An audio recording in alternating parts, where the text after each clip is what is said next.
Just 1 second, DJ Rudden. Here you go.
What's going on, everybody?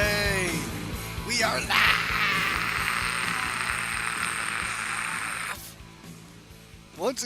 once again.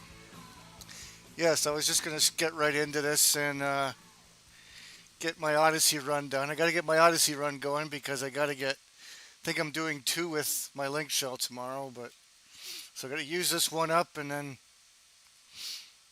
get another.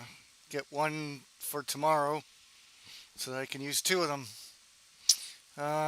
What did I want to do here? Oh yeah, put a little bit of sound on here. Config. Where is could?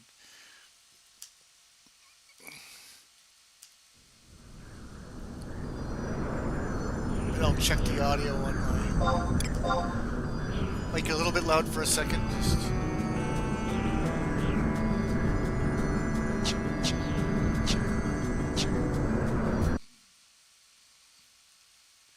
There we go.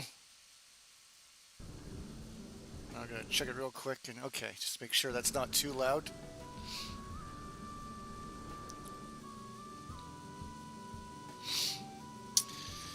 Yeah, well, you wanted some Kim Mitchell. I gave you some Kim Mitchell. It's one of his best songs.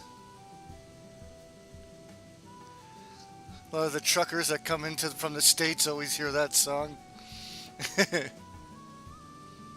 You're in Spain right now, Sierra Air. Must be pretty warm there in Spain. How's the weather there? Hey, what's up, Proto Luigi? Oh yes, I will get back to Crash Bandicoot 2. I'm just kind of just in a chilly mood right now. I don't feel like playing a stressful platformer on a Monday. Just gonna be chilling out. You've been playing Final Fantasy VI recently. I can see why Locke the Thief is a fan favorite. You can score at least 20 items with him. Well, yeah, and he's got like good stats apparently. I think like that game is mostly magic based, but Locke is probably the best like physical damage dealer, according to the experts. I think he can just wear good equipment and I don't know. I think maybe he just gets good stats. I don't know. I can't remember why. But Final Fantasy VI, the most powerful characters are the magic characters, like that little girl that you can play as. The animal, the guy that controls the animals is pretty good, and yeah, some of that magic damage gets pretty crazy in Final Fantasy VI, but yeah, Locke is one of the better characters.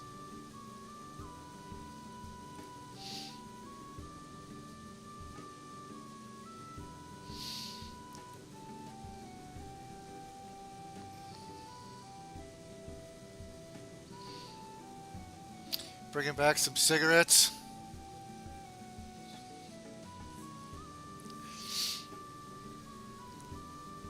Yeah, I think like US to Canada, I think you can only bring back like, it might only be like one carton. You might be able to, I think you're allowed maybe 2 cartons of smokes. After that, you might have to pay like extra. I don't know. I can't remember what it was. When I used to smoke, I think I only brought back 1 carton. Or it's like 1 full carton. And then whatever else I had, I think I was good. I can't remember. Okay, I'm going to get right into this. Just going to do a quick Odyssey run and then I'll probably do some more chillin' stuff. I got to go to Abyssia and farm some seals for my paladin. I haven't done my body piece yet. I was doing a little bit of it yesterday and got tired of doing it. See if I can do this on stream without fucking up.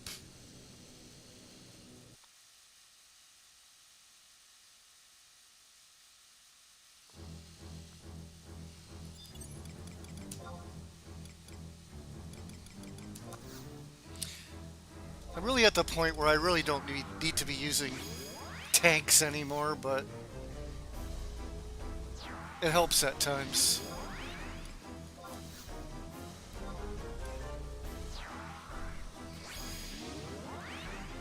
I'm gonna turn down the volume on my end now that I'm done listening to the Mitchell.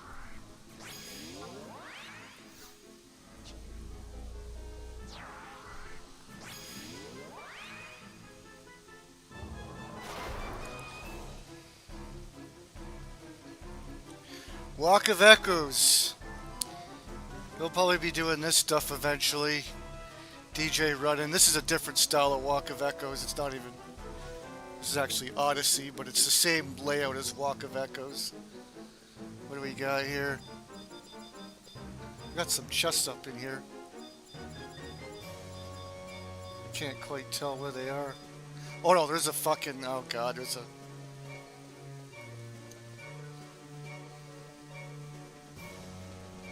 Stay far away from here. I better not get any fucking aggro.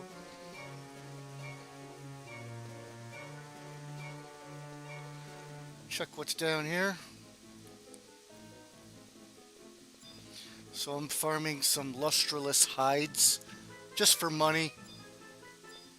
What do you got here? Some pucks. Any chests? I'm mostly just going to be looking for chests. Nothing down here. Let's get some movement speed going. I'm going to skip this floor. I'll maybe fight one or two batches of enemies. Been very lucky with chests lately.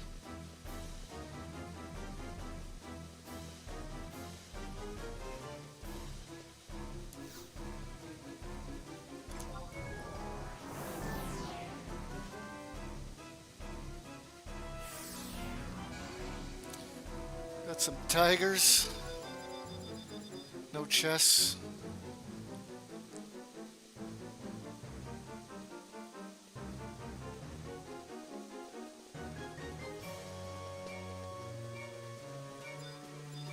Eyeballs, I see a chest over there. Nice and far away from the enemies. I will open it with my skeleton keys.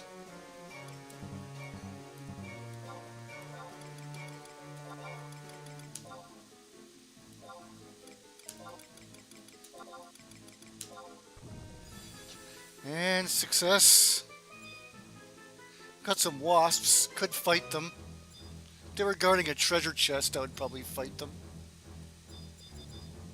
And I got one box and two single hides. Scorpions I stay away from. Let's go this way, and if a wasp sees me, that's okay.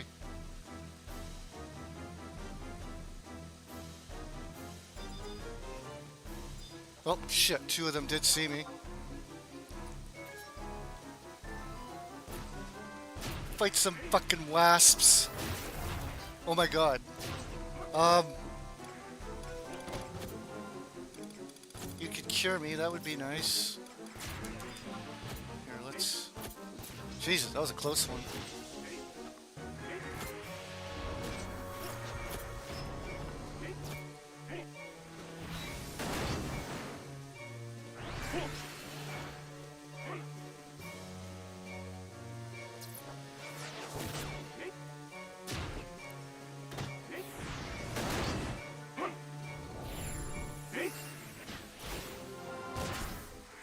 About halfway done, Chains of Prometheus. TJ Roden.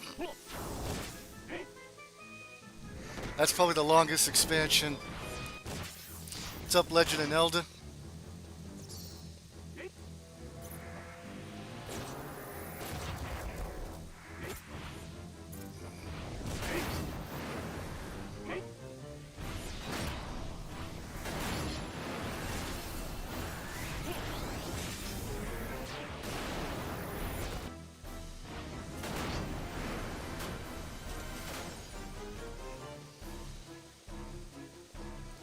Yeah, the more Rhapsodies of Vanadil you can do, the better. Because that gives you all the benefits of capacity point gain, more trust that you can cast. See, I don't like that chest right there. I don't want to fight weapons either. This floor is no good to me.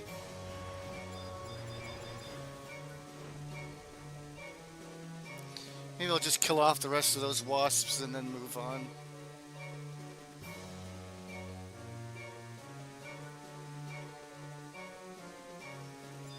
Oh, there's a chest right there. Holy fuck. And if it's a mimic, well, then it's over.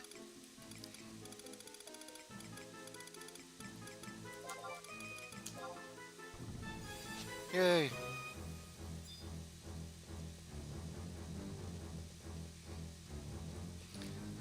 Playing on a bit of a smaller screen with the chat beside me, so I got one box. Nice.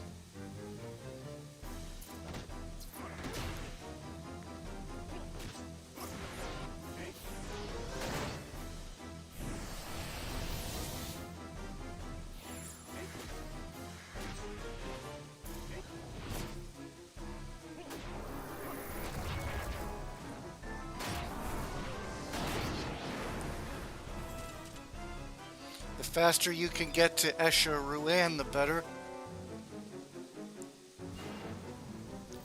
Or Ryzen Jima. So you can start doing some domain invasion.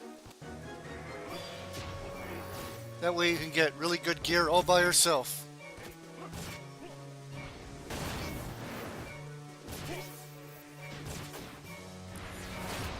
You need to get to Esha Ruan and Ryzen Jima, because that's where the dragons spawn. And they're easy to get to. You get teleported right to them. Domain invasion is what all the newbies like to do. All the stuff that we worked hard for can now be just done solo by newbies, by just earning currency. Oh my god. Now they just started me with low health. Fuck.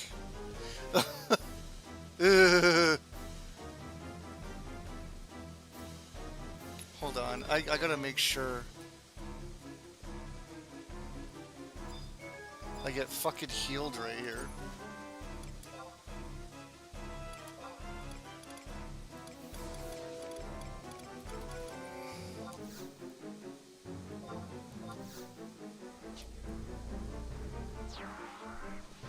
I don't know if it's the lag of the game or what. Okay, I need to fucking immediately. I don't have perfect dodge anymore, so I have to. There we go. Just want to ensure my safety. I probably would have been fine, but.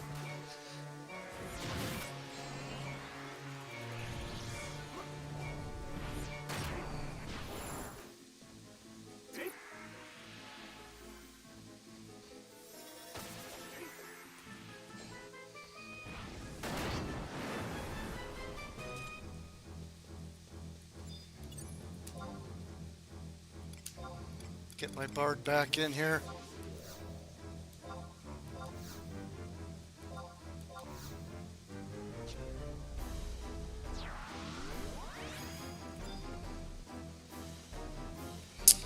Wasps can heal themselves. Well, I don't usually fight them on higher floors. They also have like a death sting move that can be pretty strong on higher levels, but this is only level 2, so these wasps aren't very strong. What's up, Optimus Prime Rib? I get more engaged in the chat once I'm done this. I only got a 30-minute time limit. Trying to farm as much as I can. My trusty thief.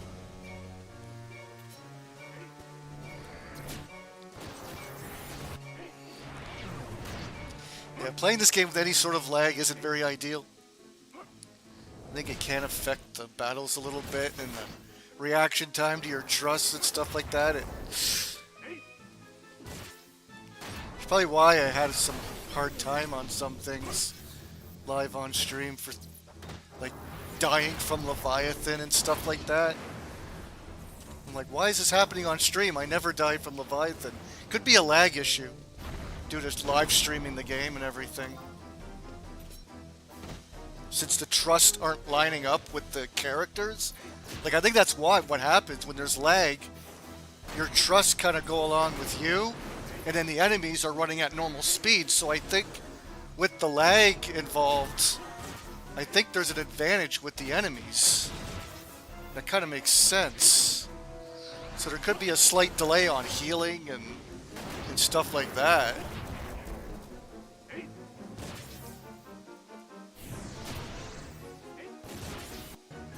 I don't know. Yeah, I don't know. I noticed like my healing was a little bit slow than it usually is.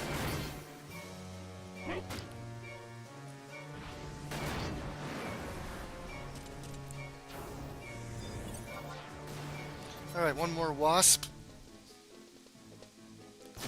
I'll get the hell out of here. The exit, I think, is just over there.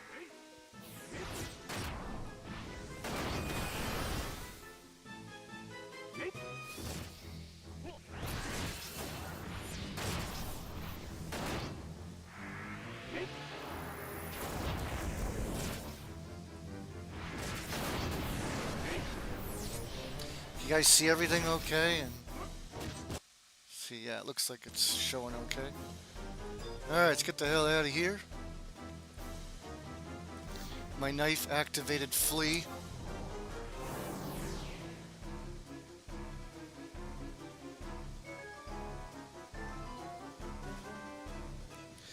Okay, so gotta stay away from these fuckers.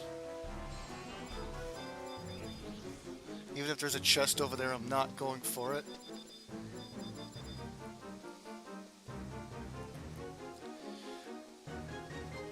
So these are lizards, I could fight them.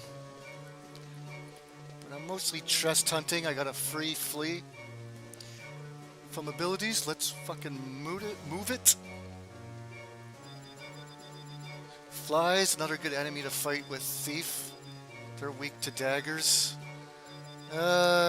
Puddings, I don't want to fight. Didn't see any chests.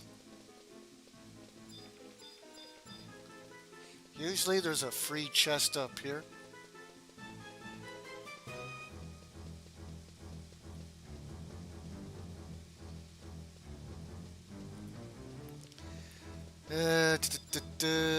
Nothing, I don't think. Nope. No chest here. Take a quick look up here.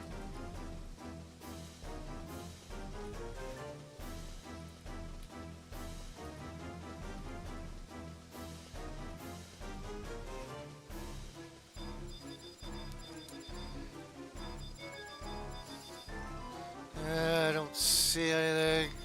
Bucket.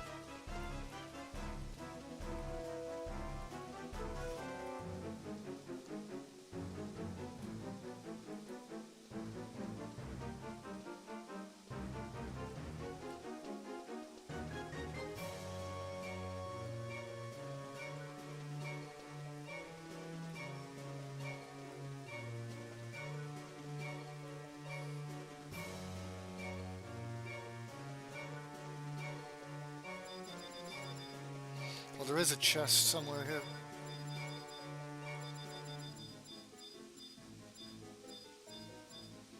Over there. That might be doable. Ah, no, it's too close. I don't want to fight puddings. Ah, it's too risky. Hopefully the ones that I passed over have mimics in them. So... try the next zone. Lizards. Oh, there's a chest. Right over here in a safe spot.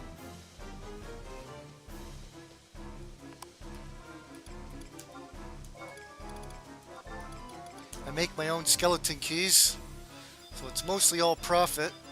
Skeleton keys don't cost much to make. Since I leveled up my bone craft, I can all 3 boxes. Cha-ching! Yeah. Boxes contain like, I don't know, I don't know how many, like a dozen or so. I don't know the exact quantity. But hell yeah, I think that's like 5 boxes now. I don't think there's any. Oh, there's one there, but it's like right in the middle of sheep. I don't like to fight sheep because they can sleep your whole party. They can do AoE sleep, and I don't want to mess with that. That'll slow things down, and if I aggro more than one sheep, that could be pretty deadly. Sheep are not ideal. Even in a party, you don't want to fight sheep. You don't want to have to deal with sleep. Alright, so I mostly just stick to the right. You can go to the left or the right. I think it all meets up in the same spot. I don't see a chest around here. Vultures are okay to fight, but the enemies are starting to get stronger now, so I'm not really going to be fighting anything else unless it's like bats. So yeah, I can fight these bats with ease. Bats are one of the best enemies you can fight in the game. There is a chest there. I could fight the bats. I kind of want to get to the end and just chest farm. Yeah, I guess I'll skip the bats. Fuck it. I like to try and get 2 groups of enemies done, then touch the exit, but I'm already on the 4th floor, so the fighting's going to be really slow at this point. I'm just going to go for the chest. Hopefully there's a fucking chest over here. There it is. Anything over here? No, some buffalo.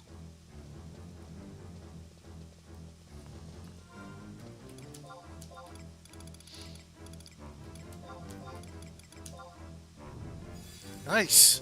I think with this new campaign, I think they lowered the percentage of mimics. We're running a campaign now where we get more hides and stuff like that. I'm still unsure what it is exactly. I didn't check the forums, but I've noticed I've been getting some good scores on my treasure chests lately. I haven't ran into any mimics. I wonder if they lowered the percentage of them. I usually have shit luck with mimics. And very rarely do I have like good runs where I get like 8 or 9 chests. But the other day I got so many chests and like wow, I'm getting crazy lucky. Well, guess I'm gonna go for the top. Not gonna get much money, only killing a bunch of... All I killed was a bunch of wasps. So I'm not gonna get much of a gil reward, but... At least I'll get something. It'll pay for my skeleton keys.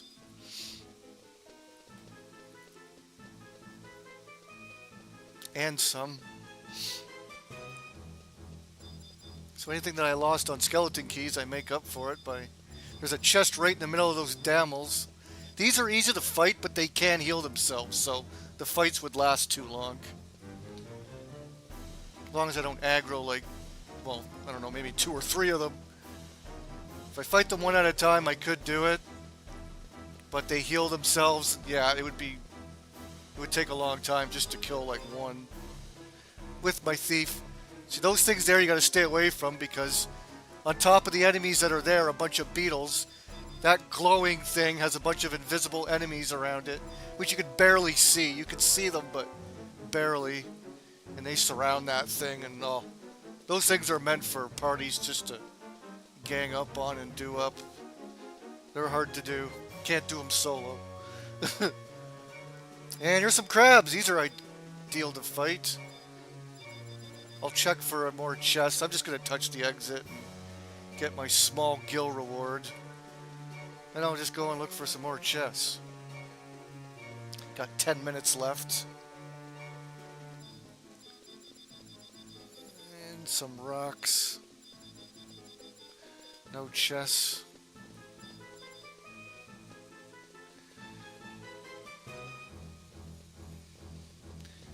There we go. There's the exit.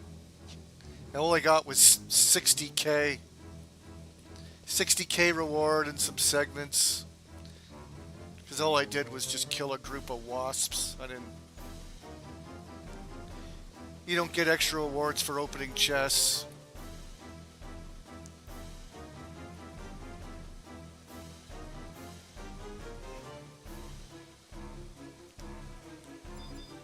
Okay, so... There's usually a chest over here. Nothing. Come on, there's got to be something here. No chests here. Unbelievable. Alright, we'll check this floor. There's a floor that goes up. There's another floor on top, but it doesn't lead to... Like, that was the exit there that I just touched. The game trolls you. You think that you're going up a floor where the exit is, but actually, the exit's behind you. I got fooled doing this for the first time, trying to find the exit. Alright, stay away from these fucking wyverns.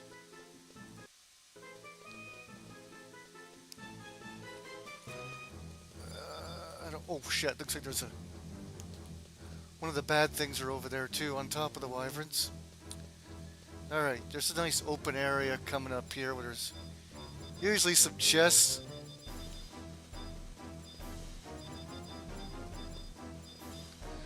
toads, which I think could blood aggro you as far as I know.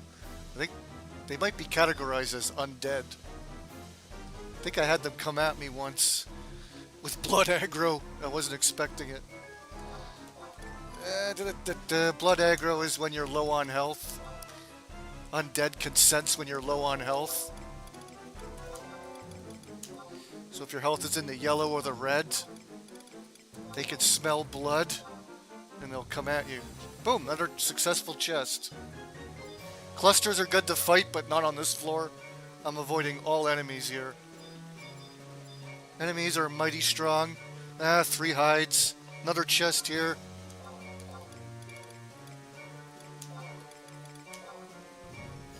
Funny, I was making a joke in my link shell saying I'd love it if the campaign included no mimics in chest. And then people were like, yeah, that'd be fucking sweet, but yeah, right. I think that's maybe what they did. Watch me give him a mimic right here, but I have been very lucky. Look, another, like, I'm not getting any mimics.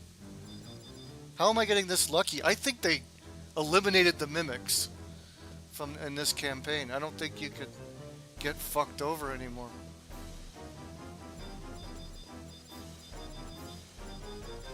I'm starting to think that. I don't see anything else. That's probably it for chess. Still got 6 minutes to spare. Stay away from these Mothras.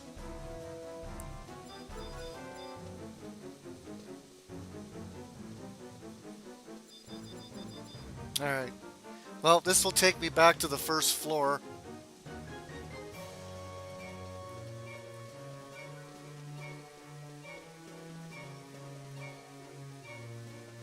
Pretty good score.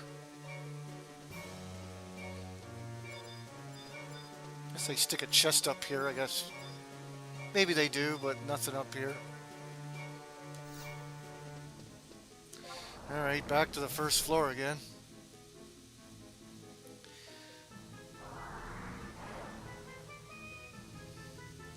You talk about Greasepit Eric and his miserable life. He lives a great life. He can't wait to go to local nerd conventions and dare Shady J to make out with them. That's what he likes to do. That's his idea of a great summer. I can kill some worms. Alright, hopefully this will go okay. Thing is, with the worms, they cast a lot of fucking magic. Hopefully I don't aggro too many at once. Let's get some stronger gear on. But floor 1, they shouldn't be too strong. You can't pull worms. Worms are stuck in the ground. You can't just grab a worm and pull them off to the side. They'll just sit there and cast magic on you. The good thing is, though, you can run away from them. Gotta watch it, because they can hold you in place. See, that motherfucker did it right there. Luckily, I moved over to the worm in time. Because if I'm not attacking them, then the truss won't do anything. And they won't give me a race in order to cure my bound. They cast bound on you, so you can't move anywhere. They're cocksuckers.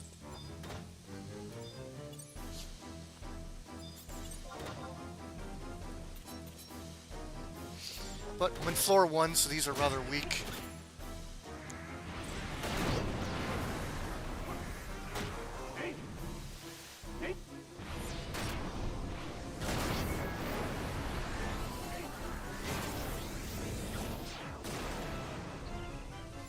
Seriously, every time Gay Bitch Eric goes to a convention, someone sent me the link of Gay Bitch Eric. Who was it? OK Chief did like a 2-hour vlog or something at that empty convention. And yeah, they're playing gay chicken. They're like daring each other to make out. You only gave me one timestamp. There was supposed to be another one, but... Dude, that's all they do is flirt with each other and dare to do gay things with each other. Like, that's not what bros do. That's what weirdos in closets do. That's what gay boys that are in the closet do. Bros don't kiss each other and play with each other's cocks and... Sorry, no football locker room does that unless they're gay. Like, well, you guys just admit your sexuality and just frolic around with your rainbow colors. I'd have more respect for them if they did that. 'Cause at least they're open. I have way more respect for like actual people, like actual gays, because at least they're not cowards like you.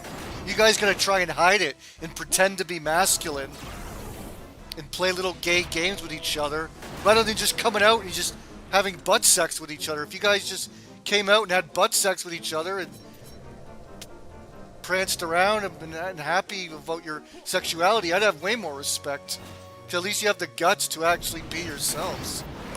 Instead, you gotta hide your sexuality, try and protect your masculinity. You guys are cowards. I have more respect for the queers. Way more respect. You guys are just sad.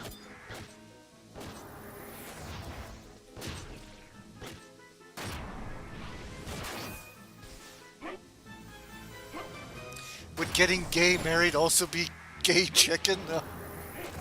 No, there's nothing chicken. You guys are chicken. That's exactly what it is. Gay chicken. You guys are too chicken to admit you're gay. It's gay chicken. It's exactly what it is. You guys are too chicken to admit your sexuality. Fruitcakes. Pretending to be...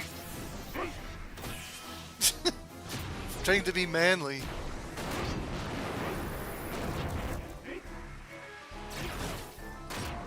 Alright. Kinda wish I killed these worms before touching the exit, but I only got a minute to spare. No chests around. Oh, one more worm. Here, you little bastard. Oh, you're gonna cast Stone 4 on me, are you?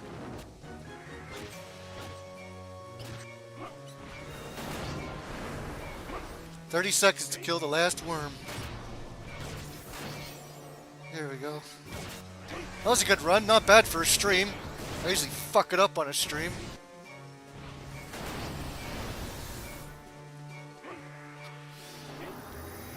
Got a decent amount of hides. And it'll take me out here. I'll just... 10 seconds left. Let's get out of here. Those little shiny things, you can summon NMs to fight, and you can get a decent amount of hides that way. Gotta use materials from UNM fights. Which I think there's a UNM campaign going on right now, where you get double the chests. I should show DJ Rudden how to do those. Have you done any UNM fights yet? In the Unity Concord Notorious Monsters? If you don't know what that is, DJ Rudden, you paying attention to... you gotta use this book, motherfucker. Where's, have you been doing this? What is it, your quest? No, where is it? Missions. I hope you're doing these. Look, missions, Promethea. Are you doing these? Are you doing these? Make sure you check these off, motherfucker. Because you get your capacity point bonus when you complete all these. There's your Promethea. Chapter 1, 2, 3, 4, 5, 6, 7, 8. Make sure you check those off. You got Zillert. There's all your missions for Bastock and Sandoria and Winners. There's your Rap Cities. Look at all that you get from Rap Cities. Make sure to check all these. Storage expansion, you get rewards for that. Level cap increase. Make sure you check all those off. Wonder if I completed any more of these. No, I haven't.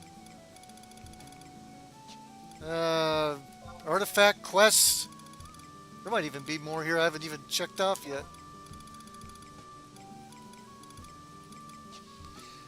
Yeah, your artifact quests. Go through all your tutorials. Like, make sure you do all these. Very important. And for daily stuff, make sure you check this one off. Vanquish multiple enemies. 30 per day. Get your 30 kills. Try and do these deeds if you can. Some of this stuff might be a little tough, but you could do this on easy difficulty. Do a wanted NM and go fight the worm in East Ronfair or something. Like, I'm sure you can fight that. Because you get really good rewards with there, like deeds and... then go to your Unity. Shared. Click on this one. Communique. Okay, I got it checked off. I haven't done it yet. Look. You do /U. Hello. Boom. I get 2 rounds of sparks there. Easy as that. You won't lose your trust as long as you do something like that. That's all you do. Again, Unity chat /U. You're in Unity. And then just say... You don't even have to say hello. Just put a dot. Just do dot. And that's good. So do that every day.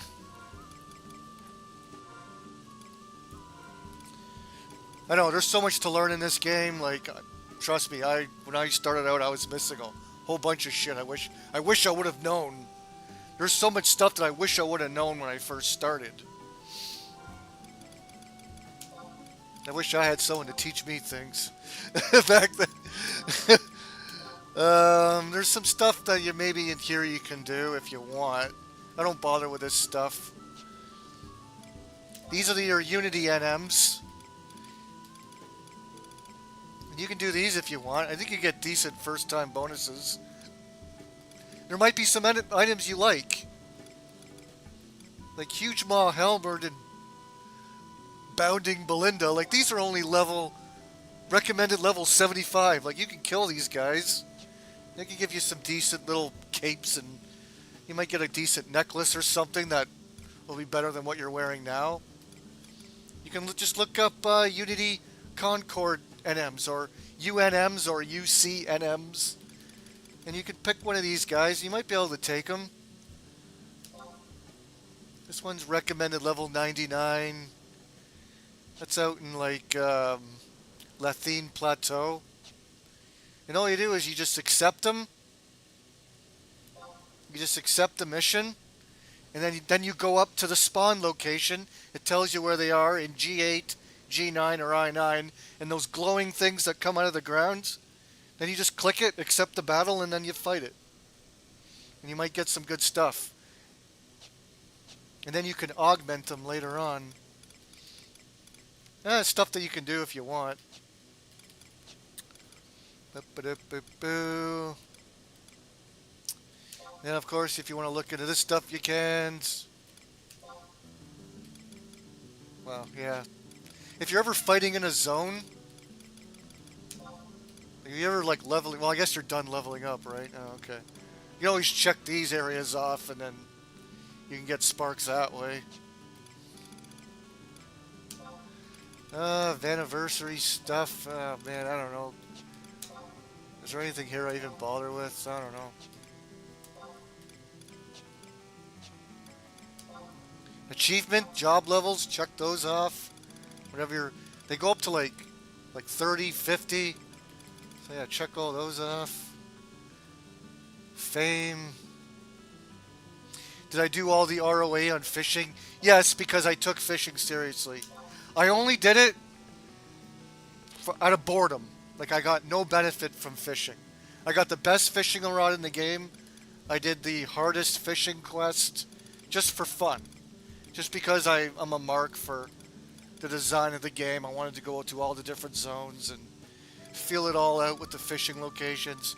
I'm just like that. I have an appreciation for the game and the zones, and that's why I did it. But I get no beneficial. See, some of these are repeatable, so some of them are not. So the ones that are not highlighted are non-repeatable. It's like, man, you gotta get 50 fish, 50 fish. I checked them off at the time, but just don't even bother. I strongly recommend don't waste your time with fishing. Like, just please don't. And these I completed. Fished in all these different regions. Yeah, I completed this one fully. Holy shit. But you get, like, fishing rewards. You'll get, like, free fishing rods and... But really, it's, like, the last thing you should ever do. Like, you don't get any... There's no way to make money with fishing. It's unfortunate. But there's really nothing much you can do with fishing. It's the least important thing in the game, really. Oh shit. Now I'm gonna grab this now. Grab my next. This is for tomorrow. So I could do another one now if I wanted to, but... That's my item to get back in there, but I'm done.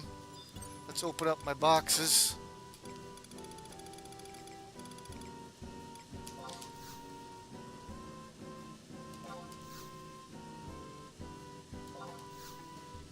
My lustreless hide boxes. And these sell for $500,000. Sometimes a little bit more. $500,000 per stack. They do stack in 99, but... I'll run over here to the auction house. I'm going to stay as thief when I go to Abyssia.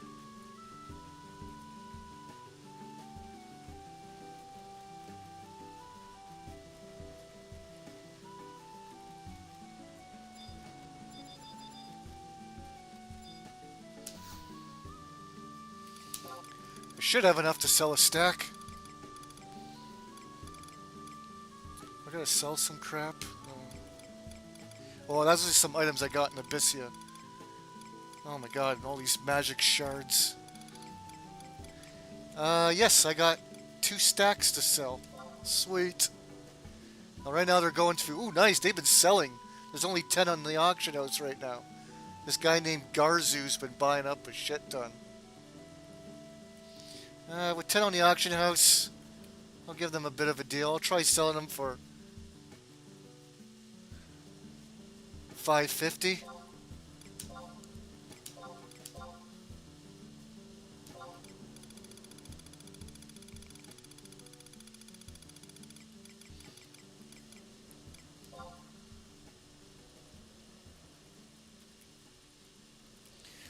$30K cheaper than what they've been going for. You don't want to get too greedy because then a lot of people will start putting that item on the AH and then they'll lowball you and then your item will just sit there overpriced. Since I'm a goddamn millionaire, I always try and put the prices lower. I'm not trying to be a chintz. I'm not trying to be a Jew. Alright, a couple of my stuff sold. Yeah, these magic shards I'm just putting up there for the fuck of it. Since I got some space, I guess I could try selling more.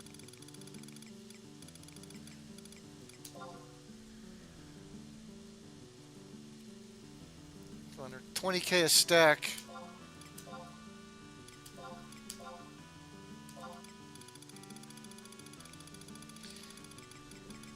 This is from all the Abyssia farming I was doing yesterday. I still gotta finish up.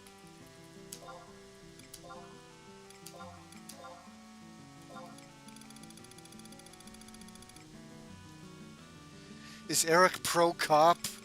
He's everything in the conservative handbook. He has no mind for himself.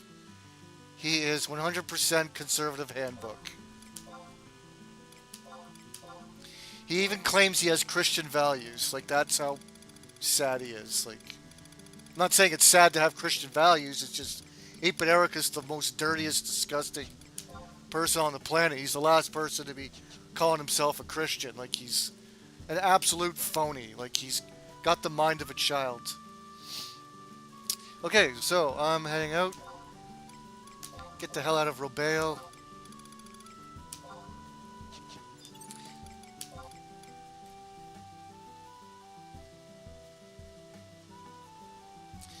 You've been selling more stuff on DJ Rudden. Also, check your gobby every day, your goblin bag, or whenever you think 50 fills up. You might get something decent to sell. Or again, you might get a really good weapon. Just don't forget to check your goblin rewards.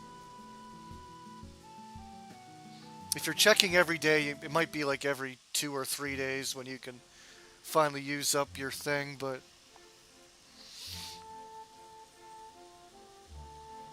stuff usually sells better in stacks, so if there's something you're continuously getting, just wait till you get a stack of 12, or if it goes to a stack of 99, then sell it. Not worth just selling like one rabbit hide or one bat fang. Me, I like bat fangs. If you ever want to chuck me some bat fangs, I use those for bone crafting, and they don't sell bat fangs at the guild, so I have to buy them off AH. So like, you want to wait till you have a stack of bat fangs instead of just selling one.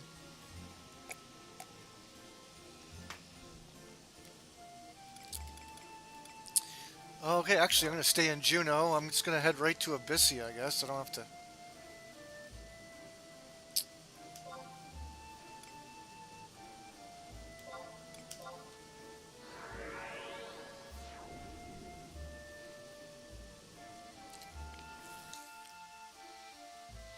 I have the monopoly on the fishing market. No, there's just nothing. There's nothing to sell. There's nothing to buy. There's nothing. It doesn't provide any items. Like there's one fish. There's one rare fish you can catch, which provides an item that allows you to increase your crafting skill, leveling, your level up craft. But it's like useless because there's other items that also do that, and I think there's a cap on how much you can. I don't know. In the forums, the item's basically a. It's this item right here. This item's basically a trophy piece. This thing that increases synthesis skill rate. You can only get that from catching fish and then taking them to Selvina, and then they cut them open and they see if there's anything inside, and you got like a 5% chance of getting this thing. So you can also sell the fish on the auction house so people can take it till Selvina and see if there's anything inside it. So you can, but they only go for like maybe 60k a fish, maybe. I don't even think it goes for that, like 40k or something. And they're tough to catch. Like you could fish for an hour and you might get like 3 of them. Yay. And it's boring. And people just don't buy them. Sometimes someone will go crazy and maybe buy them all, but very rarely. Sometimes they'll just sit there, and nobody buys them. Nobody cares about this item. It's not that big of a deal. It doesn't really do much difference. And a lot of people don't bother with crafting, and a lot of people just have their crafting maxed out already. So no one uses it. No one cares. People just consider that a trophy piece. Nothing more. There is nothing. There is no fish that nobody buys. Maybe unless you're leveling up cooking and you might need some fish to make stuff, but I mean, they can either just catch it themselves or whatever, like they'll just make something else. It's really nothing. All the sushi that you make in this game is from fish that you don't need to be a very high level on. If you really need to catch your own fish, you can. There's no money in fishing. You can do plenty of other things. There's plenty of other things you can do to make better money. Okay. Do not bother with fishing. Going to Abyssia, where many people say is what killed the game. When they raised the level cap and gave you equipment that's easy to obtain. And it was a slap in the face to all the people that grinded gear in the earlier expansions and in the level 75 cap. All the bitter old school Final Fantasy 11 players hate Abyssia with a passion. Oh yes, I'll get to my daily rant.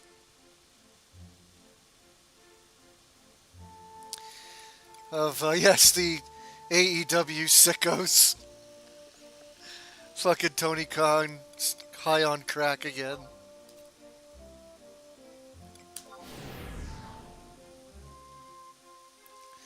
Yes, he's now got a shirt. So you probably heard of Tony Khan's tweet, his bizarre tweet about how he books for the sickos. I guess that's his triggered response to the low ratings.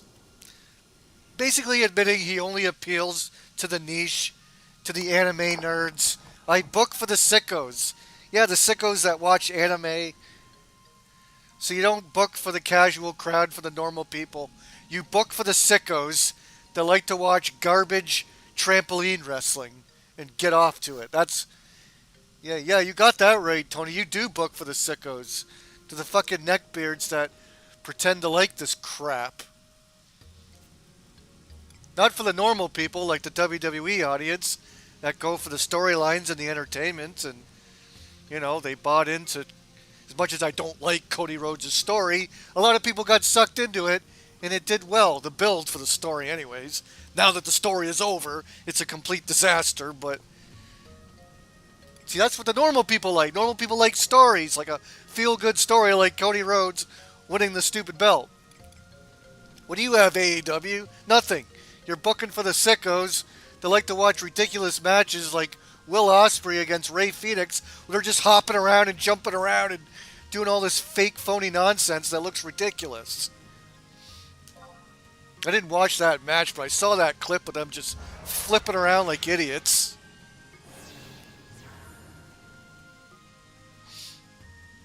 It's garbage. That's garbage wrestling.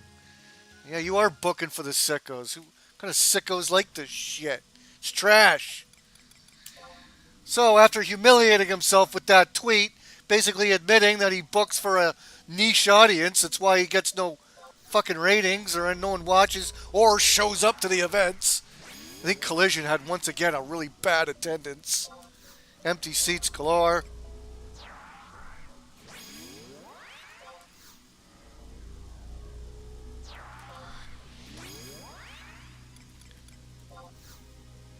So after that, after embarrassing himself on Twitter, that sicko's tweet, Tony Khan decides to make a shirt that says, "For the sickos."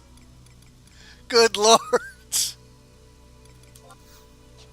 Basically, for the sickos, AEW. That's their slogan now. For the sickos. Can you imagine? Can you imagine running a company and saying, "These are for the sick people. These are for the weirdos." Why don't you just say, like, for the weirdos? For the anime nerds. You might as well. For the sickos? This is crazy. And he made a shirt. I just heard about it today. I couldn't believe it. Then I looked it up, and there it was. For the sickos. Unfucking believable. Nice. I got 120 minutes. Oh, wow. I only had 10 minutes last time. Good lord. Did you watch Collision? It looked worse than Iowa's attendance? Yeah, I saw on Twitter. Like, it looked specifically really bad. Like, even the opposite of the hard cam, it looked pretty bad. They probably darkened the hell out of it. It probably looked really dark. Alright, so I'm going to be farming some Creed seals in Abyssia Grauberg. Have you been to Grauberg yet? This is the Abyssia version, but this is in the past. This is Wings of the Goddess. It's in the Bastock area. I think it connects with Pashbow marshlands and whatever else. Pretty big map. But I'm going to be farming around the north side, this area here. I don't think I have a dark arm, do I? Farming 2 items. I don't think I have a dark arm yet. Nope, I gotta start from scratch here. Yeah, that's right. I remember I finished off. Okay, so I gotta fight these bombs over here. There's the NM that's over there. That thing's pretty dangerous. That thing used to one-shot me with a certain item. It can be dangerous, but now that I'm a master level, probably not so much. I still stay away from that thing.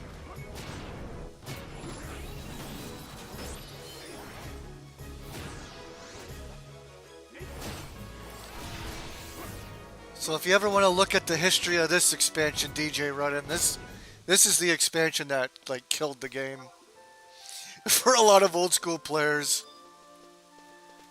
They killed the leveling. You can come here at level 30, and they killed the leveling process.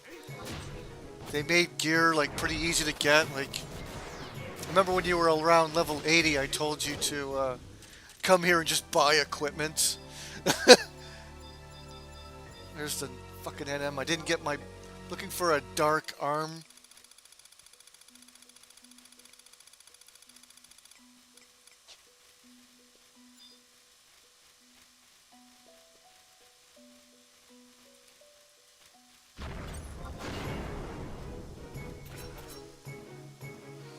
Oh, I gotta get my movement speed going here. Make sure I use one of these rings. There it is. That is the item that I need.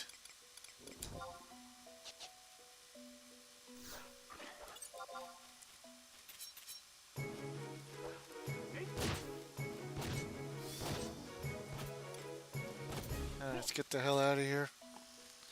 So I got one of the items that I need.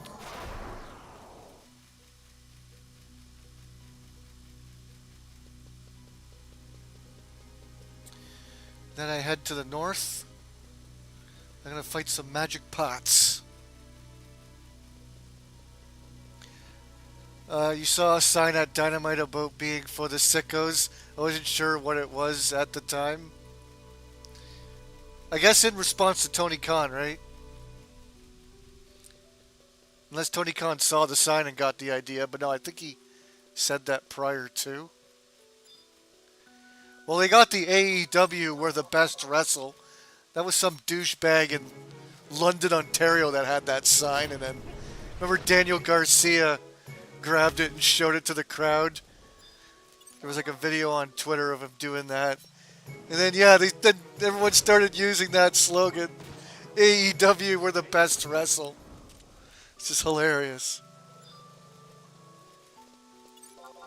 If it's we're the best wrestle, why is the injured list bigger than your whole roster list? And then your active roster list. You guys botch like crazy. So I got my flask of bubbling oil. That's the item that I'm looking for.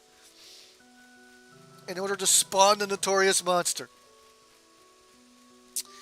What's over here to the west?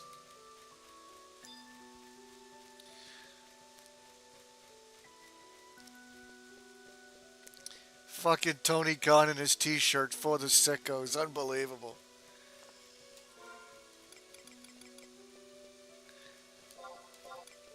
This guy's jumping the shark big time. Alright. Bubbling oil. That brings this bastard out.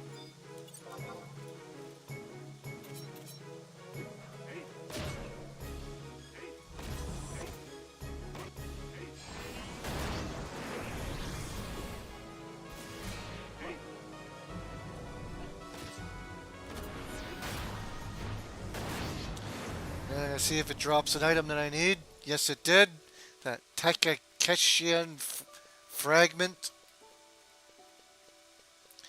Now I can spawn the NM. That gives me a chance to drop the seals that I need.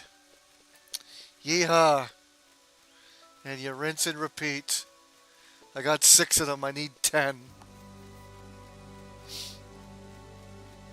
Speaking of Cody's story, the end of the AJ match at Clash at the Castle was quite the dud for what a pretty good match up to the end. Well, I'm sure the Scottish marks appreciate it. Of course, WWE takes advantage of Europe. They sell those tickets for a shit ton. They only go once a year.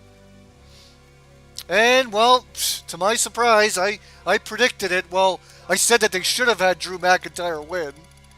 But they just take advantage of these marks. They're like, we don't care. We'll just have the hometown hero lose again.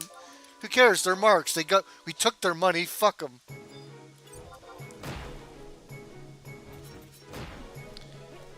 Okay, so how can anyone believe in Drew McIntyre ever again? They completely bury this guy. I said either Drew McIntyre either has to win or maybe CM Punk screws him, but that's still really bad, man. How can you screw over the hometown crowd again? Are you just going to have Drew McIntyre lose every fucking year? Like, are these idiot fans going to stand for this? Yes, I got one. A Creed Seal body. That's what I'm looking for. I got one, baby. Alright, good start. 3 more. Back to the bombs again. What a slap in the face. If these guys weren't such marks, they should be lighting the fucking seats on fire. Having Drew McIntyre lose again? What's with WWE and doing this to the home crowd? I think Sami Zayn's going to lose his belt to Chad Gable in Toronto. Now, I know Sami Zayn isn't from Toronto, but still, it's his home country. Oh, yeah, let's screw him there to get heel yeets. Oh, shit, almost got close to him. Yeah, so it looks like Sami Zayn's going to lose his belt to Chad Gable in his home country, because that's just what WWE likes to do. They like to fuck everyone over in their home crowd, in their home stadium. I don't know what it is. Oh, it's the best chance to get heat. Why not have the people go home happy? Why don't we do that for once? Why don't you actually make the crowd happy for once? Instead of fucking them every time. Why? That's the time when the hometown hero should win. Not all the time, but some of the time. You gotta have stupid botch fest. I heard Damian Priest botched too, big time. Like, injured his ankle or something. Fuck him. Fuck bisexual Undertaker. Drew McIntyre should have won. I hate Triple H. He's a garbage booker. If you're in Scotland, you should be lighting the seats on fire. No, they're a bunch of marks. Oh, we got to see Cody Rhodes. We love his story. Bunch of marks there in Scotland. And Triple H knows he can take advantage of them. I don't care if you're going to have, but CM Punk screwed him. What's CM Punk doing there to begin with? He shouldn't even be in Scotland. Have Drew McIntyre win, and then maybe a couple weeks later, maybe on Raw, have him screw. That would have been better. Because A, you can have the crowd in Scotland go home happy. Then you can do a celebration the next night on Raw. And then have, like, Damian Priest demands his rematch. Then you have CM Punk screw him. You could do a title change on Raw. Then do it. At least give Scotland something. Why are you going to treat them like a bunch of fucking marks? Let them be happy. Just one night, you screwed them last year with Roman Reigns, which was the right booking move. But this year, come on. Throw him a fucking bone. If I'm in Scotland, I'm not going back and watching Drew McIntyre get humiliated again. And it's not like this guy's a bum. He's been carrying the company. He's been great on Twitter. He stays in character. He deserves the belt. He's been doing a great job. They've been underutilizing Drew McIntyre going all the way back to COVID when he was the champion. They made him boring and crap, where his lead up to the belt was way better. I don't know why they treat Drew McIntyre like that. Like, he should have left. I don't know what it is. The guy's a dude. He's a great actor, a great promo. He's better than Damian fucking Priest. Horrible booking decision. And why does Triple H have this notion was when you win the belt, you gotta keep it for a fucking year? No, you don't. Fine, reward Damian Priest for his efforts, but his time is up. He's not moving the needle. Alright, I got it. Sweet. For, like, terrible. Because people say, oh, you can't take the belt off Damian Priest yet. Yeah, you can. Why not? No one gets to keep the belt for... So this is the predictable Triple H booking where I have to expect every champion has to last, like, a year or 2 years? They keep the belts on these guys for way too long. Roman Reigns was justified, but... Like, Gunther, way too long. Seth Rollins, way too fucking long. Fucking Seth Rollins and that goddamn belt. Way too long. I hate the booking of Triple H. He sucks. It's predictable garbage. Horrible decisions. Like, why you gotta treat the Scottish... Why do you have to insult the intelligence of the Scottish people like that? Why? The Scottish people shouldn't... They should be booing the shit out of them for doing that. Like, fuck you. Treating our boy like that. This was the match where he should have won. It's why I thought they had it in the begin with. The whole reason for it is for Drew McIntyre to win in front of the home crowd. Win this garbage belt that means nothing. Like, it's not even that important of a belt. You can't even throw him a bone. It's a belt that should be just traded around to whoever, because it's nothing. It's not the Universal title or whatever the fuck they're calling it now. Cody Rhodes is the main champion. So, you can reward your other dudes with this other garbage belt. Yes, I got another one. Nice. Only one dropped and it was the one I needed. Alright, lucky me. Alright, so I only need 2 more. Wow, sweet. I've been very unlucky with this lately. So I do have 8, right? So, I need 10 of them. Sweet! Alright, back to the bombs again.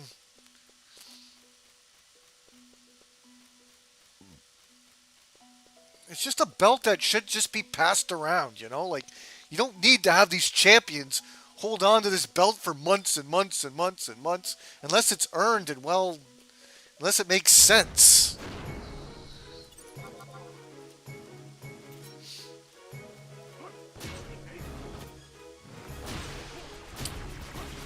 Or you just do the classic Vince booking.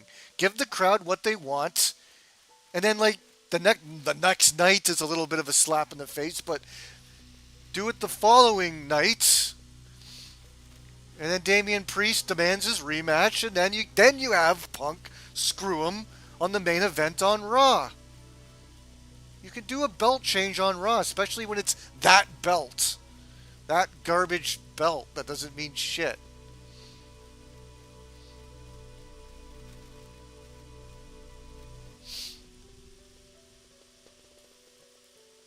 Why did they start to allow so many sissies in WWE?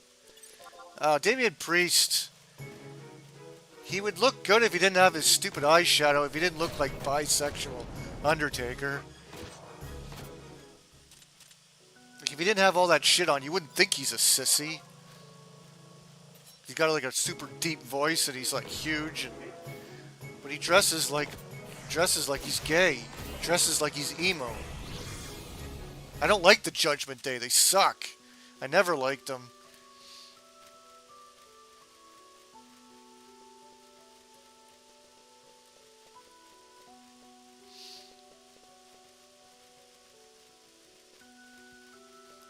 And yeah, CM Punk's a lot more over than Drew right now, but yeah, you're setting this up for them two to have a match.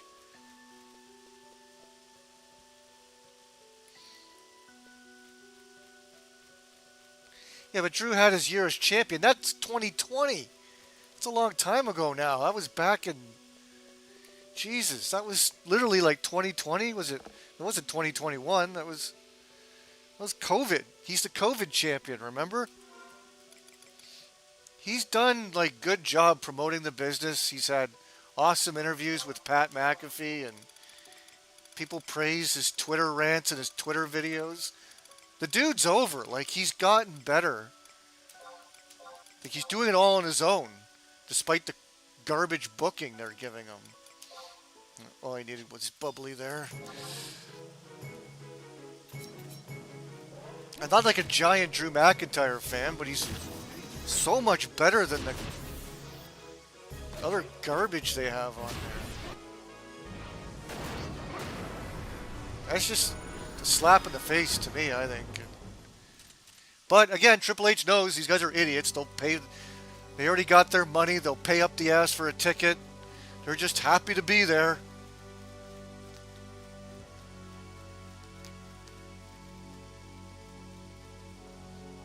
They don't care. They'll just. We'll be back next year, and you will overcharge for tickets, and you marks and you suckers will just eat it up, and we can book whatever we want. We'll humiliate your hometown hero. We don't care. We got your money, and you'll continue giving us money, and that's his fucking attitude. And until the Scottish people smarten up, they'll continue to fuck over their dude, their boy.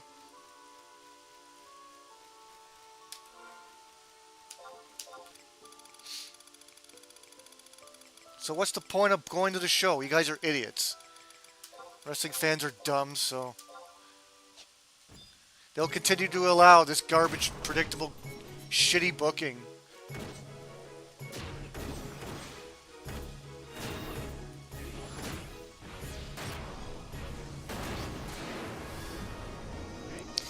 Yeah, Bruno Sammartino had it for like 8 years, I guess because there was just nobody on his level.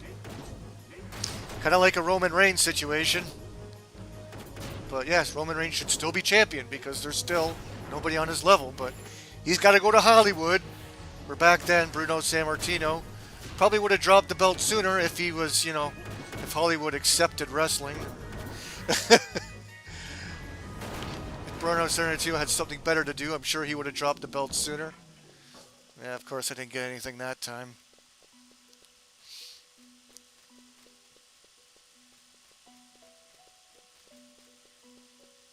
The bloodline thing currently is awful, yes. Once upon a time, it was decent. Last year, it wasn't too great, but it had its moments. I did not like the Jey Uso-Roman Reigns feud. That sucked.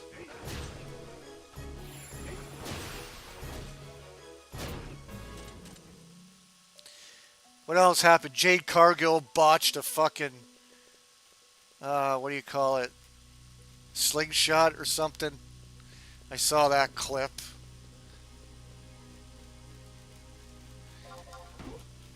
Like, I don't know. Some people are making fun of her. Some people are defending her. It's like, it's one botch. She hasn't made too many.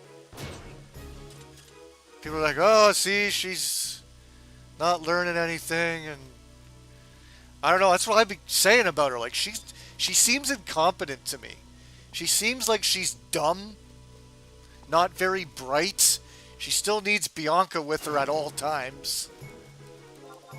It just seems like she's not learning fast.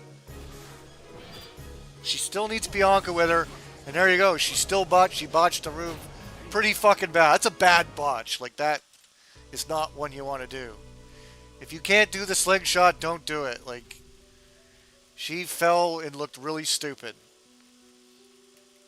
That is a pretty bad botch in my opinion. Like, some botches you can do and correct yourself. That was just fall on your face, bad type of botch.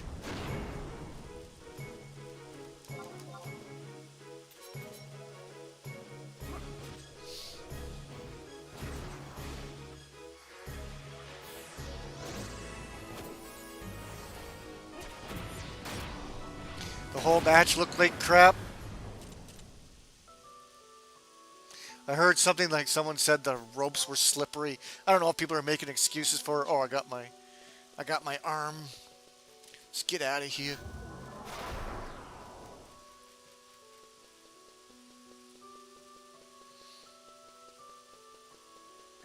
Those new tag champs I never heard of. were especially terrible. Oh yeah, I don't know who they faced or what the yeah. I think I've lost track on a couple of these tag teams. I haven't watched Raw at all. I might throw it on tonight. I don't know. I might watch it for the first time in a long time. I've kept my WWE boycott pretty much intact. I haven't watched SmackDown either. Actually, that's the show that Cody's on now, right? No, I've kept word, but luckily there's been enough hockey and basketball to keep me busy. Or just watching anything on YouTube. Watching a lot of documentaries making fun of Boogie and Wings, and been watching some of those lately. Catching up on my laugh at Boogie and just watching whatever, just not wrestling. Just AEW Dynamite's all I've been watching because the shit show is just entertaining to me.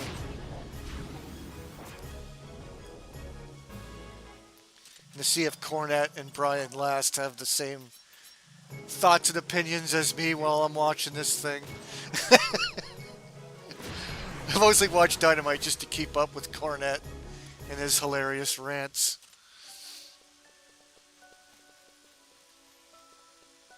But I'm telling you, I think Jade Cargill is just incompetent. I don't know if she'll ever perfect this craft, ever. I think she's just dumb. She's just a dumb meathead, like meathead chick. All she can do is stand there and look pretty or lift weights. I don't think she can perform under the lights.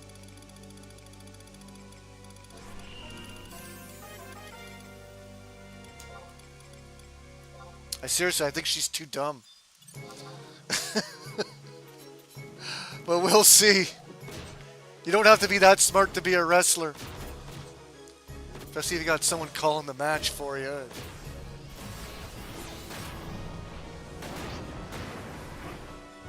Come on, Jade. It's been proven that any idiot can do this.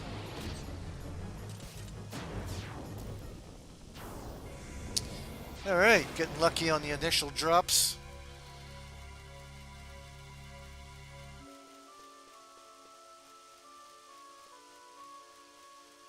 And they had Piper Niven lose too, which was expected. I mean, she hasn't really earned a spot yet, and I don't know what belt she was going. Was she going against? I don't know.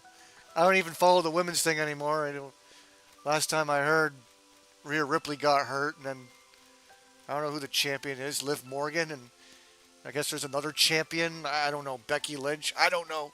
I don't care. I heard that Piper lost, though.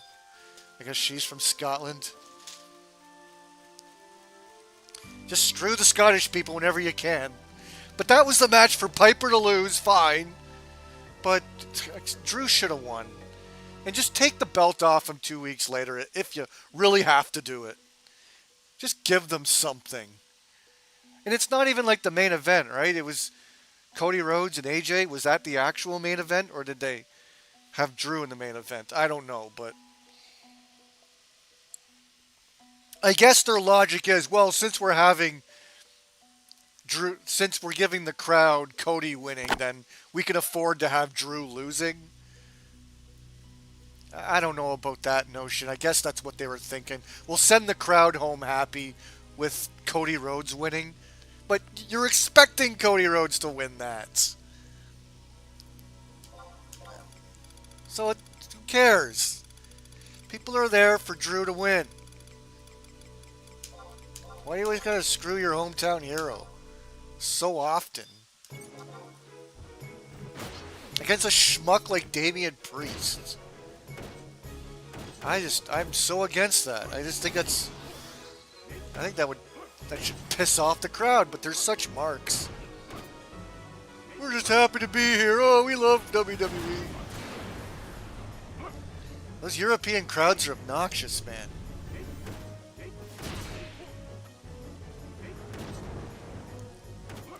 They're like what the Canadian crowds used to be. Just way too fucking into it. Nothing there again, of course.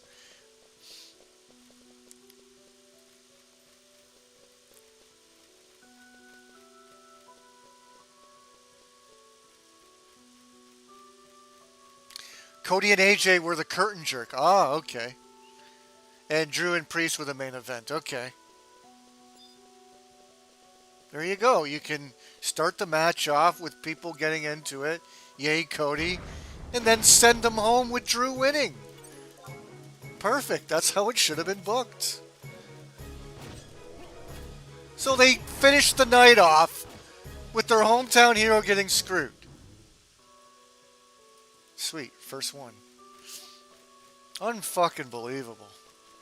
Should have lit the seats on fire.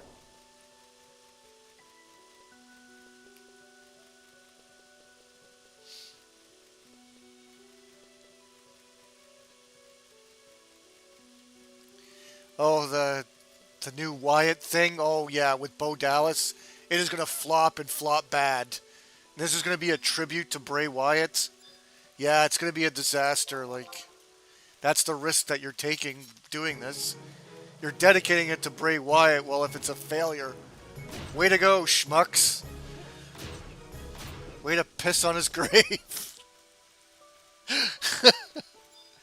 Yeah, it's going to suck.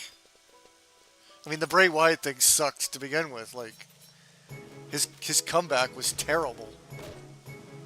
The Uncle Heidi thing was terrible. I didn't even like the Fiend and the stupid Pee Wee's Playouts thing. That was terrible. Bray Wyatt has sucked for a long time. That's why he was gone, and that's why he left all that time. And like, he sucked. Bray Wyatt has sucked ever since John Cena buried him. When it's like, all right, we're done with this guy. All he does is lose. We're not scared of spooky Bray Wyatt. You're a bum. You're a jobber. You lose every match. We're not afraid of you. And once John Cena buried him, that was it.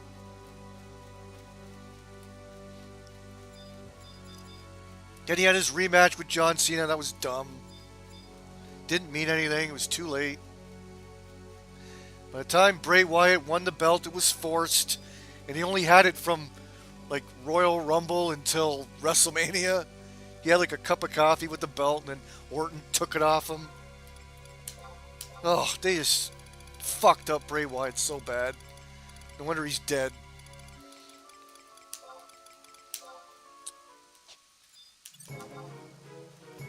They should have had him beat Cena.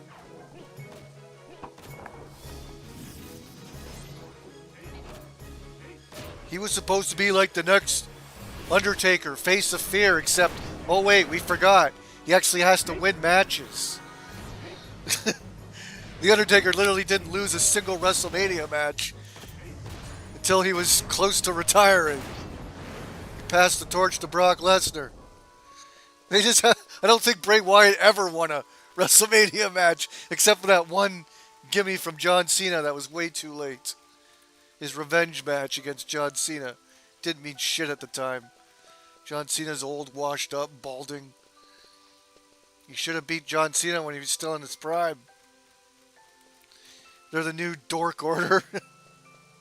Is it even happening? Are they just going to put Braun Strowman, and what are they going to bring back? Eric Rowan? It's just going to be those three? Bring back bring back stupid doll bitch. What's her name? She was good until she joined Bray Wyatt. The Alexa Bliss, yeah. Bring her back.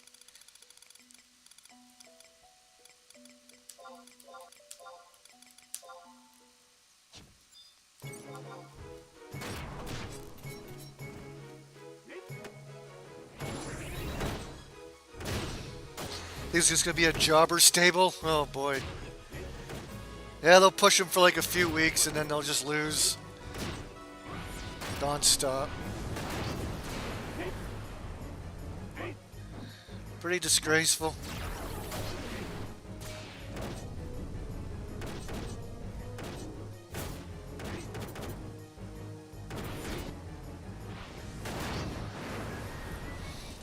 Come on, give me one.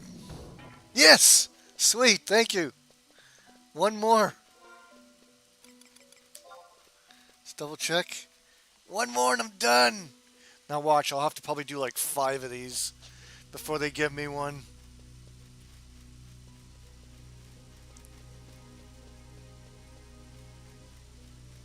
There's a way I can like proc the enemy to where he drops more of them if you like cast a certain spell on a certain day, and it's fucking confusing. I don't like the proc system in Abyssia. I just take Thief and then hope for the best. That's what I do. Use Treasure Hunter and hope for the best. Is that NM still hanging around here? No, I don't think so.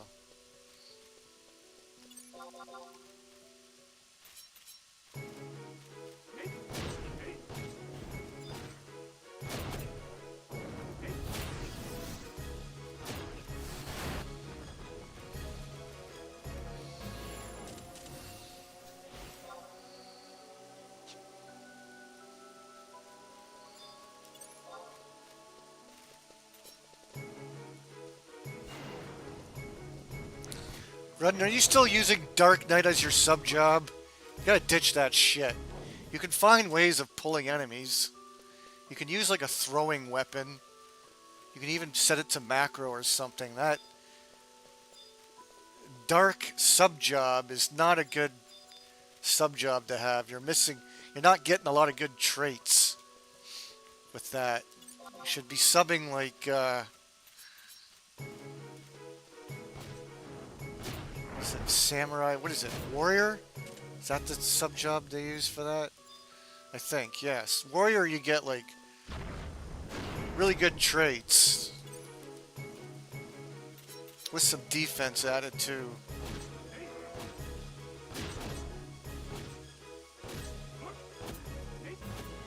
I don't think you really use Dark Knight for anything sub job wise.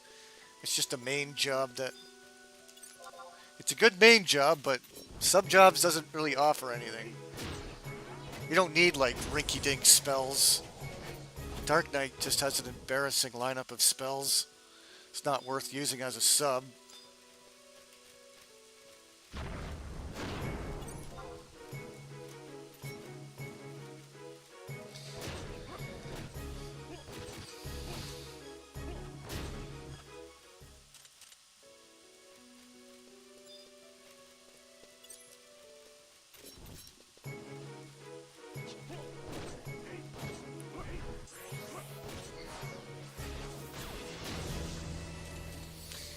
And you can just pull with provoke if you need to. You don't even have to level up stuff.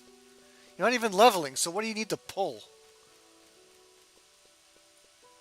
Yeah, you don't even need to like pull enemies. You're basically just fighting notorious monsters constantly.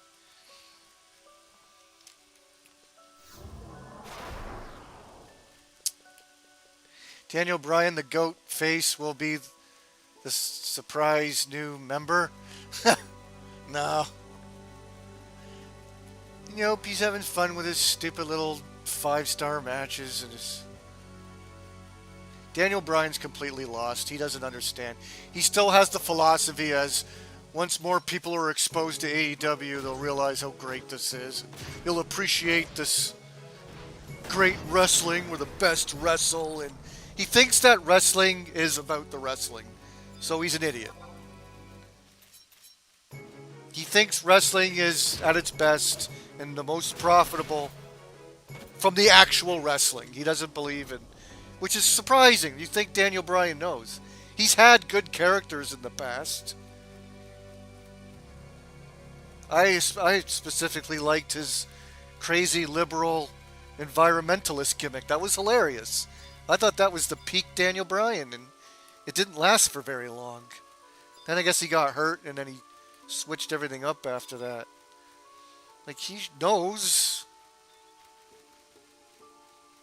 that characters are important, doesn't he? No, he thinks, oh no, it's all about Japanese wrestling and people's appreciation for good Japanese combat.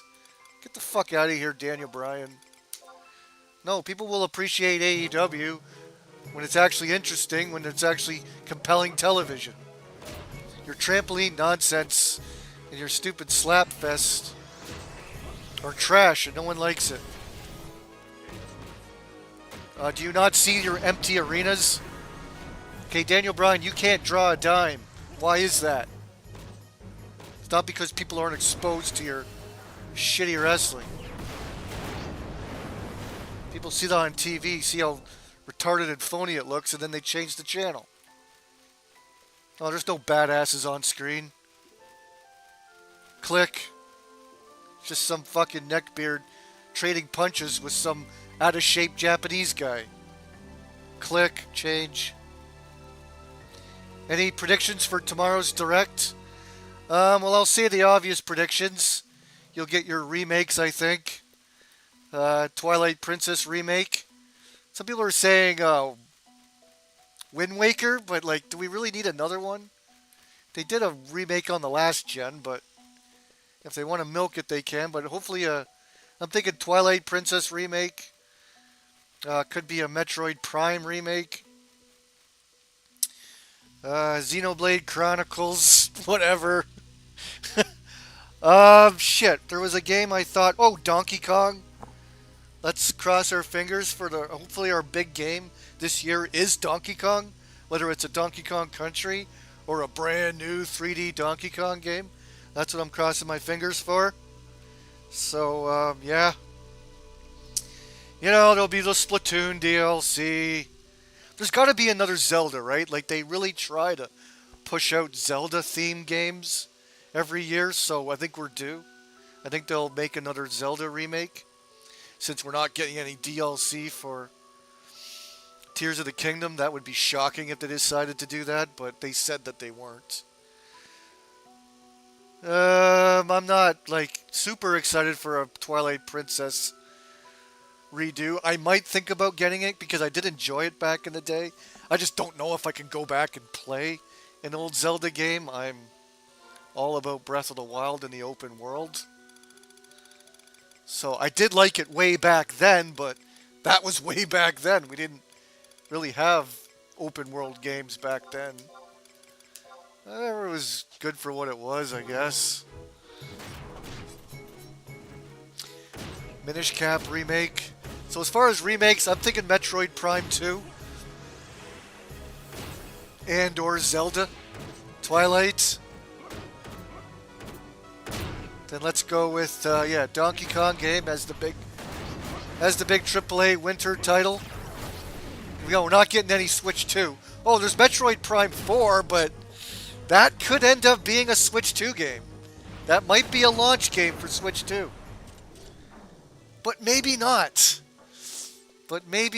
Because I'm thinking a 3D Mario game will be a launch title for this. I'm just calling it the Switch 2, just for the fuck of it. It's easier to say.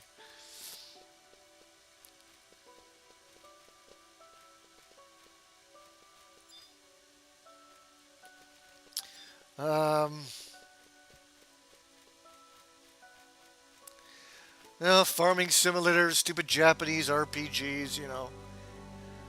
What kind of third-party games could they bring out?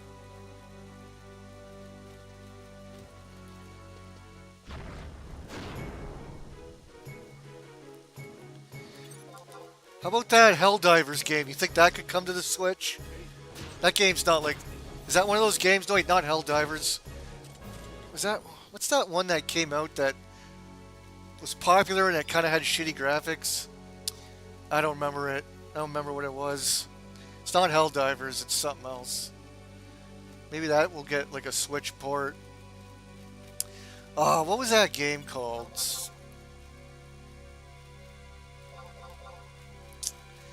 People were talking about it for a while. Third-person action game or something. I remember it was just like the graphics were kind of shitty, but it was a fun game. It came out this year. I just don't remember what it was called. I could see maybe that getting a Switch port announced, maybe.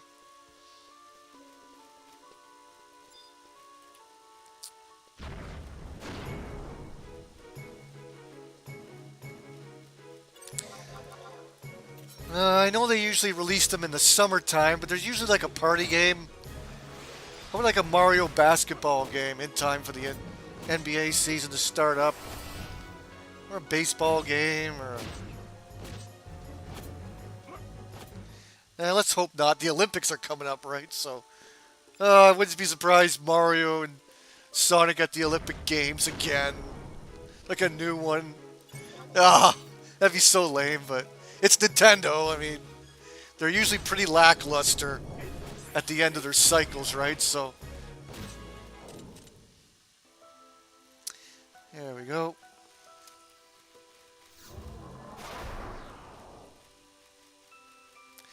Metal Slug Tactics. I don't know what happened to that game.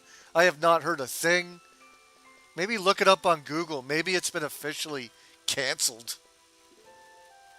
Could they maybe announce Hades 2? Maybe coming to the Switch next year? Come on, Hades 2, come on. Come on. Power Ranger game. That new Power Ranger game. Come on, coming to the Switch. Come on. Come on, Direct, show the Power Ranger game. And say that it's coming to the Switch. Come on. That'd be awesome if it was only coming to the Switch and Steam and Switch and that's it. Aha, no Xbox, no PlayStation. That'd be cool. Come on, new Power Ranger game. Please. Please. That game looks good. I want it to come to the Switch. Please. There you go. Prediction right there. Power Ranger game. They already showed it off for Steam, but then they're going to show it for the Switch because they plan on porting it there.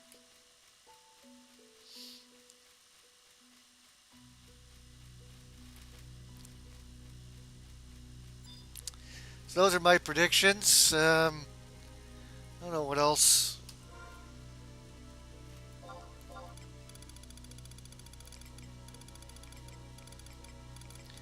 Let's go Donkey Kong game.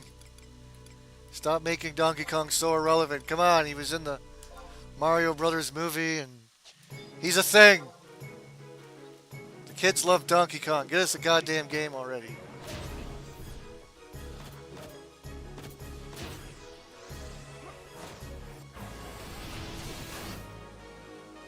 Yeah, or what if they remake one of the Zelda games that's on the DS, maybe. Or 3DS, or one of those ones.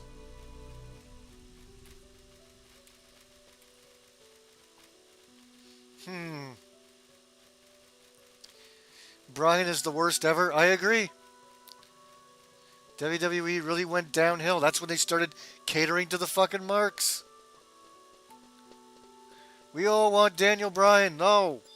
The casual viewer does not give a shit about Daniel Bryan. His name is Daniel Bryan. That's not the name of a wrestler. That's the name of some guy that will fix your refrigerator. It's not a wrestler. Bad, and it's been shit ever since. And guess what? The ratings plummeted. Because he's not believable. He's not a wrestler. I know, he's been a scourge in wrestling. He's garbage. He's one of my least, to me, he's like second all-time worst. Behind John Cena. John Cena scared away all the casuals. And then Daniel Bryan just basically put the nail in the coffin. Those are the two worst all-time. Those two. Killed wrestling.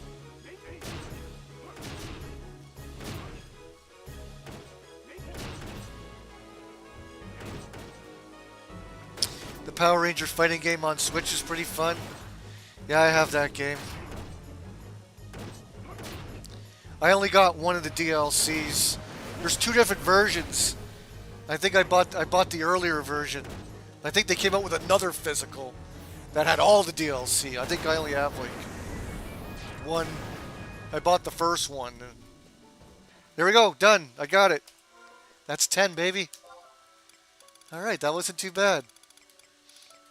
It was good to rant about wrestling while I got all my seals. I got my 10 seals.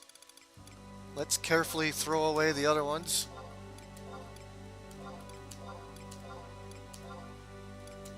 Without throwing away the ones that I got.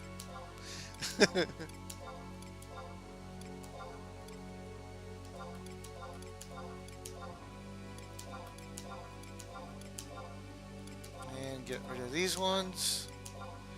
And good to go. Okay. Get out of here.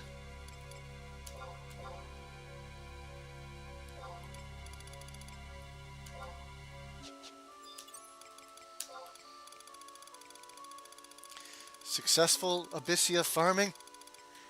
You guys were my good luck charm today. I think only one NM fight didn't have a seal. I think it was only one guy that I fought that didn't drop it. I got really lucky.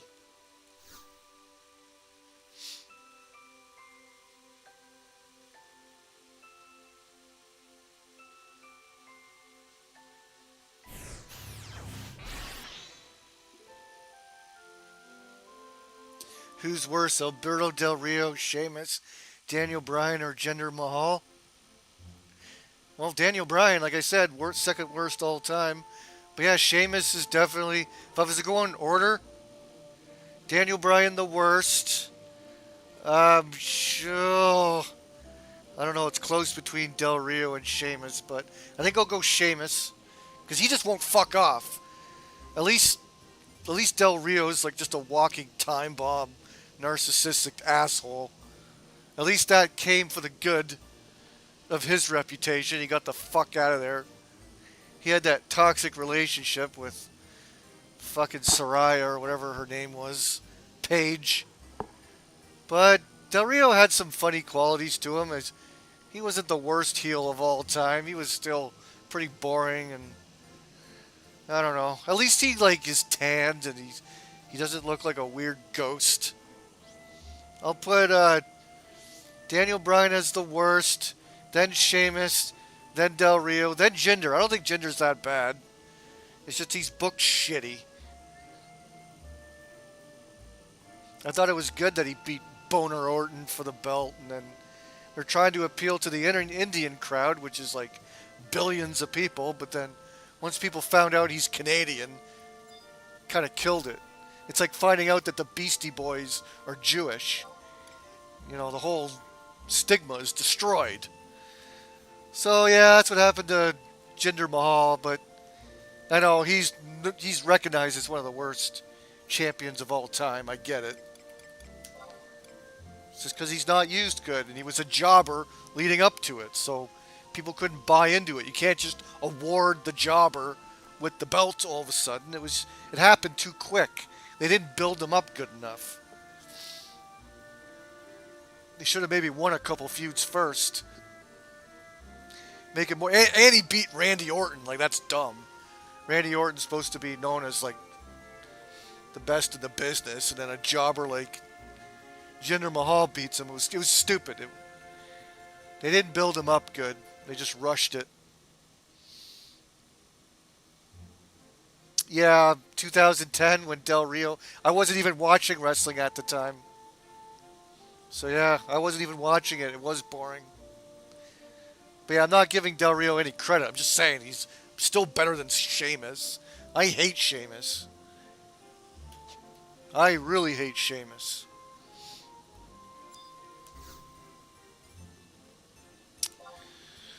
Okay, that's done. Let's go put our seals in somewhere safe. Or I can go upgrade my item now, I guess.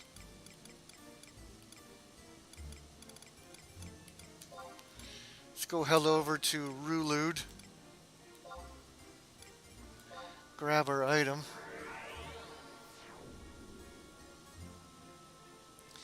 Yeah, I don't care about Jinder's roids. More guys need to do roids.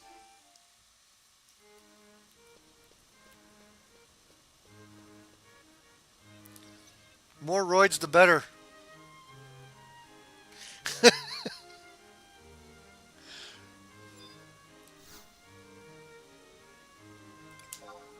Some guys need to do roids. Like, I always kept saying, what's his name? Ricky Starks desperately needs the roids. When you're like tall and like skinny, it just looks too distracting. You gotta thicken yourself out a bit there. You look ridiculous. You look like a naked guy in the ring when you're like sort of tall and skinny, and I don't know, and you're wearing your trunks. You just look like you're naked. You gotta like thicken out a bit so like it makes sense that you're in your trunks. Otherwise, you just look like a skinny guy in his underwear. That's what Ricky Starks looks like. I feel like uncomfortable watching him.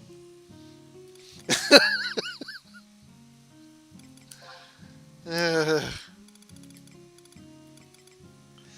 all right, Creed Curus. Anything I can throw in here?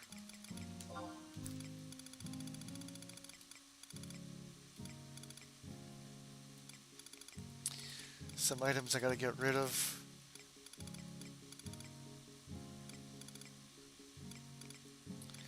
I'll chuck these in here, otherwise I'll never use them, but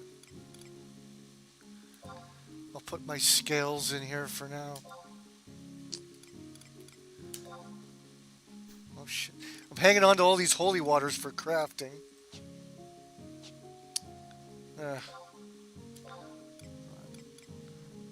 Sort these.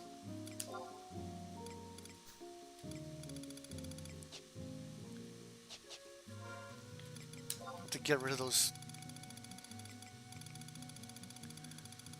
What other go? Oh shit, my Esha elixirs too.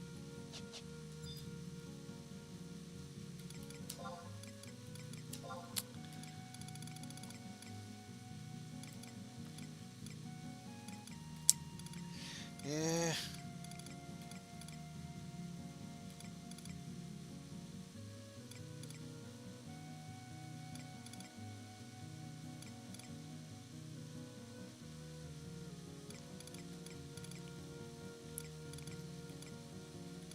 Yeah, I should just get rid of these stupid things.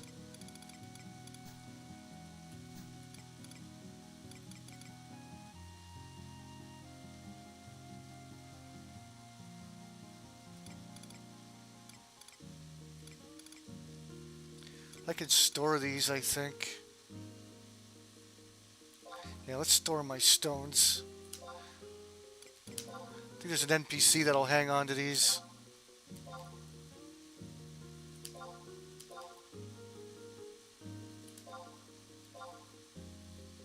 Wow, all this...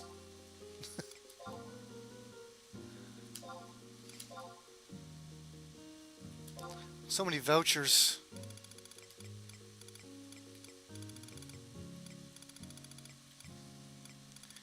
Cards, scales. I got such a crazy inventory. I can build characters no problem with the stuff I have.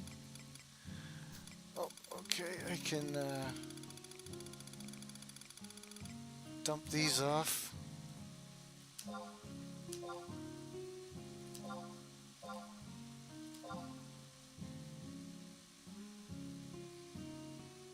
Oh, when did I get one of these?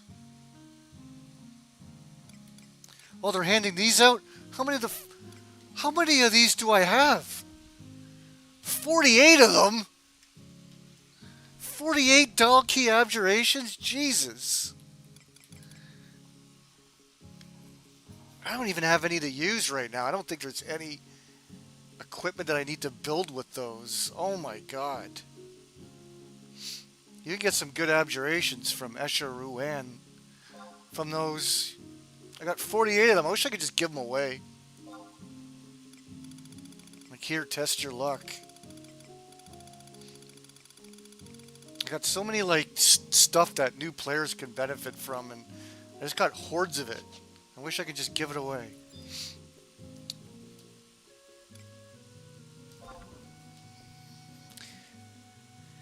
Chris Canyon seemed like he needed roids. Yeah, it would have been alright, but... Yeah, he was kind of tall, but... I remember him not being too skinny. I don't know.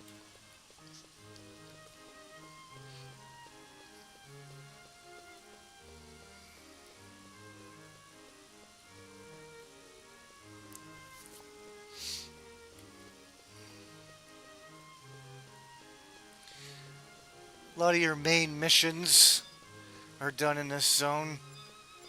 That's where the king is, or the boss of Juno.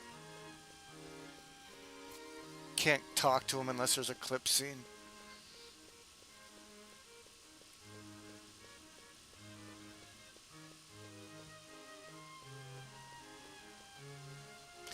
Yeah, you should be roided up before you hit the ring, yeah.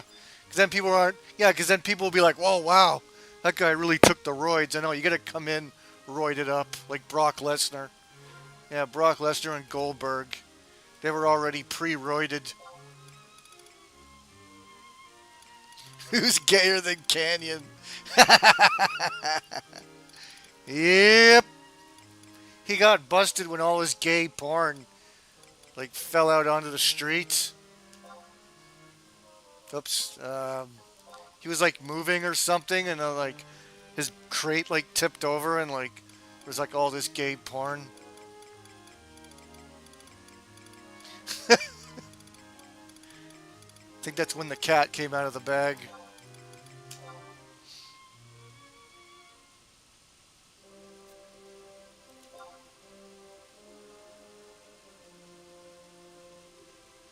Yeah, you heard about that, Dave C. That's in his biography.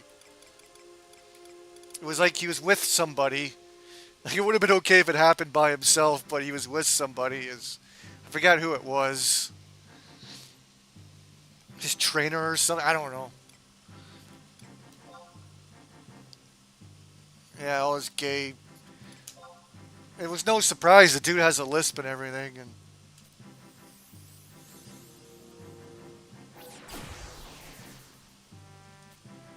I think that lisp really held him back. Like, no one wants.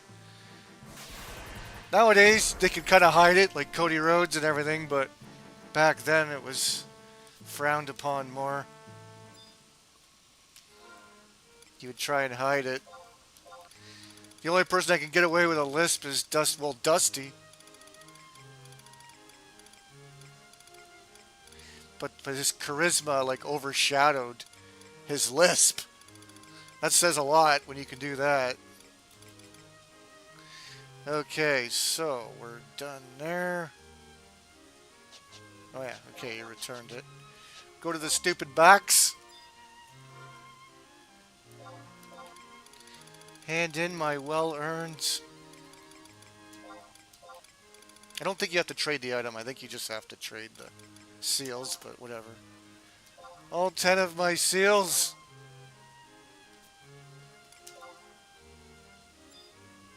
There we go. Report your success. Which then I think you have to trade the item to them, and then... There we go.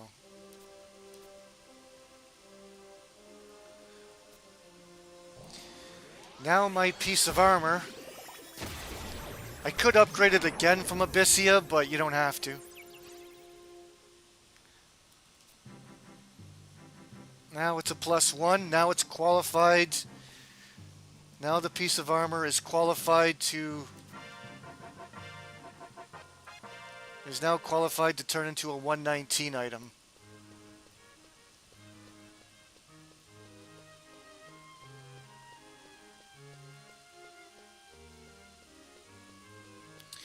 I guess I can look into doing that. See how many chapters I have. Are you still there, Rudden? Where are you at right now? Look at, I could stalk DJ Rudden. There he is. Oh, he's in Eula Grand Rage.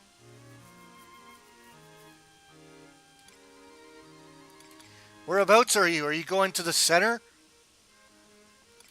Where are you at, DJ Rudden? There you are. Oh, you just entered? You got the map, right? You know what I could do? Maybe you should just explore the place. If you... Oh, wait. You have to have that cape. I don't know when you get it. There's a cape where you can, like, teleport to the person. See if I go there. Let's see if the dragon's up. I'll head over to Eula Grand Rage. I'm not going to bother you or anything. I'm just going to... Come on. Not there. It's in Furagande. Furagande. Wait, no. Well, maybe it's in... Voldania? Oh, yeah, Voldania. Yeah. Look at this. So I got, yeah, you get a bunch of crystals here. I don't know why. Look, there's even one home point that I didn't even bother getting. The one on the right, I never even bothered to get. I don't know why they put... And the one at the bottom right I never bothered to get. I think that's in like one of the... Like, I don't know why they put all these home points in Eulagaron range. But you want to get the center one at Bear Claw Pinnacle. And you have to wait a certain time of the day for the ice glacier thing to open up so you can get in the cave. Otherwise, I don't know if you could get in there or not. I don't know if there's like a longer way you can take, maybe. But it might be separated by a cliff. I can't remember.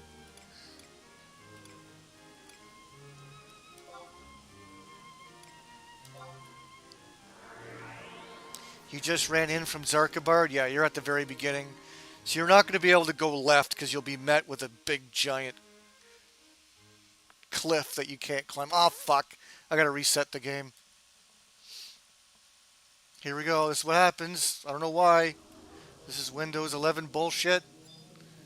This is what happens. I get nothing but a black screen here. I can warp out. And it will reset. I could do that, maybe. Actually, I can do it right from here. Here, I'll just warp back out.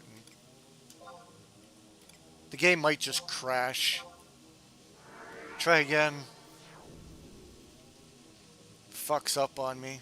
Sometimes I have to, if I don't want to like crash out on party members, I'll just play on my older PC and play the game there.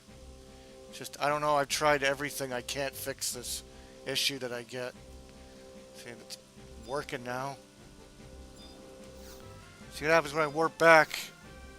The game will probably crash.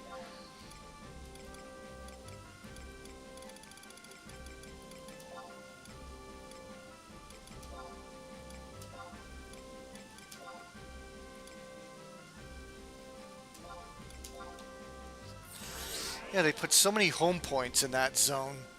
It's weird. It's a big zone, but I mean, was that necessary? Nope. Keeps fucking up. Alright, I'm just going to log out and log back in. He'll let me log out. I can't move. Like, it's like, oh, I'll go check out the area in blackness, but no, it won't even let me move anywhere. I can, like, warp out, but...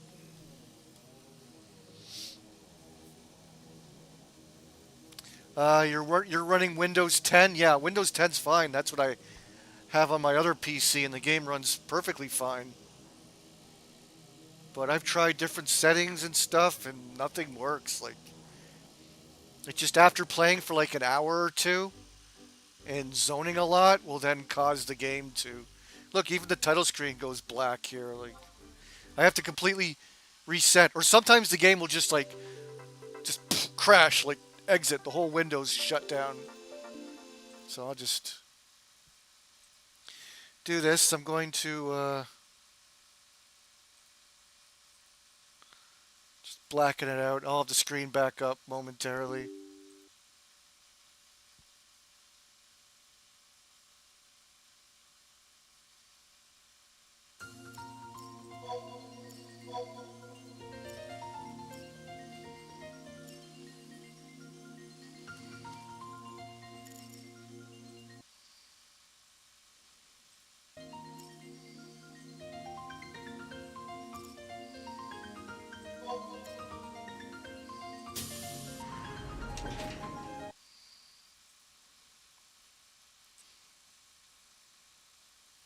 Yeah, you should be good with Windows 10. I heard from the dev team that, whoops.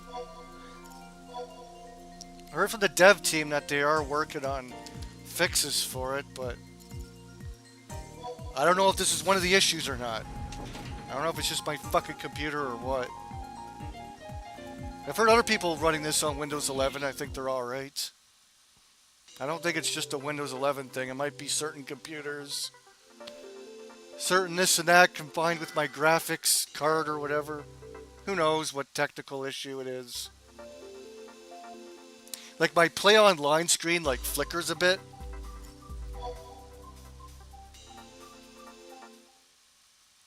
Too bad because the game runs smoothly, but it just has this timeout glitch After I play it for a certain amount of time,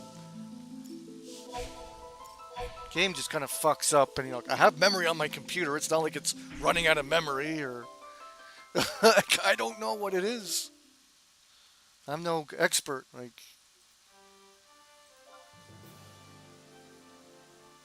I've seen other people have this problem, but not consistent like I do. I've tried to research this. I've seen people with screenshots where it's happened to people before, but I don't know if it's happened consistently like me. Like for me, it happens like every hour or two when I'm playing with my link shell. If I'm playing for like an hour with them, I'll be like, all right, I have to relog or the game's gonna fuck up on me. I just have to quickly log out and log back in. I'll do like one event with them, and then when that's over, it's like, all right, I'm glitching up here. Be right back. All right, here we are. See, everything's good. It never persists or anything. It's just I have to reboot the game for everything to be to good again. I'll get this back on screen. I have to readjust the camera size here. Bear Claw Pinnacle. Yeah, Ulagon Range isn't too confusing. You just have to run around in a circle. I don't think you have to bother with those home points. Just got to get to the center. And then once you get to the center, you might have to wait for the ice to melt. I'm not sure if you can go along the long way or not. I think you have to wait for the ice to melt. It just happens during the type of day or whatever. Might have to sit there for a bit. I think the walkthrough, I guess, maybe will tell you, but... Yeah, this is a Chains of Promethea zone. They added it to Zarkabard. There's a cool dragon that spawns here. It's like a big purple dragon. So, right above me is a battlefield that's used for Change of Promethea missions. And behind me... Oh, you can just ride a mount, can't you? Oh, sorry, I forgot to turn it back on. Sorry. Thank you. So Windows captured. There we go. Sorry. So this is Ulagon. Let me just adjust it here. Thank you. There we go. You can just jump on a mount, can't you? You're spoiled. Back when I played it, I didn't have mounts at all. And I couldn't take mounts into the past.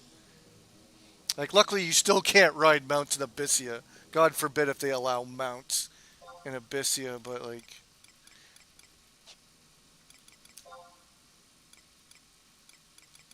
You could just ride a mount all the way there. I didn't have mounts when I had to run through this zone. You're spoiled now.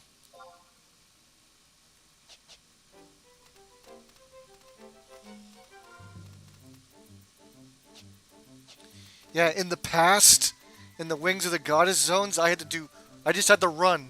I had to run back and forth to fucking Juno from whatever book was closest. I think Saramog, Champagne, S. I had to walk every time.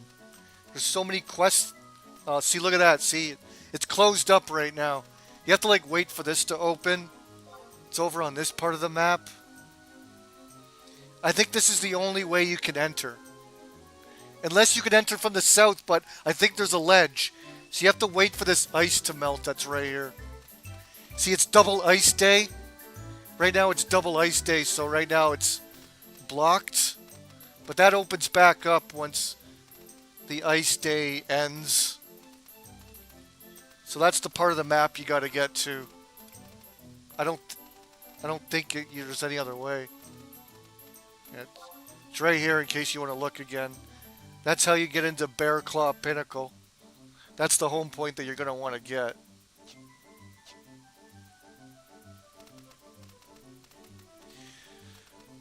So yeah, you're not going to be able to get in through this way. Because there will be a ledge. Unless you want to kill yourself, I can tractor you through, but if you go around this way, yeah, look, there's a ledge right here. You might be able to come as far as here, but then you're not. Yeah, you're not getting up. You're going to have to wait for the ice to melt. But maybe by the time you get here, it'll be open. That's what Final Fantasy XI likes to treat you. That's what they like to do to you. They like to waste your time.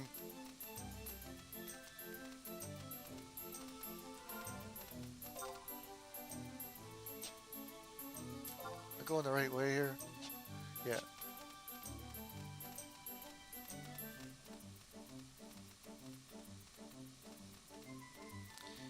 See if there's another ledge, I don't know. Yeah, well there's a ledge here, so you wouldn't be able to get past here. This is only the exit.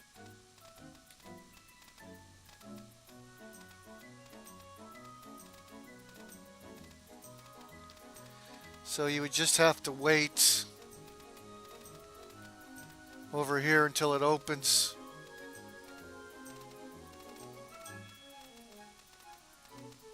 I believe it's right here.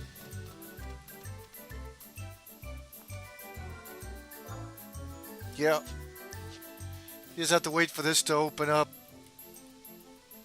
It's double ice days.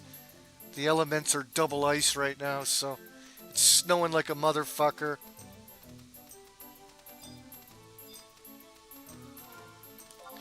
Well, we'll see if Jormy's up.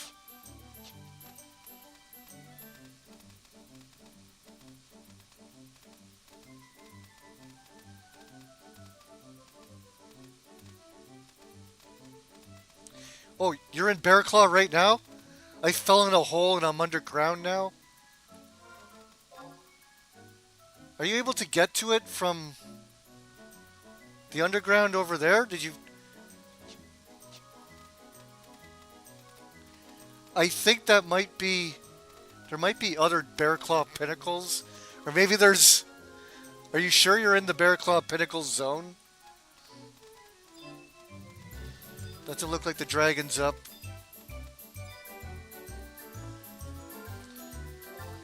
It spawns every 3 days, or once you kill it, it takes 3 days for it to spawn. Nope, doesn't look like it's up.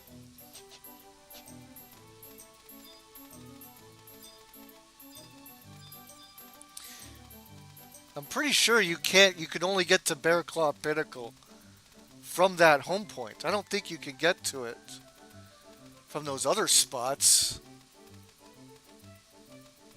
I thought for sure you...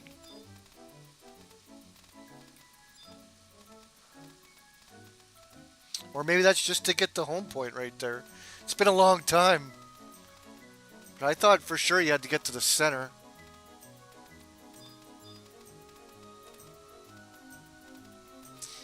Usually when I go to this zone, usually it's Abyssia. There's an Abyssia version of this zone. Here's the big cliff. You can actually fall down. You can get inside these caves. You have to sort of like know where you're gonna fall. Gotta land on some of the shit here.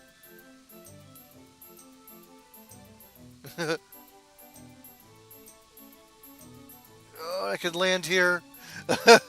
I'm inside one of the caves.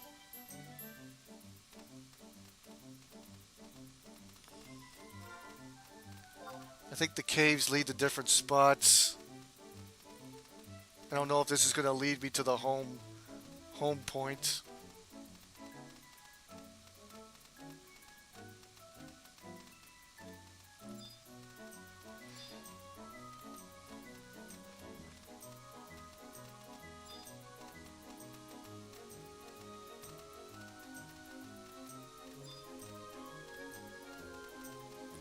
Oh, there's another entrance. Or no.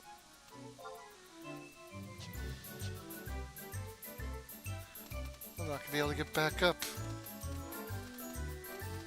It's in this underground cave.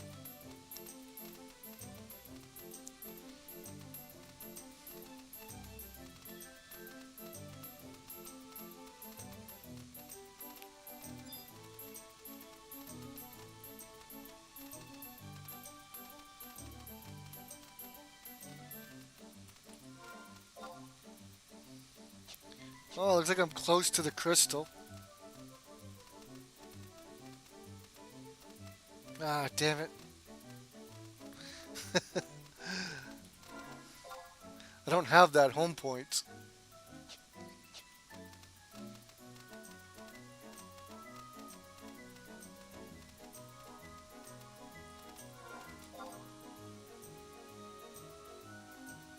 Looks like I'm like right on top of it.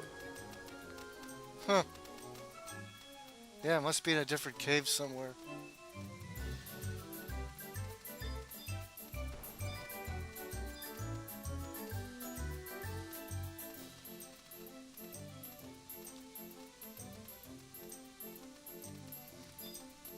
Naturally leads down there. Oh, well, can I not drop down?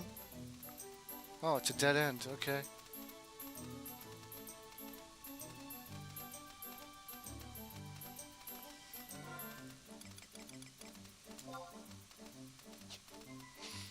Yep, I don't have that home point, nor do I really care very much. I'll see what's to the left.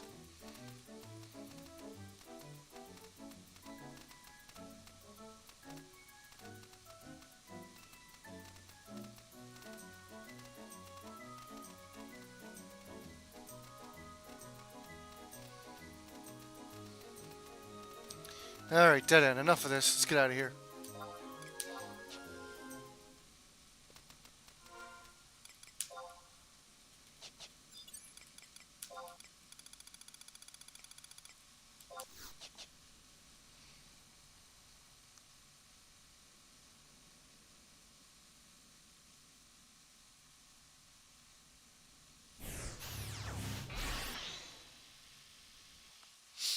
So did you make it? Did you get to the battle zone? Or are you doing the quest part right now, DJ Redden?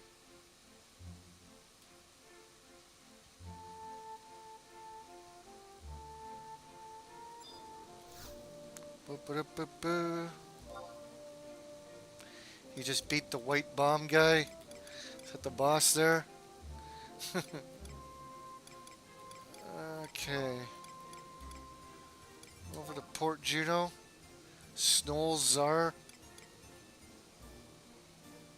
Sweet, I didn't think you can get it. I didn't know you can get there from just any of the holes. I guess it takes you to that area.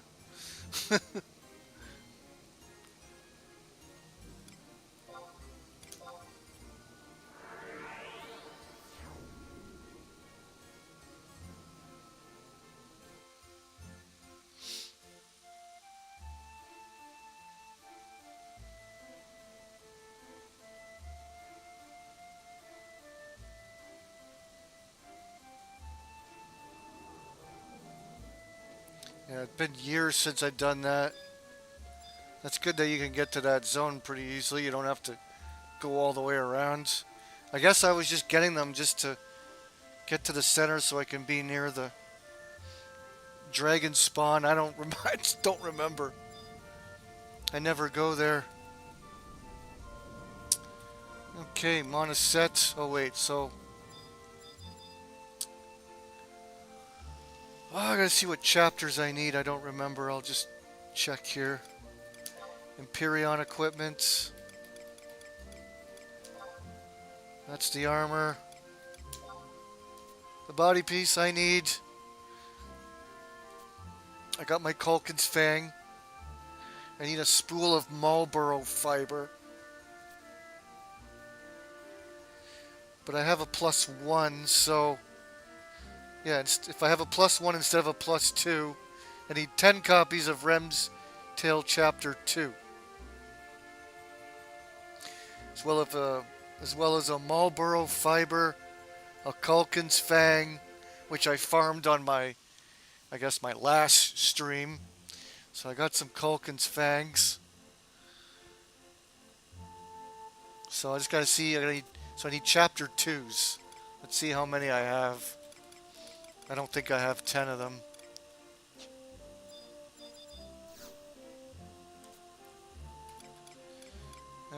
Rem's Tale chapters. I got 6. I got no chapter 1s. Chapter 2s are for the bodies. Chapter 1s are for the headpieces and I think chapter 3 is for the hands, chapter 4s are for the legs, and chapter 5s are for the boots. So I'll take all 6. Alright, let's get 4 more chapters. So head over here and get myself a macrocosmic orb. Ah shit, I'll have to look on Google to see what battlefield I need to go to. I don't remember.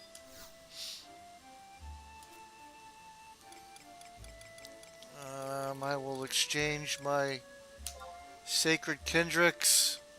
Yeah, if you got any those seals, stash them over here with Shimo. You'll need to stash all your seals. Give them all to Shimo and just let them hang on to them for you. Even if they're like low, even if they're just plain seals, you can exchange them for better ones, like a 2-for-1 deal or something. So make sure to stash all your crests or whatever over here. Just give them to Shimo, and Shammy's the one where you grab your orbs. You're gonna have to do like a lot of these battlefields. They're really easy to farm. You can choose what difficulty you want. The harder the difficulty, the more chapters you get. But if you have a shit ton of crests, you can do them on low difficulty if you want. So rather than stashing your crests in your Mog house, you can just give them to this guy, Shimo, in Port Juno. So I'll give him some. Hang on to my kit. I got so many of them. Like I could just chuck them. I've got a lifetime supply of them. I don't need. I'm just showing as an example. Here's all my high kindreds. There's 73. Yeah, I got 578 of them.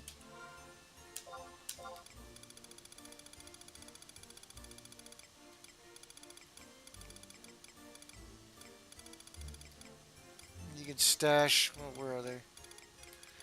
And my sacreds. There we go. And he takes them. He holds on to them for you.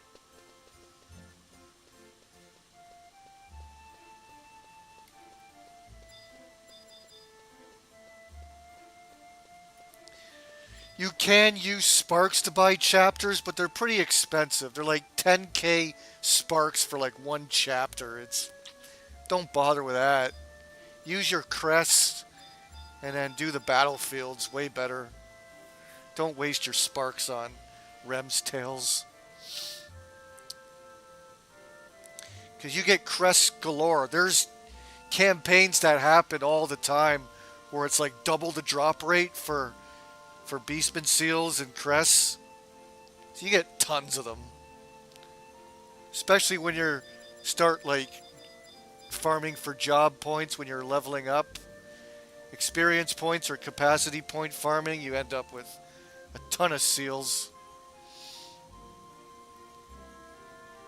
Alright, so I just gotta look up Rem's Tale Chapter 2. The screen will go black for a second as I'm looking this up. I only need 4 of them. Rem's Chapter 2. Okay, so battlefields.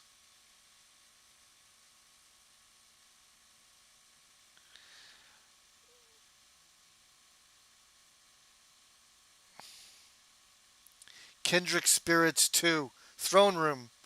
So I gotta fight some demons. Some daemons! Might run into Finn Balor the Daemon! Alright, Throne Room. That's the only place you can get them. As far as battlefields. Alright. Go to the Throne Room.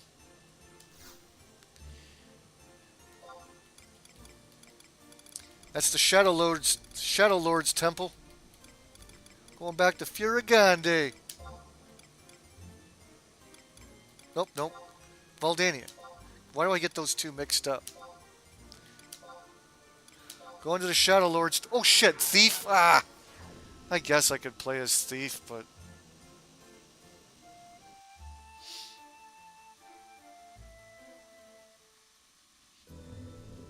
I think all I need to do is play it on medium difficulty. Just I think it's a little bit squishy, that's all. Ooh, yes, and you know what? I don't want to mess around with. There's actually a 2 hour that one of the summons do that actually takes off quite a bit of health. I'm not going to play around with that. Here, just head back.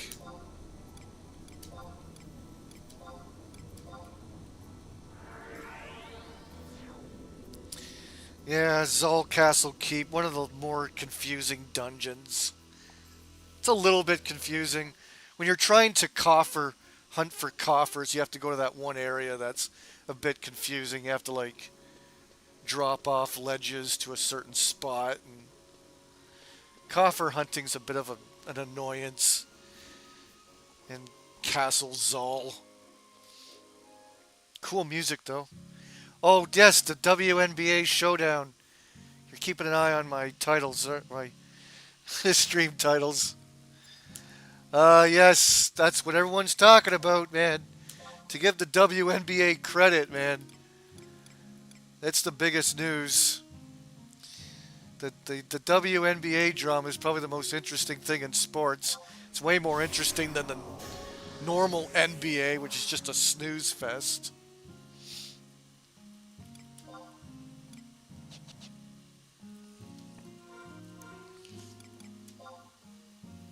I'll go dressed up in my normal gear.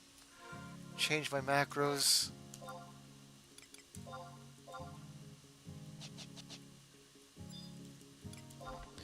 Alright, now I can go safely. The WNBA news, fucking Angel Reese. She is a fucking clown. She even basically admits she's a clown. She's wearing clown shoes that say the Joker on them. And what is she now? 0-3 against Caitlin Clark? Well, her team sucks. They're like the second worst team. I think they now probably have a better record. Or the Fever, I think, might have a better record than the fucking Chicago garbage team. That fucking Angel Reese, that fucking ghetto piece of trash. What a dumb bitch. Where, like, no one gives a fuck about Angel Reese, except for, like, the masturbators, except for, like, the hardcore incels that are, like, into her and stuff. But, like, she's not a draw. No one gives a fuck about Angel Reese. No one cares if she won the college championship, whatever. She was on, like, an all-star team. Like, shut up. Like, if Angel Reese was on Caitlin Clark's crappy Iowa team, she would be shit. She'd be nothing.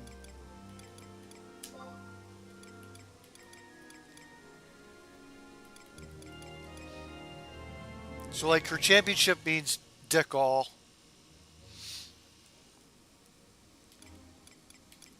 Caitlin Clark's, like, breaking records for, like, a rookie in the WNBA. I think she's got, like, over 200 points, and that's the fastest that any rookie has achieved that.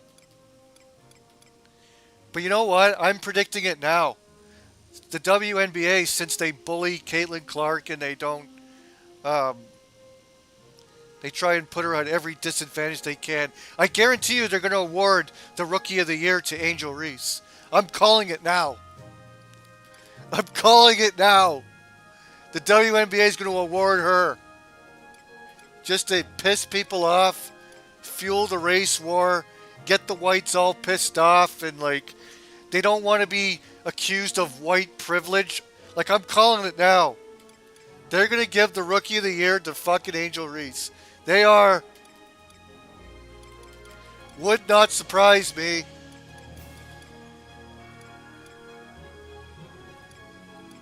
So Angel Reese has been embarrassing herself in her stupid shoes, saying, people are paying to see me as well, and I'm moving the needle. You ain't moving shit.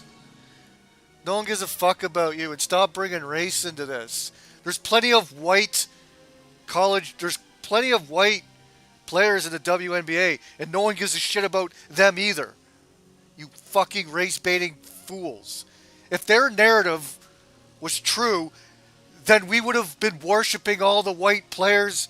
Not worshipping, but we'd all be like following all the white players before her then. It's not like Caitlin Clark is the first white WNBA player.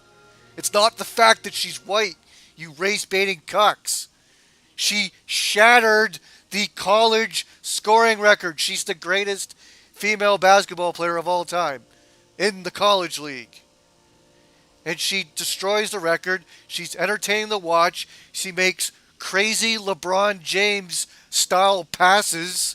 She's amazing at passing the ball. It's like watching like LeBron. And then she shoots like Stephen Curry. No one has ever seen a female athlete like that ever, ever. She's like Stephen and LeBron mixed into one. She's got the passing of LeBron and the shooting like Steph. That is why she's popular. And then she shattered the record. It's not because she's white. It's because you guys are race baiting fucking cuckolds. That's what it is. And they're obviously jealous of all the attention she gets. And everyone with a brain knows this. And they're trying to fuel it into a race thing. And that's the truth. That is the absolute truth. I could give two shits about women's basketball, but I find Caitlin Clark interesting because she's dominant. She has the marketing ability of a Michael Jordan. When Michael Jordan came into the NBA, he was a phenomenon because he was so much better than everyone else. He was a prodigy. And he grew the game. And he became a star, Michael Jordan. Well, now the WNBA has that entity now with Caitlin Clark. And what have they done? They've treated her like shit. Michael Jordan wasn't treated like that. Sure, you get a little bit of hazing here and there, but this has gone beyond what Michael Jordan's gone through. This is pure hatred. This is not just talk smack competition stuff. This is bringing race into the equation. This is bringing serious shit and nasty technicals that the league isn't even following up on. The league is even too afraid to punish them because they don't want the race tag put on them. Now with that hit with Angel Reese, it wasn't the worst hit in the world. She was reaching up for the basketball and smashed her in the head. And she was looking at the ball when she was doing it. She wasn't looking at Caitlin going for the head. Now, it was a little bit of both. She kind of did it to where, like, I don't give a fuck. If I hit her, I hit her. And she was... It looked intentional, but at the same time, she made it look like she was going for the ball to where it was... It was a little bit of I don't give a fucky. I'm more likely smacking her in the head. Good. Like, good. I'm just going to throw my arm, and if I hit her, I hit her. That's what the kind of hit it looked to me. So I don't think she should be suspended for that. But it's like a stern warning type of deal. Like, hey, that looked partially intentional. You know, smarten up. Because you can say, well, it's a basketball play. Well, then you should be benched because that was a pretty poor attempt at blocking the ball. You just ended up smacking her in the head. You piece of garbage. And then prior to the game, she's calling herself the Joker. Well, then I guess Caitlin Clark is Batman. She should have gotten her face and said, I'm Batman! Like, sorry, I can't do the Batman voice, but I'm Batman! Do it AVGN style, right in her fucking face. Oh, that would have set her right off. And I'm telling you, if the skin color was reversed, oh, the WNBA would be shut down. If Caitlin Clark was to smack her in the head like that? Are you kidding me? Oh my God, the media would have had a field day on that. And that's the truth right there. If the skin colors were reversed, the WNBA would be shut down. It would be shut down. There's no denying that. So put that into consideration. So I can understand a lot of conservatives are pissed. Caitlin Clark marks are pissed, but it wasn't that bad of a hit. It could have been, if she was looking directly at her and squared up and hit her, yes, but don't overreact. She was looking at the ball. I've even looked at it a bunch of times. Like, I think you could get away with one, as in not as like not. It's not a suspension worthy hit. I mean, that is basketball. That happens all the time. So it's not too controversial in my eyes, but a lot of people are pissed by it. Anyway, so we're going to throne room.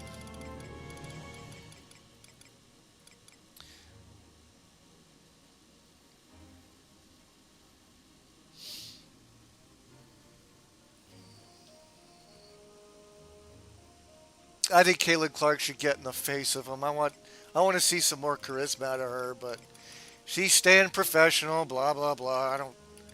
I guess she cares. Well, I guess she's probably told just keep it professional. She's got sponsorships, endorsements. She needs to come across as the baby face. So maybe her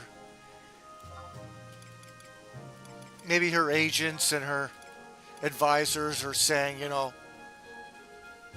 keep it good. Stay goody two shoes. You're getting deals from Nikes. Because the moment she starts talking trash and fueling up the media, oh, it's race, then Nike will drop their deal. Yeah, she'll lose out on a lot of money. Because, yeah, her being white is, you're on thin ice. Nike will drop you in an instant if there's any accusations of her going at the race, you know what I mean? So, yeah. So there's nothing she can do. She's getting baited in, but she's not falling for it. And I already ranted about it on the last stream with her pressuring her into becoming an SJW lunatic. The psycho libtard media is like, oh, she's not using her platform to bring awareness to racism and bigotry and like, fuck you. You got plenty of other people to do that crap. You got your Rachel Maddow and all your other lunatics to do all that. She doesn't have to do any of that crap. She plays basketball. That's her job. That's what she does. She doesn't need to preach fucking nonsense to you lunatics that think that there's racism around every corner. All you snowflakes that need your little comfort, safe space speeches thrown at you.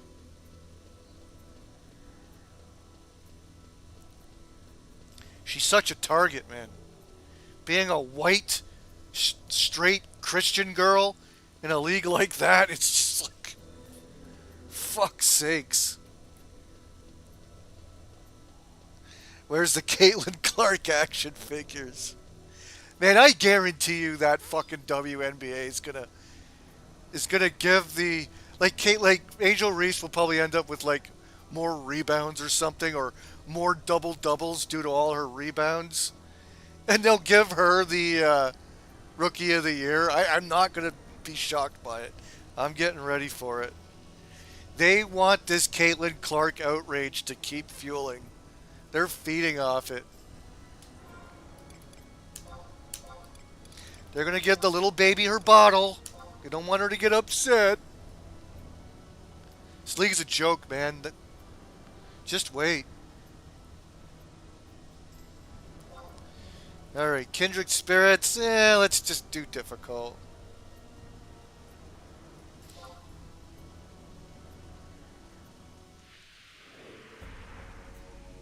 Alright, I'm going to fight some diamonds. Do you got Cornelia? Do you use Cornelia? I don't use Cornelia because I don't need haste and accuracy. If you really need haste and accuracy and you don't have like a good bard, or I think you have Koru. Koru gives you haste too. If you need more accuracy, Cornelia is the way to go. But like, it's good for new players.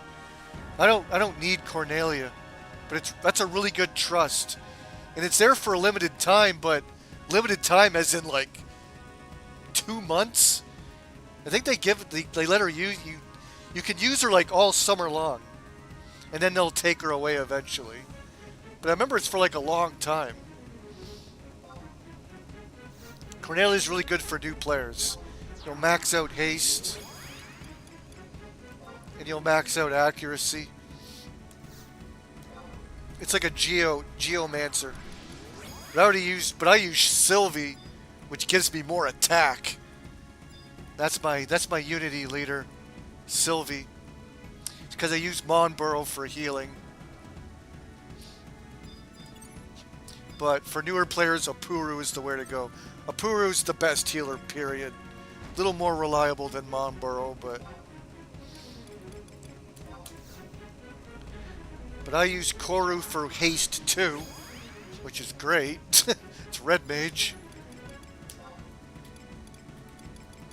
Joachim for backup healing, which I'm not going to need for this battle. So this is the trust that you will get for defeating Chains of Promethea.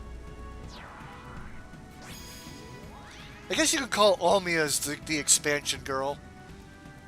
But I think Prish plays more of a role, doesn't she?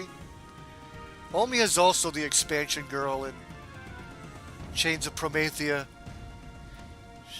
She's like a big part of the story. There's basically two expansion girls in that. Almia is a really good bard. And then who else do we throw in? Quiltada, I guess.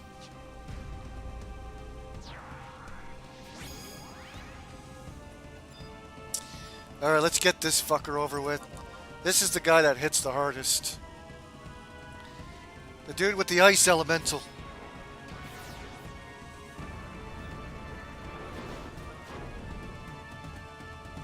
The diamonds! The summoner motherfucker. Then Shiva comes out and casts her limit break spell. There she is. Yeah, see, my trust got smoked.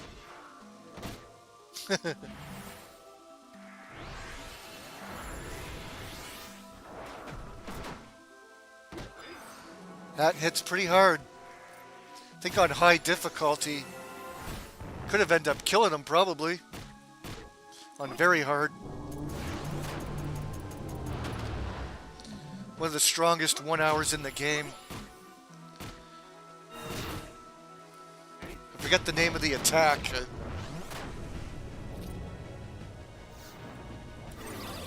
Oh my god, you put me to sleep! No!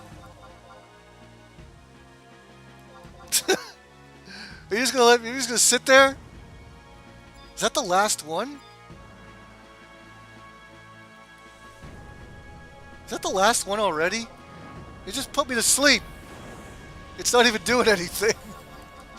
It put me to sleep and it's just standing there. You asshole. He's not even gonna like hit me with anything. He's just gonna stand there.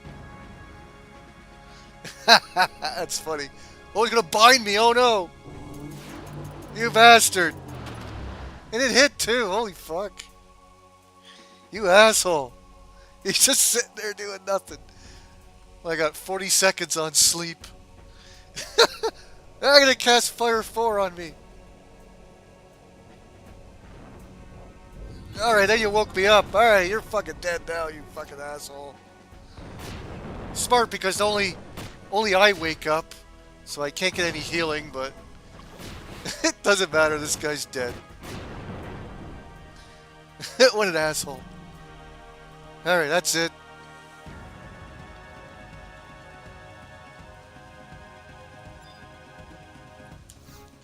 Get my stupid rewards.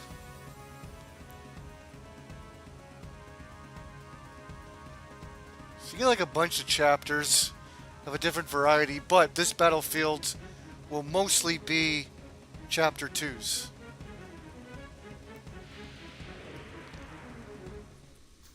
Make sure I collected everything. My inventory might be a little bit full.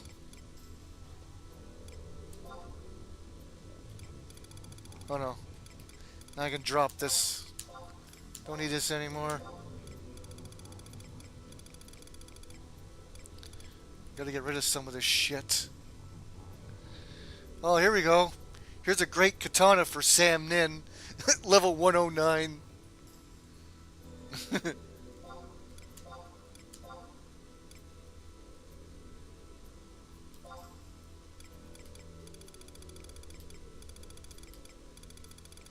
Yes, I gotta.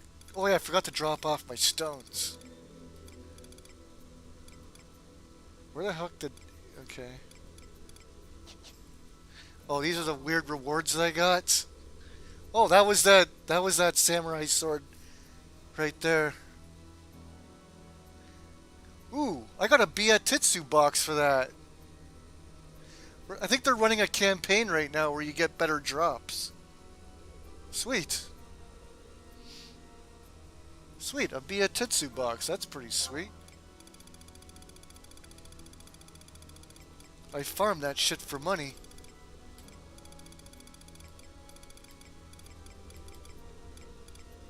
Yeah, right here. Alright, thank you. I gotta get rid of this garbage. I got too much garbage in my inventory. Alright. Looks like there's somebody here.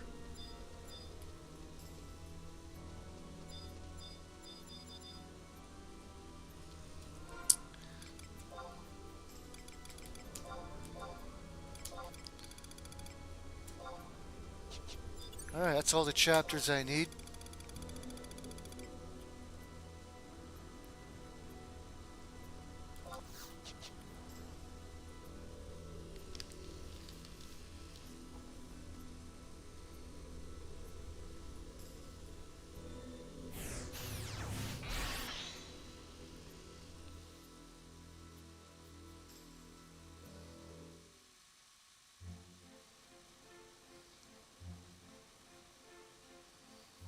Who's this? Does who have a unibrow? Caitlin Clark? Or Angel Reese?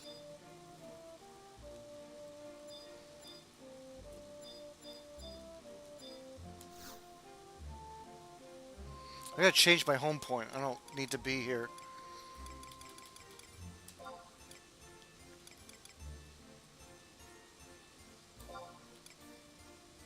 Oh, I gotta get a Marlboro fiber. Well, I guess I can get one over at the auction house. Caitlin? No, I don't. No, she doesn't have a unibrow.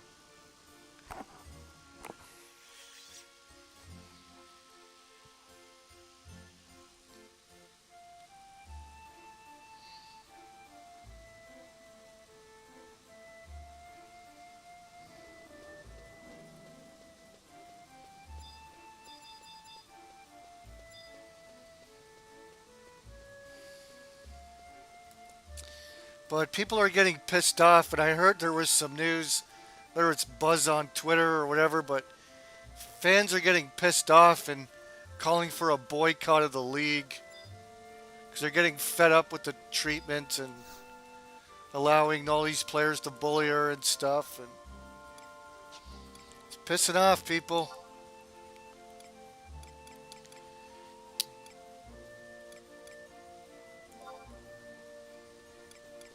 Fuck, is Clothcraft or is it?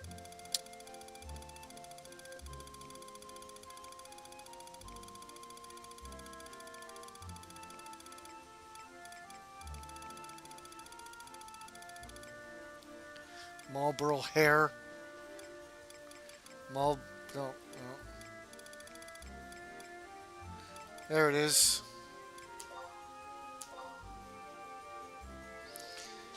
40K. I know. I get these all the time. I never.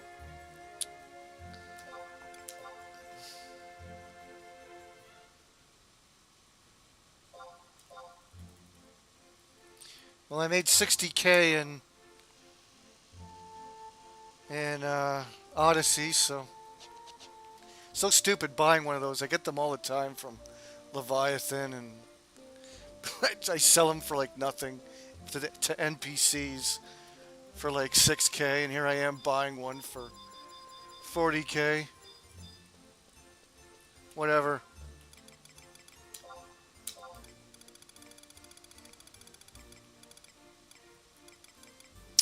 Okay. Oh shit! I gotta go get myself a Culkin's Fang, Macaulay Culkin's Fang.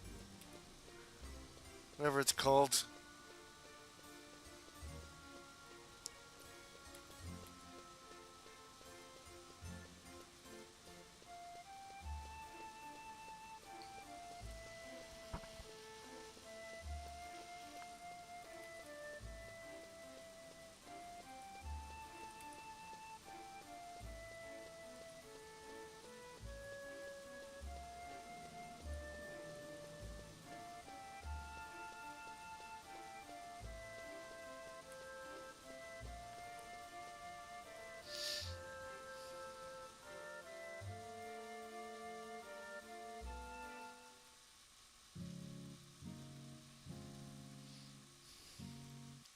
I don't know who Amanda Bynes is.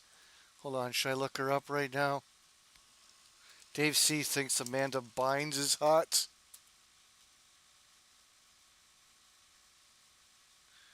Who is she? She's an actress.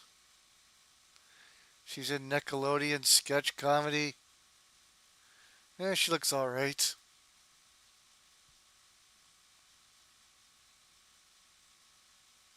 Maybe she has some embarrassing photos with her, but I don't know how you brought her up all of a sudden.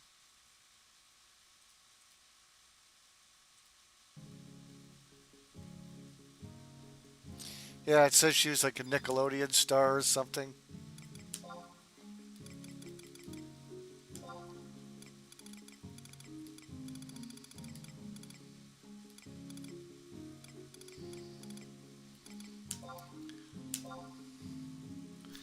Okay.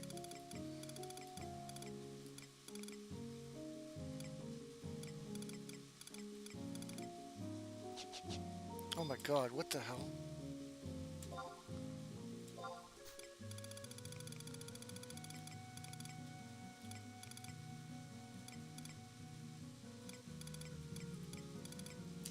All this crap now.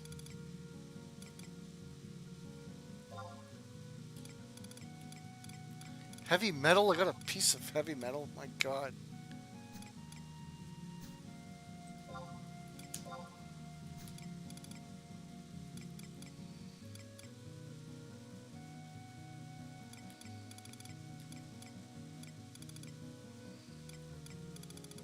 Got all those chapters to store. Oh my god.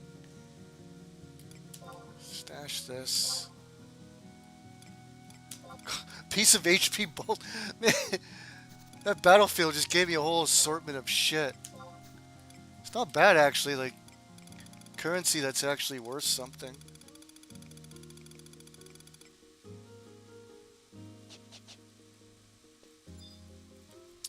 Okay. Got my item.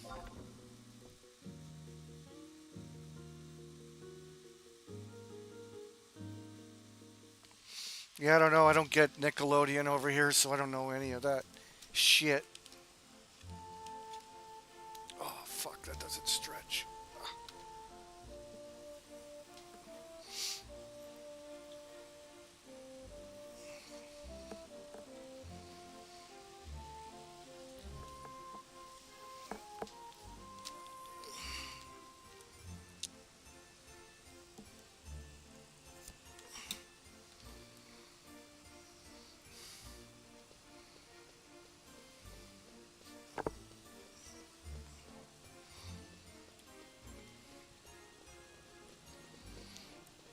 I heard they got rid of Nick at Night a long time ago. I used to get Nickelodeon on satellite dish way back in the day, before they completely outlawed American feed television through satellites.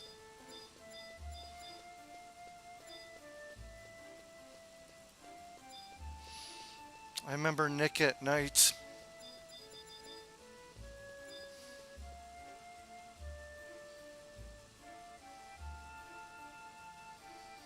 Would you say would fill the void of a life without Nickelodeon with Kim Mitchell?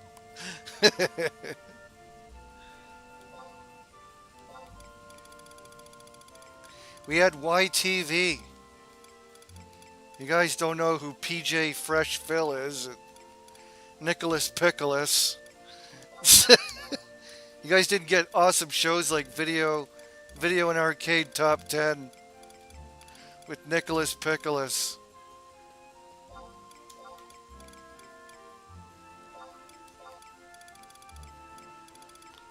You guys don't know. It's letter time. It's letter time. You guys don't know the goodness of Video and Arcade Top 10 with Nicholas Pickles. It's letter time. It's letter time. No, you guys don't know. You guys didn't have awesome shit like Kim Mitchell and Nicholas Pickles. You had lame shit like Nick at Night and crap. Canadians got all the good stuff. Fuck. Alright, what do I need? Where's my chapters? Oh yeah, I gotta get more out of my stash, don't I? Chapter 2. Oh wait, I got enough right here. How did I get 15 of them? I guess I took out all 6. Alright. I think that's it. Yay. She says, thanks for actually bringing what I told you to. You cannot imagine how many imbeciles fail to listen to directions. Also remember that art takes time to create, so don't come visiting, so don't come, let's just say, yelling in my face if your gear is not ready yet. Some of the characters are such assholes in this. The Unity Concord lady is a real bitch. In Sandoria, oh man, she's like, here's your item, don't fucking lose it. Or so she's like, forget what else she says, like, I'll spit in your face if you fucking cancel this, or like, here's your item, although you don't deserve it, I think she says. Like, there's the Unity Concord lady's such a bitch. When she upgrades your gear and shit, she's like, here's your item. Don't fucking lose it because you're not getting another. Or, here's your item. You don't deserve it, but here you go. She's like, who else is a fucking dick? Oh yeah, Oboro. Oboro who augments stuff. He's also in Port Juno. He's at the bottom of the stairs. He's another fucking asshole. All these augmenters like hate their job. Yeah, Monaset's like, thanks for actually bringing me the shit that I need. You wouldn't believe how many fucking idiots get it wrong all the time. It's hilarious. It's like all these augmenting NPCs are like miserable fucks. See, watch, they'll say like,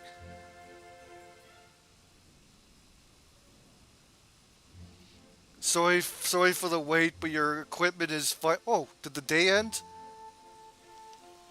Oh, it did. It just ended 10 seconds ago. Alright, so I got my item. I thought she was going to say, it ain't ready yet, jackass, but the day happened to reset. It's now like Ice Day or whatever, or Lights Day. No, it's Lights Day. The day just ended. So my equipment was conveniently ready right then and there. Alright, so here's my upgraded level 119 piece of armor. I turned this thing from a lousy normal Abyssia item, and now it's a 119. Sorry, no, it's not 119. It's 109, but I'm about to turn it into 119. So Monaset will tell me what to do next.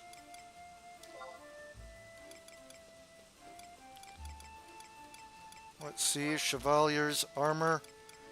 And we need Chevalier's armor +1. My goal is to eventually get it to +3.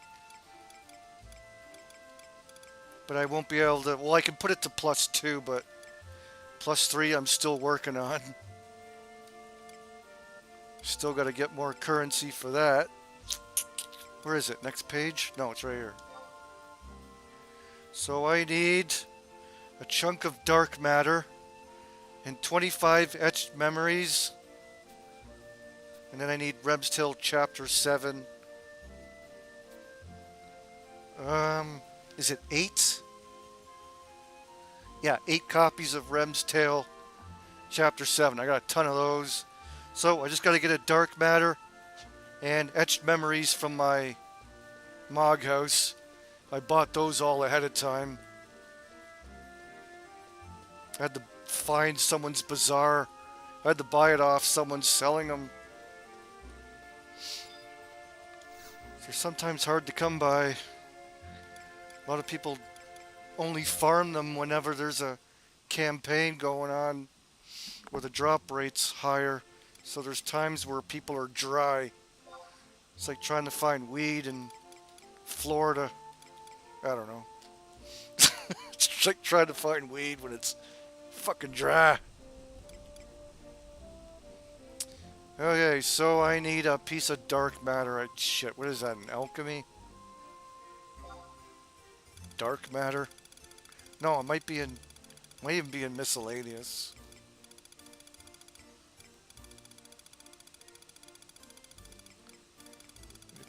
Dark matter, here we go. This stuff's worth a little bit of money here. Dark matter ain't cheap.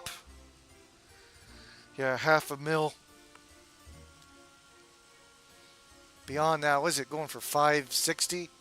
I'll see if someone will sell it for $550. Or try $500 on the dot.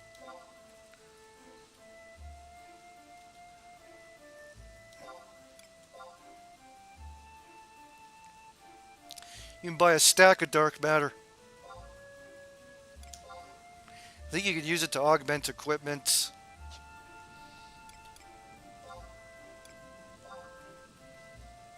There's campaigns where they offer free dark matter from NPC to augment equipment. I think you can buy it if you want. And roll the dice. Right, come on, $550. Come on. Really? Alright. $560.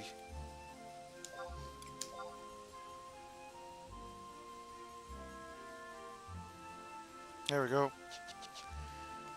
Got my dark matter.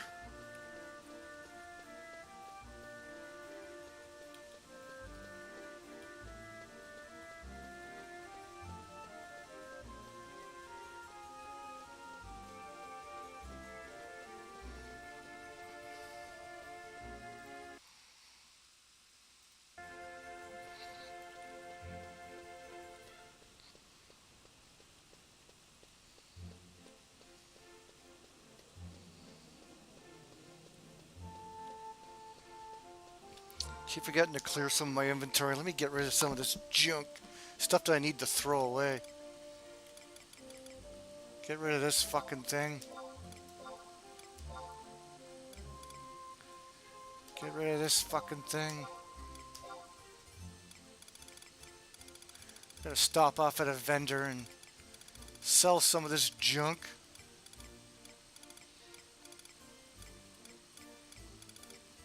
Iron plates, get rid of that. Get rid of these.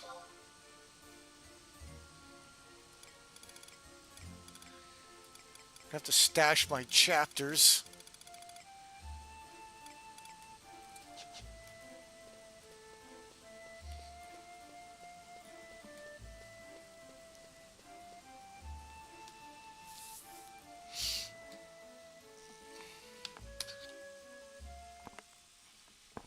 My monk is so close to master level 37. I was thinking about chilling and doing and getting that level. I don't know. Shit, no. I need 25 etched memories. Come on, load up. Load up.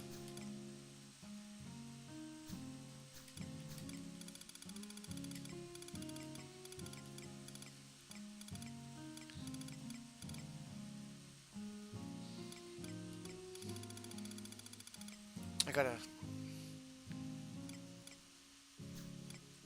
auto sort. I'll put everything in stacks for you. And my etched memories, there they are. Got 66 of them.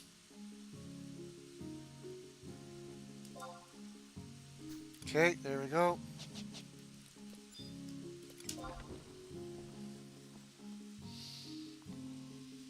Oh, what time is it? 8 o'clock? I can put some TV on. What the fuck's on? I didn't. So caught up in the game. I got an extra TV.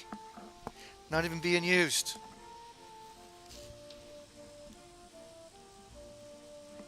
Oh, the finals are on right now. Let's see. This will probably be the end.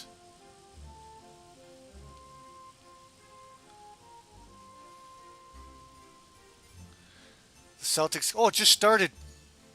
Oh, yeah, it's 8:43 right now. Got the Boston game. Boston's going to win the championship tonight, I think. The Red Sox are playing the Blue Jays right now.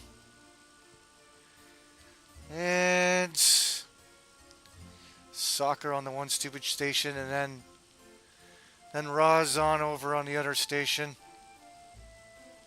That's it. You got to figure out how to get to Bibiki Bay. Yeah, there's a survival guide in there. Bibiki Bay is from Bubarino Peninsula, southwest corner. Just head down to the beach, and just right along the beach, and you'll get there. It's easy to find. Go to Mora, the town of Mora, then Bubarimo Peninsula. And then southwest corner is Bibiki Bay. It's easy to find. Just go along the beach. That's a nice zone.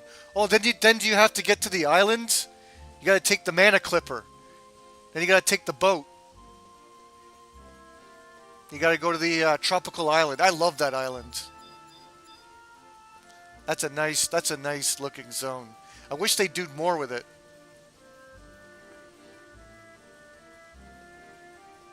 That's where I think you have to go.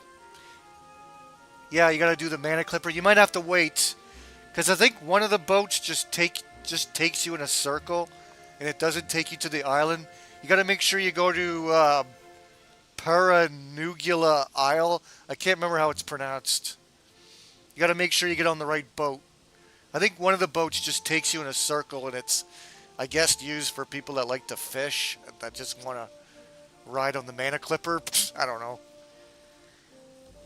So I think there's like two different boats.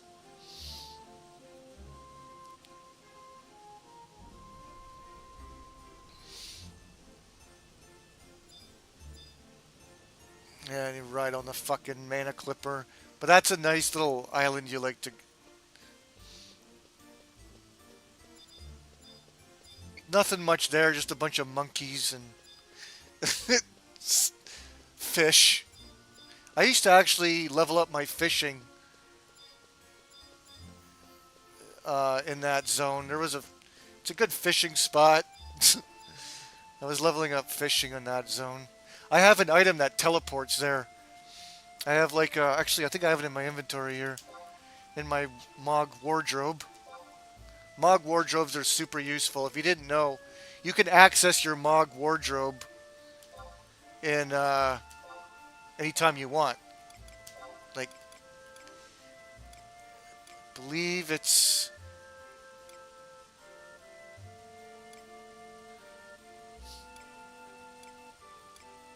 Oh, what the hell? I thought I had it. Maybe I shoved it elsewhere. Maybe I took it out because I don't go there often. No, I didn't. I don't have it in my wardrobe. Ah, crap. I could turn into a skeleton, though. And I can teleport to Adeline Castle Gates. Why do I even have that? Yeah, I think I remember I was trying to sort my inventory. I needed space in my Mog Wardrobe 3, and it's like, well, I don't fucking go to this island. Shit. Well, there's an item that I can teleport right to the island. No, I have absolutely no reason of getting there. What's up, Ricardo Cody?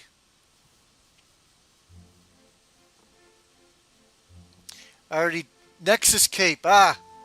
That's not it, but that's the item I was saying is the Nexus Cape is the item that will let you teleport to a party member, and it works, I think, in most zones. It's kind of broken in some areas, but do you have a Nexus cape? That could, you can get people to help you get around faster with that. Alright, so I'm going to take out some Rem's Tale Chapter 7s.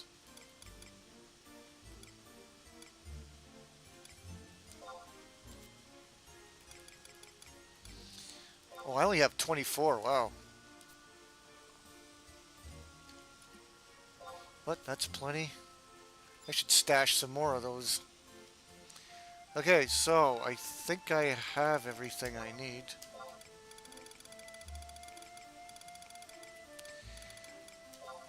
My armor. My chapters. My etched memories. And my dark matter. Perfect. Thanks for actually bringing what I told you. You cannot imagine how many imbeciles failed to listen to directions. Alright. That's funny. Alright, well, that's going to take a while because it's only 5 hours into the day. So I'll come back to her later. It's not going anywhere. Next time you talk to her, you get your item. Alright. I got to drop off my stones in Norg.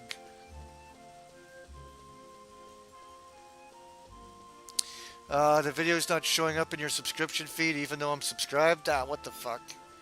I don't have any problems with that. Are you using mobile? Maybe it's a little shittier on mobile, but... I notice that streams will disappear, like once they're done live streaming, it doesn't show up. But then it'll pop up later, or... Some people set it to members only and stuff, but... I just gotta stop off in Norg.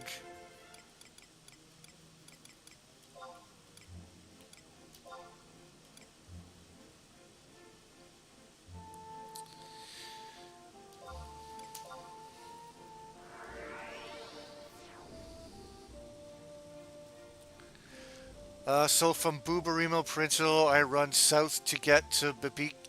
Yeah, well, south is Mora, right? So it'll be southwest on your map. It's those beaches. To the west of Mora, you'll see like those beaches you can get down to. Go along the beaches and head west, and you'll go into some caves. You can't miss it. It's easy. You don't have, it's not like a maze or anything. Just head to the southwest. Not southwest of where like those, not the very, very west. Like you have to go from, just go from Mora. And then just get down to where those beaches are on the map.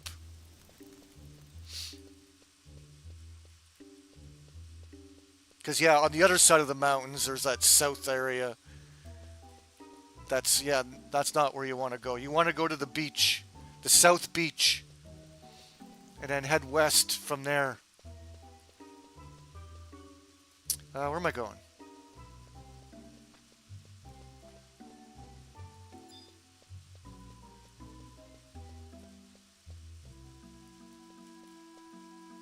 Over here. Who holds on to the stones? It's one. I think it's Oseam. Here, Oseam. I got some fucking stones. I got a pocket full of stones. It's like, yo, Oseam, I got some rocks. You hold on to my rocks for me?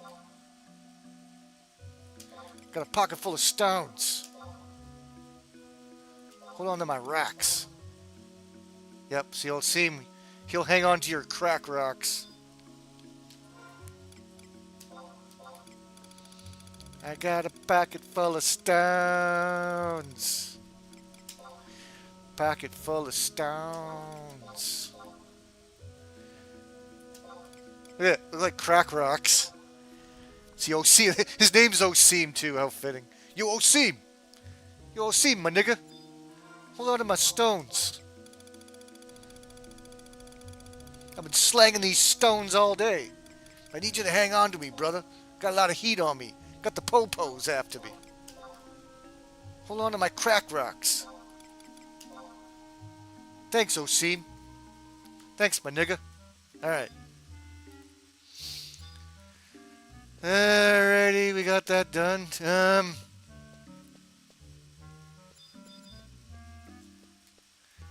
Here, I'm going to teleport to Paranuga Island. Like Bibiki Bay, I can come out on the map. I'm sure you'll find it. Shit. First, let me grab this.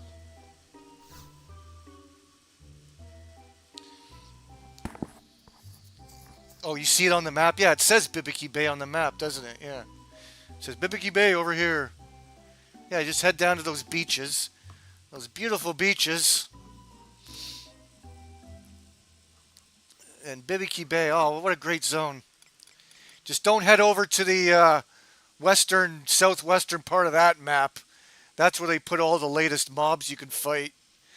That's where they put all the exemplar point mobs. Really, the most high-level mobs in the game are in Bibiki Bay. But they're tucked away way in the corner. You never have to go there for any quests or anything. But yeah, on the west side is all the latest, greatest mobs. Super high level. The crabs are like gold color. They got golden crabs at the very back of that zone. It's pretty cool. Alright, well, you found your way to Bibiki Bay, so now where did I put that piece of armor?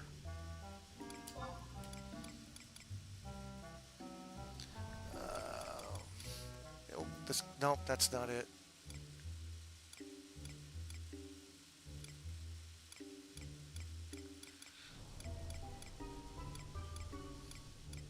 Here it is. Teleport to Perganorgo Isle. Here it is. I'm going to put it in my wardrobe 3 here. Why isn't it there? Mog wardrobe. I got to take something out of here, but this is where I put all my gimmicky stuff. Oh, I had my fishing stuff. And just stuff where it's like, oh, extra accuracy.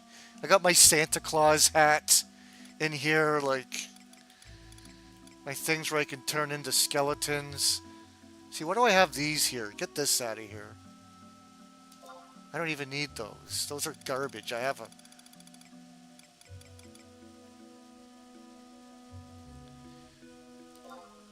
Unless I use that for... No. My Geomancer can't even wear it, so no, I don't need those. It's not even a +1. Alright, so... Here I can teleport to the island. To Gilligan's Island.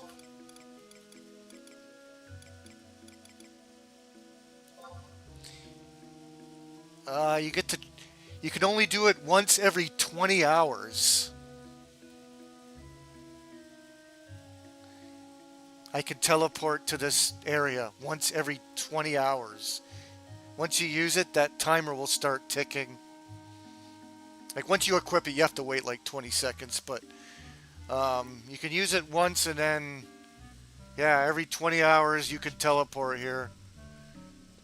Look at me, this is me wearing it right now. All sexy looking.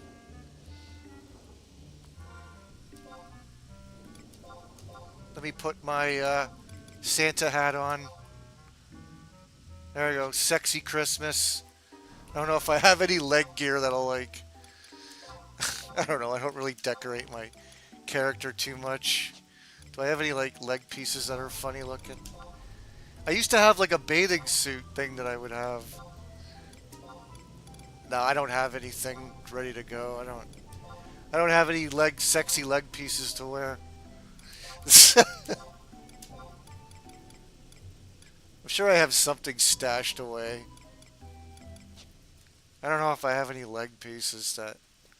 It's like I'm going into a hot climate here. I need to be dressed for the weather. Let's look at legs, legs, legs, legs. No, no, no, no.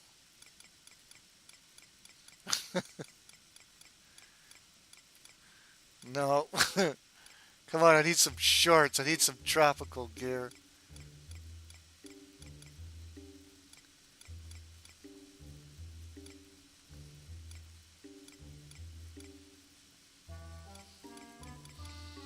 Wonder if login points offers anything.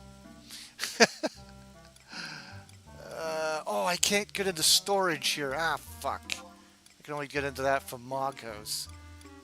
Ah, damn it. I used to have like a gear I used to wear there. What are those? No. I don't know what those are. I'll try and see what those are.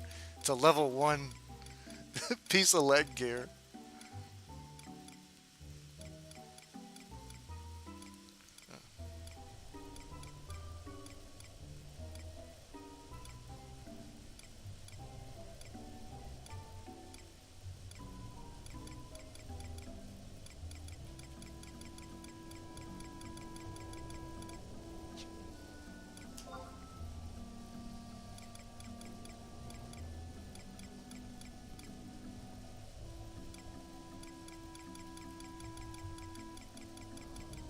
See if there's any summer gear with login points.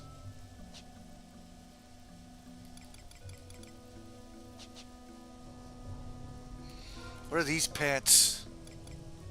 And why do they keep them? Why is my hands empty?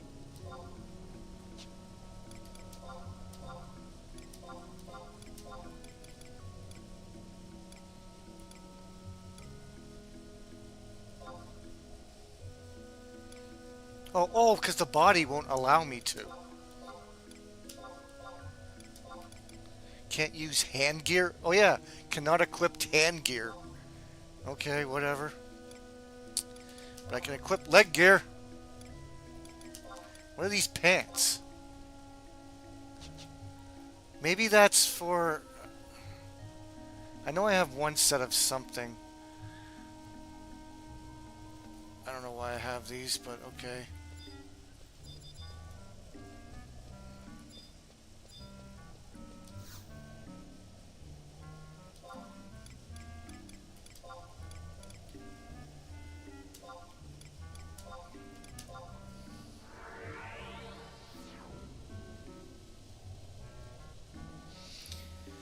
Who's this? Christmas in June? What is this? MJR needs to get on an exercise bike. Is he still doing videos with Kelsey?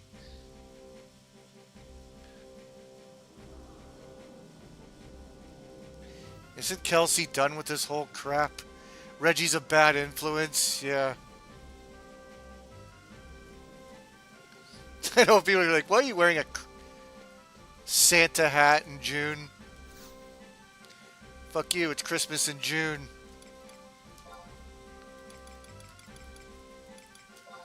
Let's see if there's any, I don't think they've started any summer events yet, so I don't think they're gonna offer, like, any summer clothes.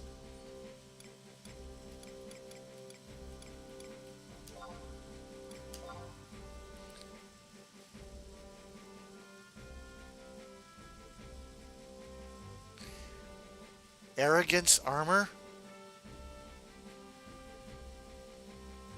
This is a coupon that lets you get arrogance armor. What's that?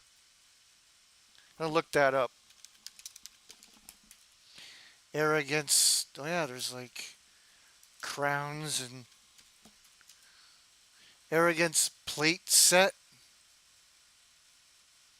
Yeah, it's just this generic black crap. Yeah, you can get like a crown and a plate and gauntlets and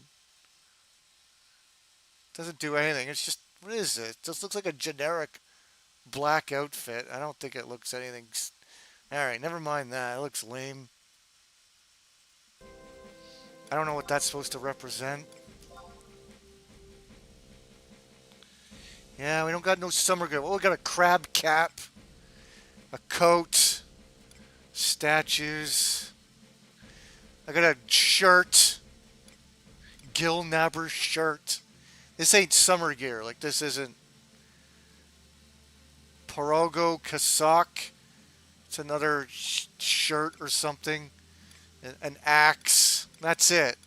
See, they don't have any summer gear yet. It's too early. So yeah, I can find myself like I know there's like track suits and stuff you can get, but they're not offering that yet. Probably next month.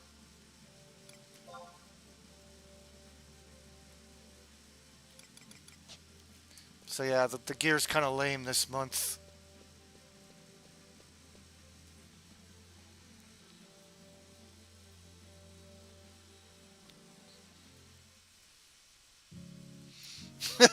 Pretty lame outfit. I wanted just some shorts to match my tropical vest, my gay vest. I don't think I have anything in storage.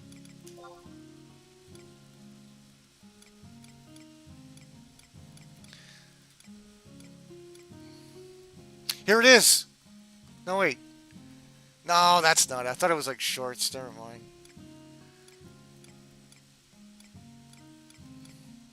Nah, I only keep stuff that I need. I think I needed space and tee on tights. No.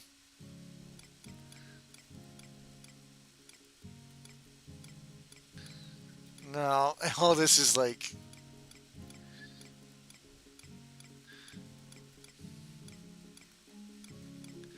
I only keep gimmicky stuff if it like has a teleportation or.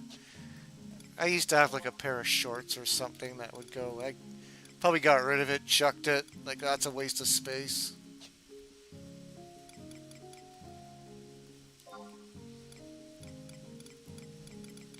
One last check here.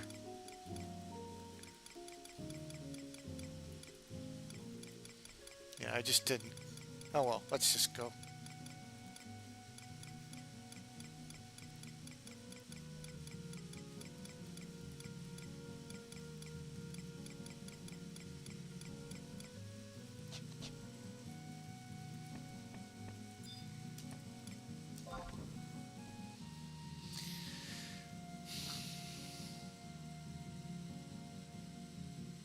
Yeah, you can just get like fun stuff you can do because you can lock style.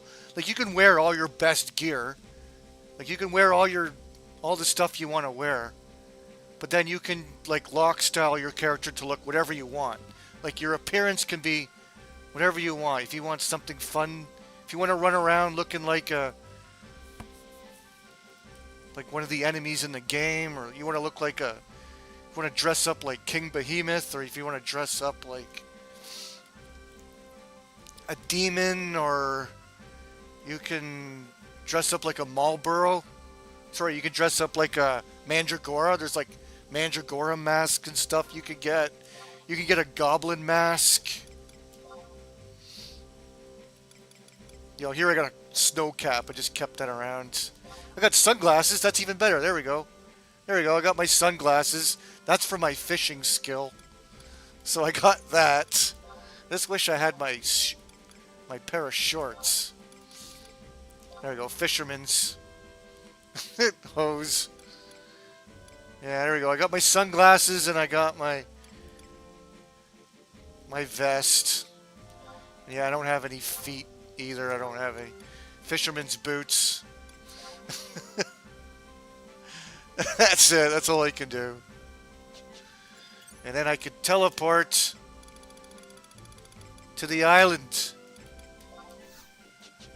There we go. Going on vacation. DJ Rudden's on the way. Oh, you got the Mana Clipper ticket? Alright. He's got his season pass. Here we are. This is where DJ Rudden would be getting off the ship. Amazing water graphics. I mean, look at the graphics. So amazing. So this is where the ship would end up coming from.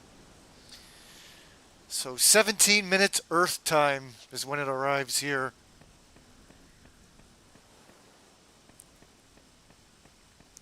It's a beautiful zone. Nice white sandy beach. I used to fish here.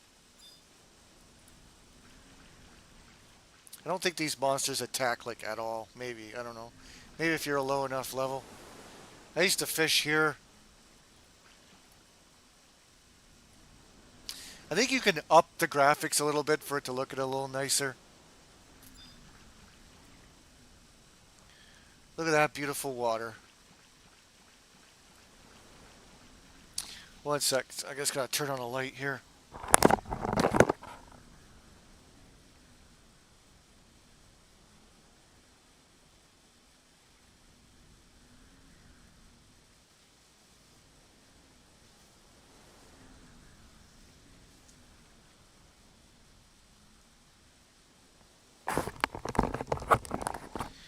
Okay. I didn't know there was slimes here.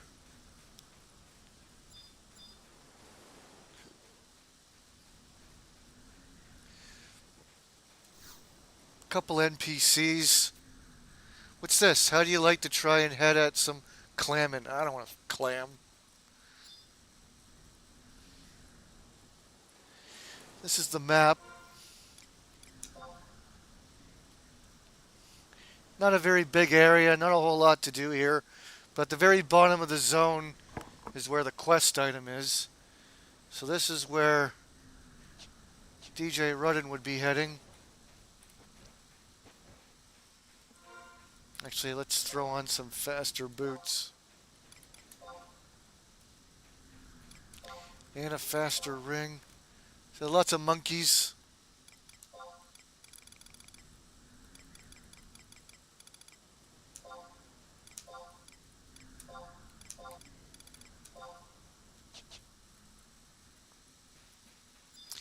This is where I would come as Blue Mage.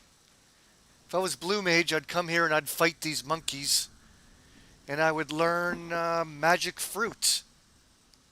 Magic Fruit is a healing spell that you learn from these monkeys. This is a good place to come.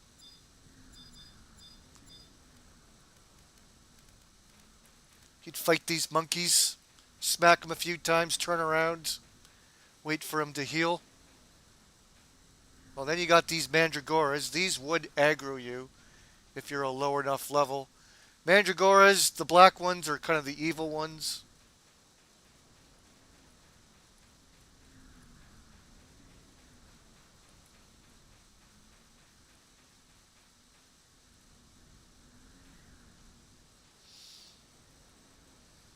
But yeah, that Nintendo Direct is at 10 o'clock Eastern tomorrow.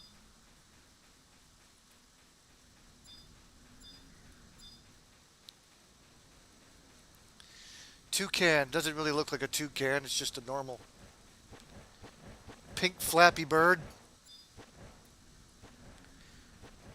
Yep, I remember fighting the monkeys right here. Trying to learn magic fruit. Pretty damn good healing spell. It's a nice single heal, it's not like an AoE heal, but I loved using Blue Mage. I loved learning spells, but don't really use Blue Mage anymore.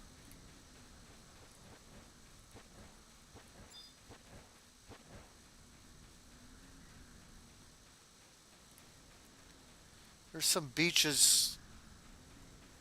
Oh, here's a little hidden beach over here.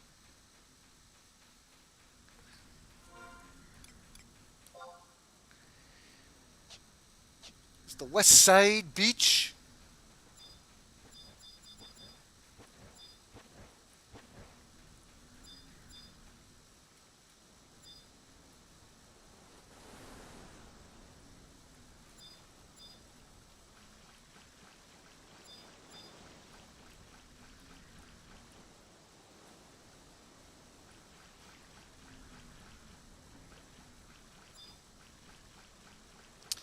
I don't know if people really leveled here back in the day or what. It's kind of a bitch place to get to. You can do Void Watch battles here.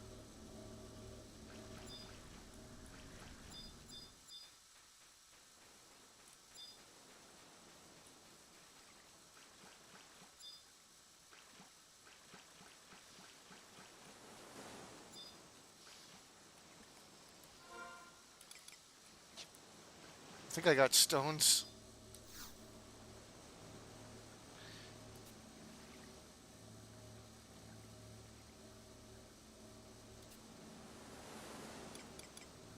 Yeah, looks like I can. I'll see what the hell spawns from this. Why not? Let me just gear up here.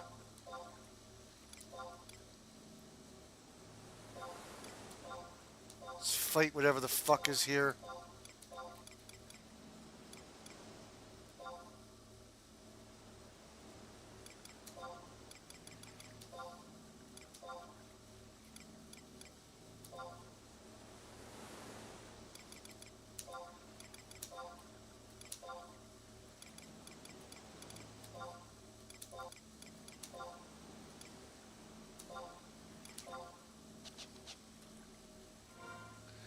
Alright, I think I got everything on.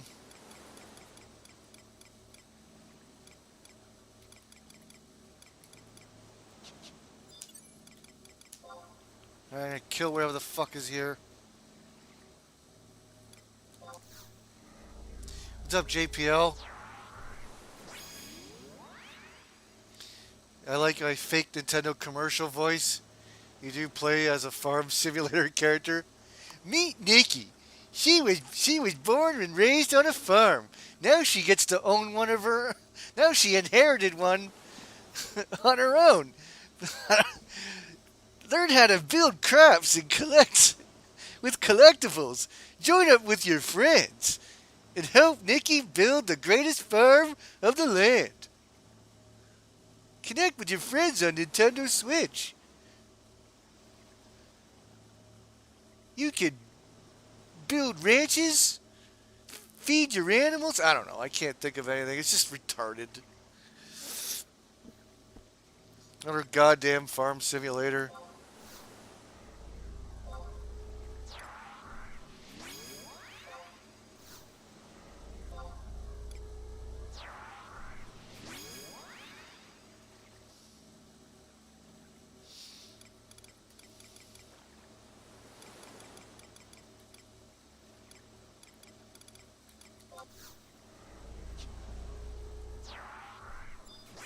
Get one more.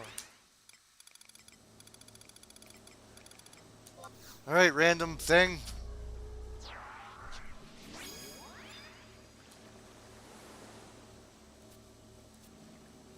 Initiate Void Watch operation. Use my Void Stone. What is it? What is it? What is it? Ah! It's a giant whale thing. Bismarck. Oh, Jesus.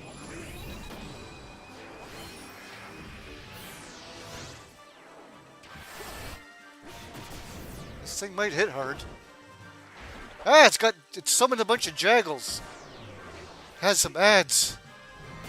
Oh, this thing's the real deal.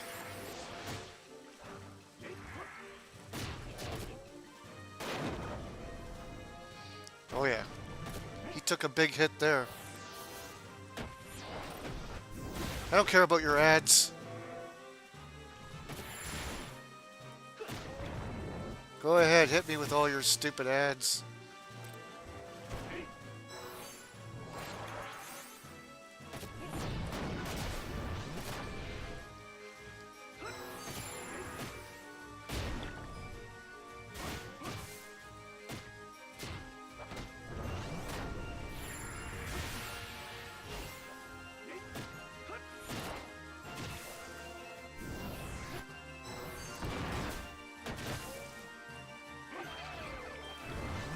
And he's dead. I didn't put any items into it. You're supposed to put like these special items into the spawn point to up your chances at better drops, and I didn't get fuck all. What's this? Aquamarine? Some stupid jewel. I didn't get fuck all.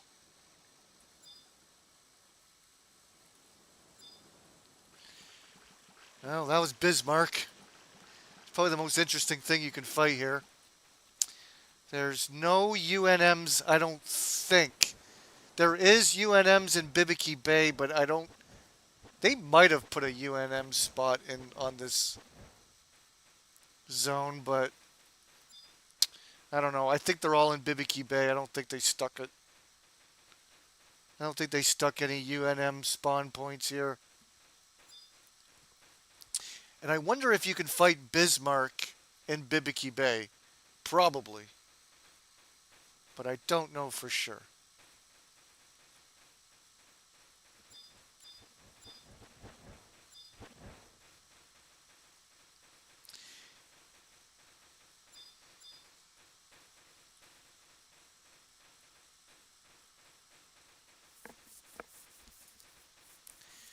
Am I fighting a saggy melon spirit animal?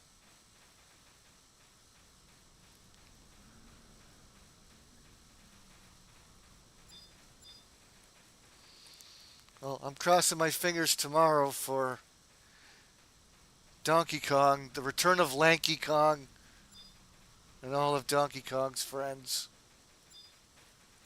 And a new 3D Donkey Kong game. Come on! So I think this is the destination point for Chains of Promethea. Yeah, it's right here.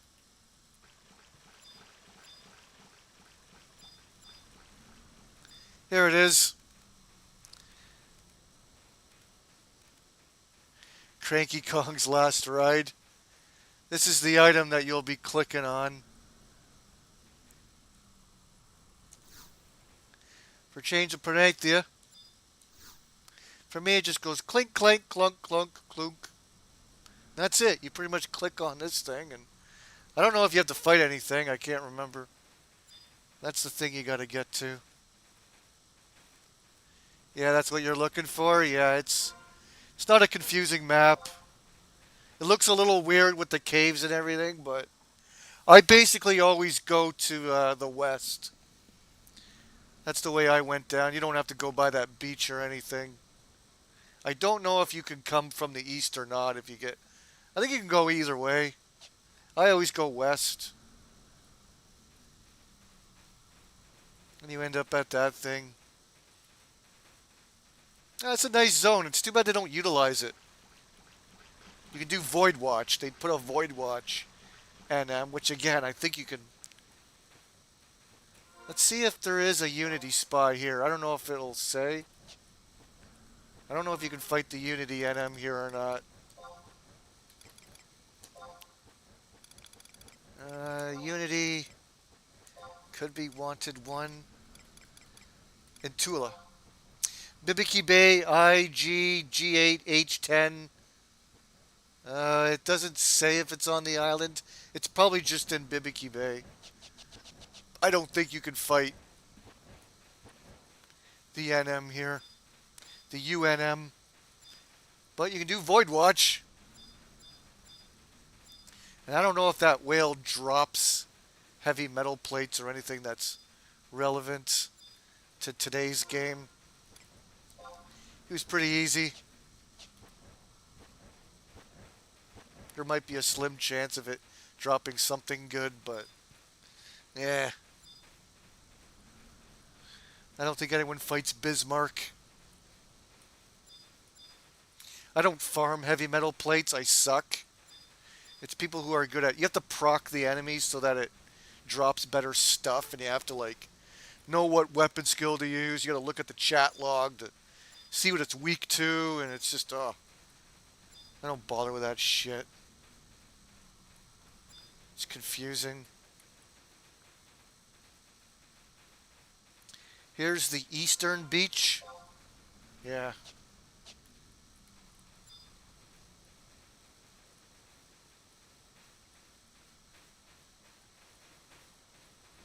More jaggles, slimes. There is a place to spawn an NM. I believe it's here.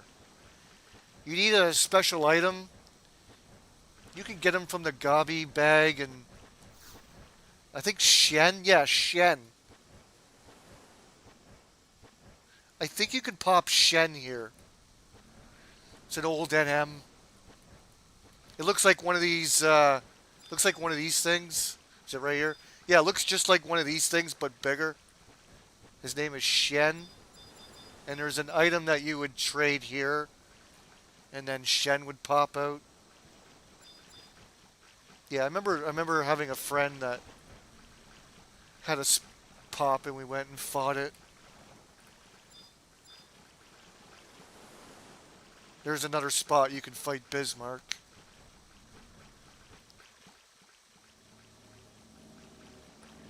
So you would trade your items to that thing before you would fight it, so that you can have a better chance of getting drops, or good drops. Kraken, I don't think that's an NM. No, it's just a normal octopus thing.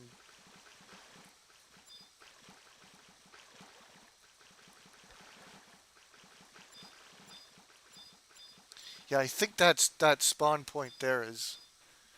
I think that's where you spawn Shen.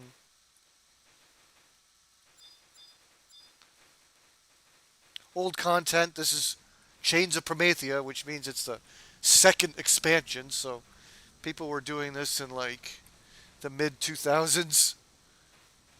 This is an old zone that doesn't get utilized anymore. How many times do I think I rode the Mana Clipper? Once, maybe twice. Actually, yeah, maybe a couple times because I didn't get this teleport item until whenever. Like, I didn't discover it until... I've probably taken the Mana Clipper a couple times over here. But when I had to level up fishing, like, I had this item ready to go, and you can only use it every 20 hours, so here's the Mana Clipper right here.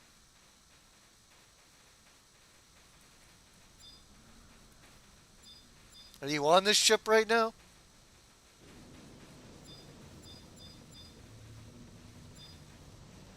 Here's the Mana Clipper pulling up. I can go on a ride, I guess.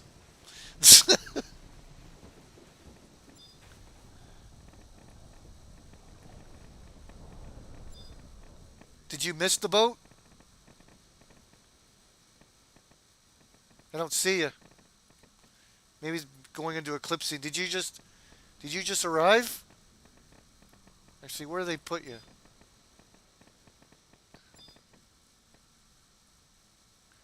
There he is.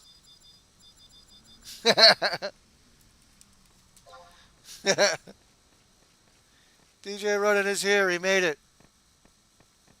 Yeah, unfortunately, they don't give you like a survival guide or anything. Like, he wants you to ride the stupid boat, but I don't know if you get that item, you can teleport here.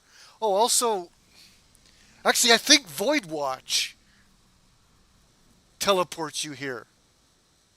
I think Void Watch teleport will allow you to come here when you get the key item or whatever you need.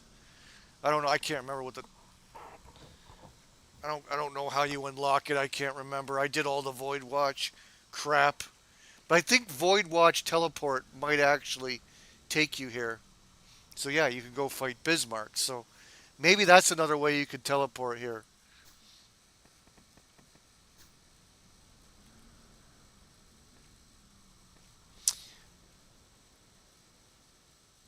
I don't know if anything here will aggro you, but there you go. You can ride your mount. All right, he's taking off. See if I can join on the. Oh, I missed it. I missed the boat. I didn't get the Mana Clipper. Oh well, fuck it.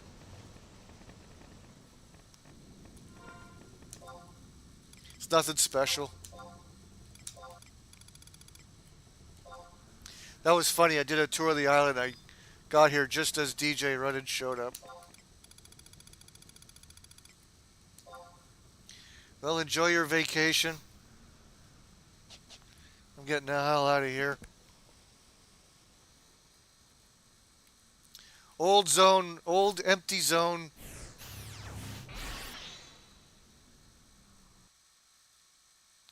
Basically, the main point of coming here is for Chains of Promethea for one quick little throwaway mission.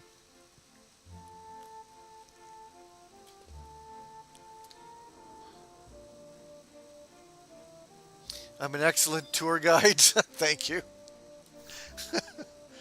I'm curious if you could warp there through Void Watch. Let me see. That might be another way of getting there.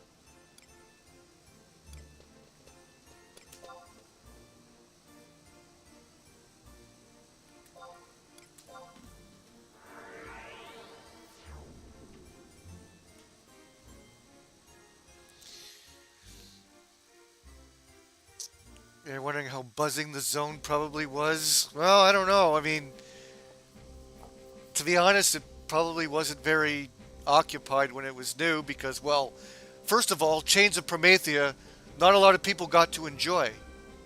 I mean, think about how hard those zones were at the beginning. What do you call them? The Promethean zones. Like, no one was able to get, not many people were able to get past that. Like, you needed a party right from the get go.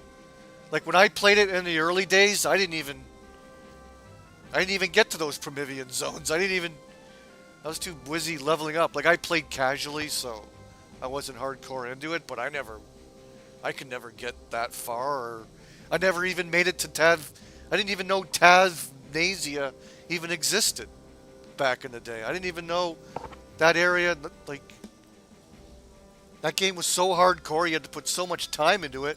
Nobody even got anywhere in Chains of Promethea unless you're hardcore. Unless you played it every day and you had the same group of people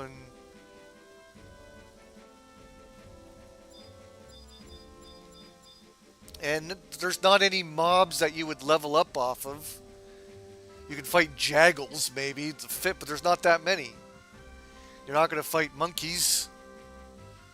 So there's no like crabs. If there was like big groups of crabs and stuff that you can level up off of, then sure, but no, I can't imagine people utilizing that zone.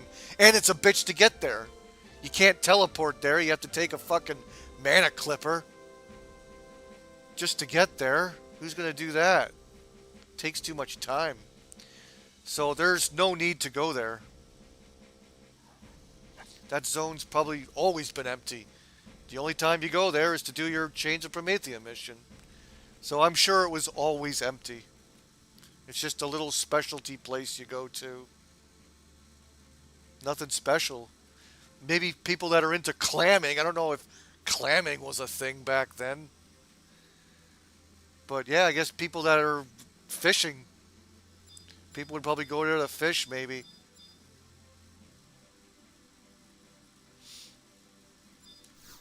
It's a real lackluster zone. There's no need to level there and barely anything to do quest-wise.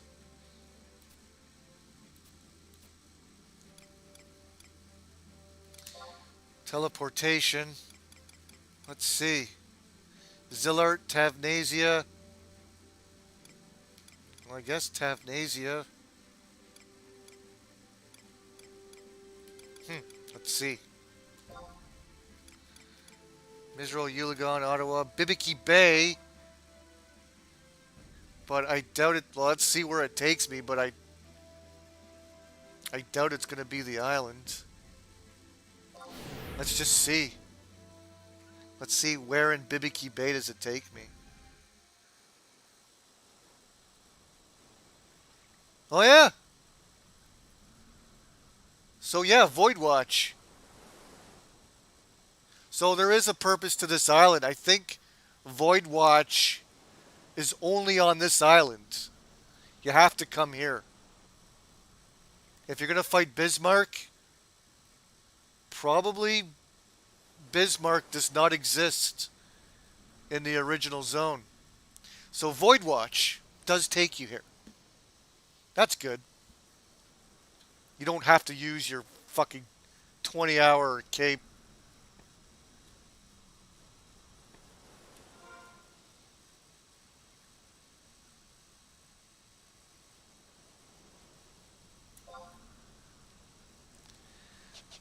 So yeah, that's confirmed. I had a feeling because Void Watch warps are supposed to take you to the Void Watch NMs, but I wasn't sure if they had any locations in the actual Bibiki Bay. Great, now I gotta teleport out of here. Here's another weird teleport item that I got that takes you to the Chocobo circuit. No, it's not a ring, it's a weapon. Then I gotta find my way out of the place, which is annoying. Where is it? Teleport, Chocobo circuit, a Roundsy wand. You can use it every 168 hours. Stupid. I don't get it. Use it once a month, whenever you or there's to get some free deed points. Deeds of heroism, which gives you free stuff. One of the objectives is go watch chocobo races. So every couple of months I'll use my Roundsy wand and it'll take me to the chocobo races, which is in I don't know, Port Juno.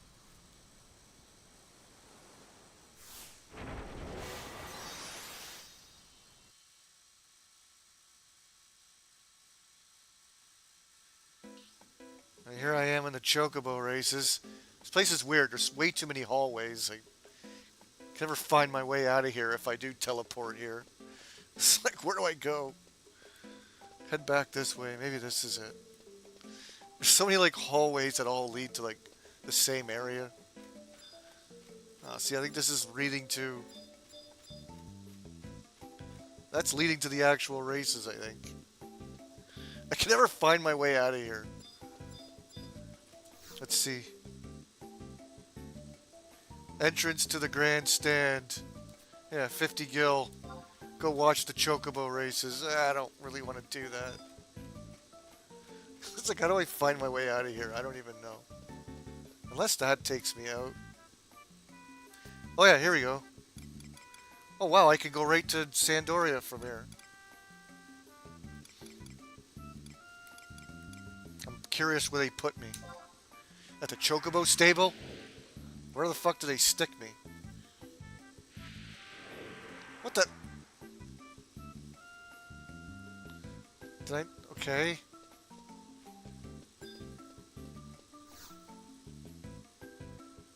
Head to southern Sandoria, yeah. Where the fuck are you gonna put me?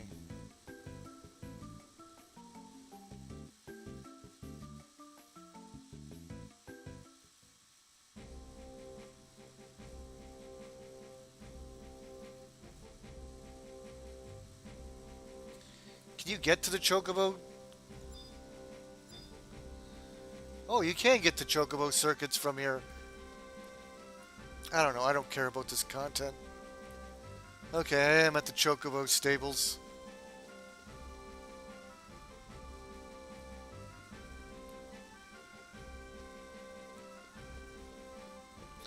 Did I raise any chocobos? No.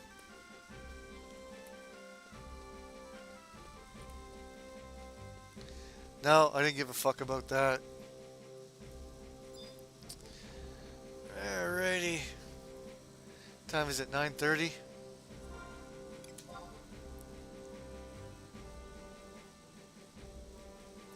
How far am I from leveling? I don't know if I want to do that tonight. I was thinking about doing it with extra time, but trying to get my master level 37.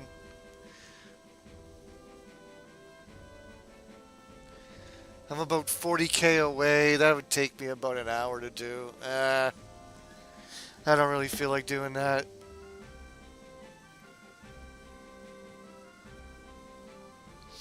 You prefer to ride your chocobos that you raised? Sweet. Well, they have mounts. I like to use the mounts.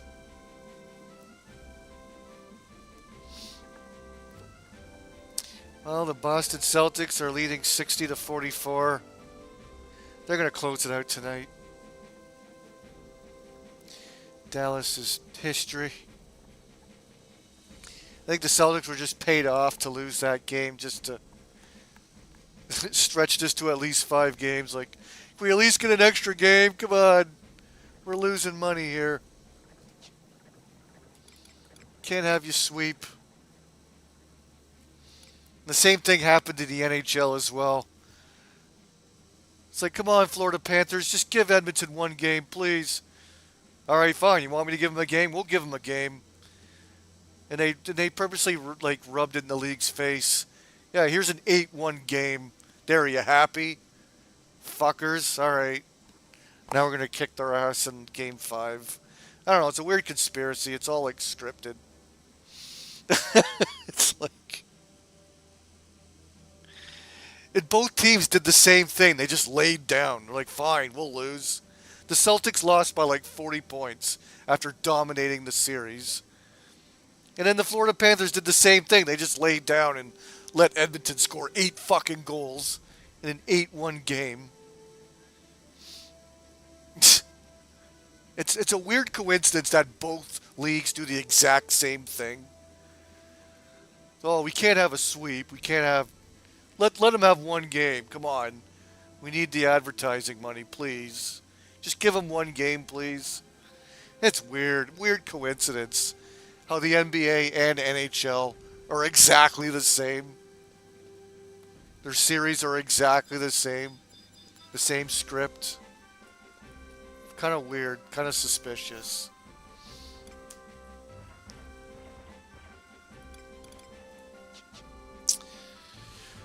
Well, I don't know. If I'm going to play any more of this, I might do some Leviathan fights.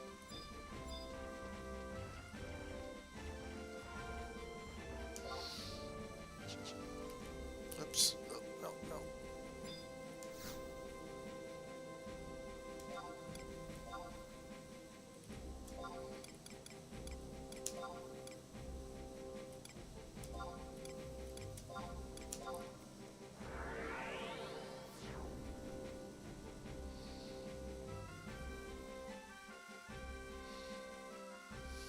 Wow.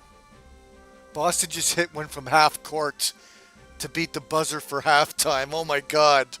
It counted. Oh my god, Boston.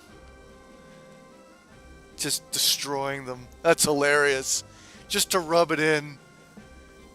Some white guy makes a half court. Yeah, half court. Boom. Nails it. Poor Dallas. That's hilarious. Pritchard made a half court shot. Jesus.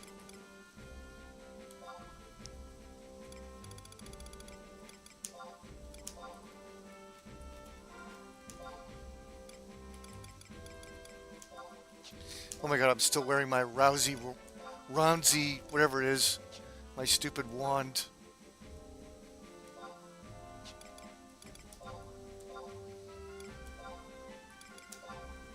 Still want God hands. Should I go with protection or... I'll go with this.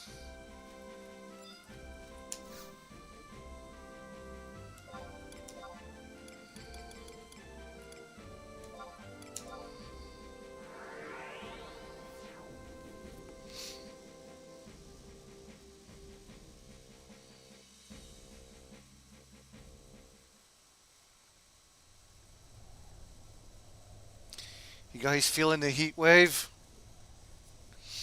It's all week long.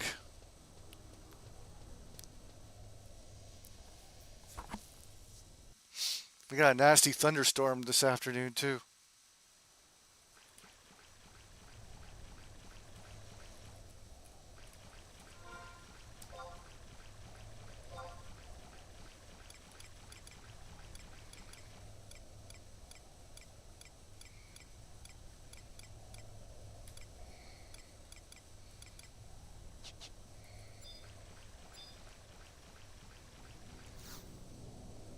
Yeah, it's been hotter than hell.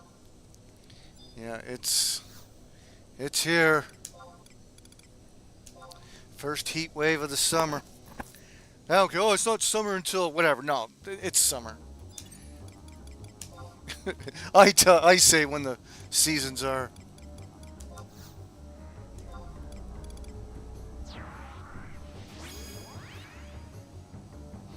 65 where you're at? Holy shit. Lucky you.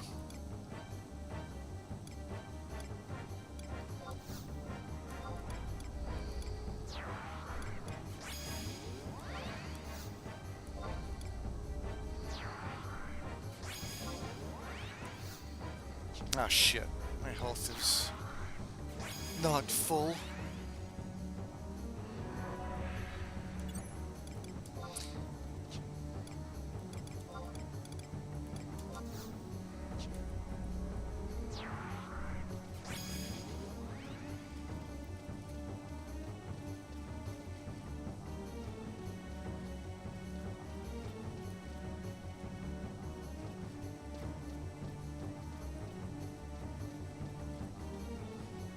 You could cook your food outside.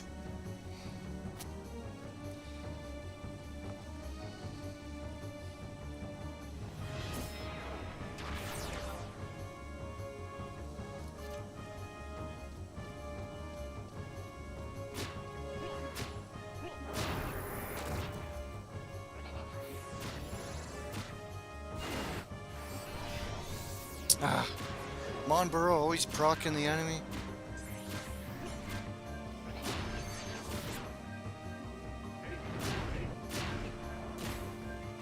And a beautiful start. Monburo is now dead. Alright, fucking... What a disaster. I gotta get the hell out of here. What is it with live streams and the bad luck? It's good to get a Puru back when doing these fights. Because bad things just happen. Like him just smoking my NPCs. Alright, let's just get out of here. If I'm going to be doing lots of Leviathan fights, it is good to get a Puru. Actually, Monburo was still there. With some other NPCs that all got smoked. Oh well. You know what? I'm going to do it the safe way, the proper way.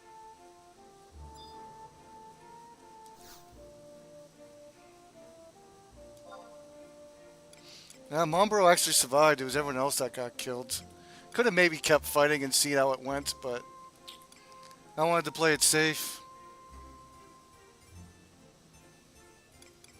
I don't know why, like, Monburo fights are always a disaster on live stream. I don't know what it is. I always thought maybe it was like a lag issue or something. I just don't get it.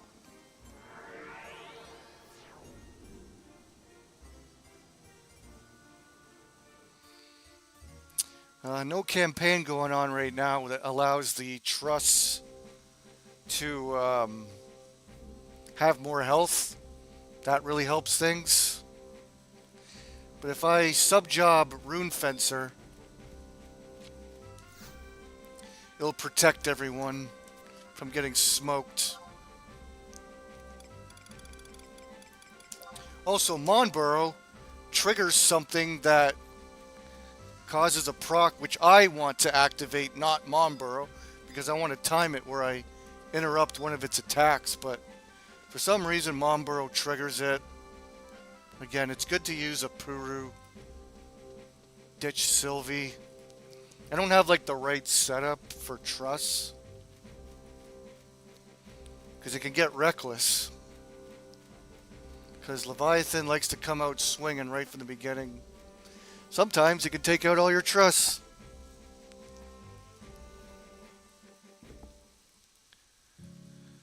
I could prevent that from getting a Puru, so it can go a lot smoother, but I don't have a Puru right now.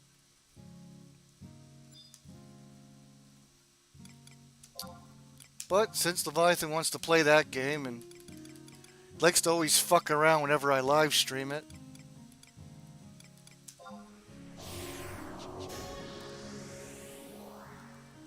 not sure if I have all my macros set for this. I might have got rid of it.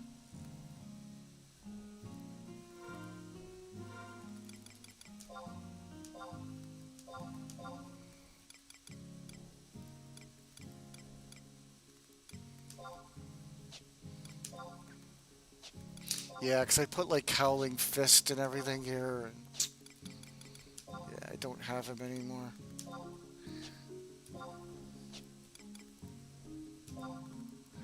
Yeah, I'll have to do it all manually.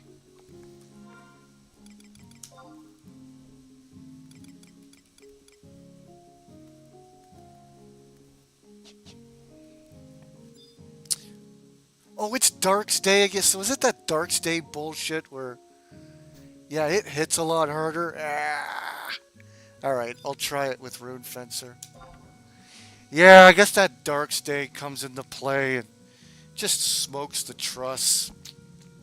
Doesn't end up being smooth battles when you're going at it like that. That's dumb. I usually don't have a hard time. Usually I can Still get through it pretty easily, but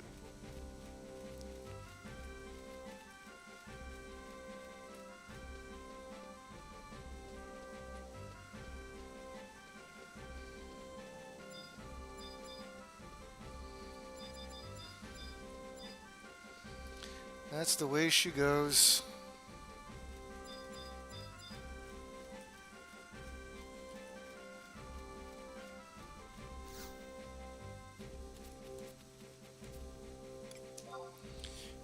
DJ Ryan, you stalking me? Oh, did I already get my key item? Oh. Okay.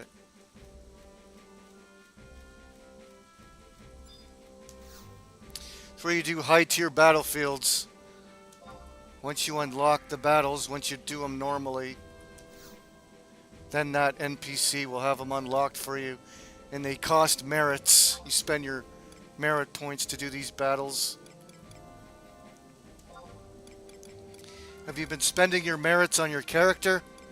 You still gotta fill out your merit sheet and max everything.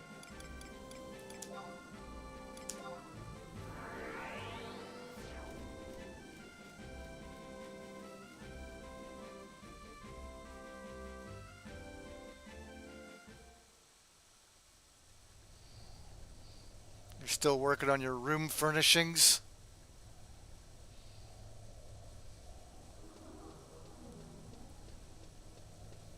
Yeah, you get free stuff all the time, either from login points or whatever the fuck. You just need enough storage so you get the max capacity. So you can store a lot of shit and then you can decorate it if you wish. I got like a fish, like an aquarium and a fancy bed and some... Oops. So I'm Rune Fencer, right? Yeah. Well, we'll try our luck here. I don't know, I should wait till Dark's Day is over, I guess. But this should keep my trust alive, hopefully.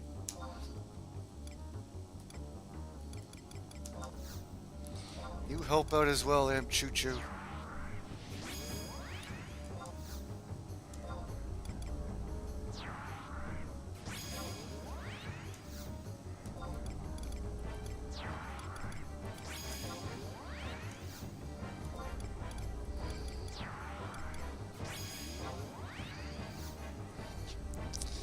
There's the other healer I can go with, but it's not fast enough.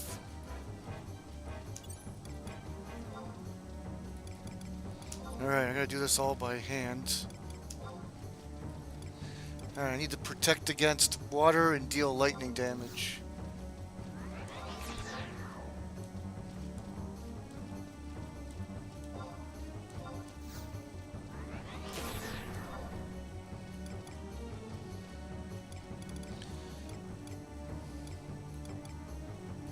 And what is it? This? No. Ward? Yeah, here it is. Do all three of these.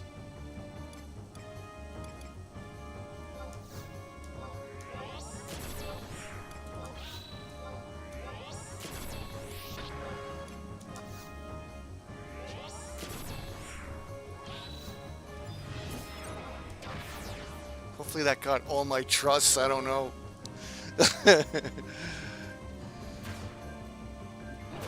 This should help protect them.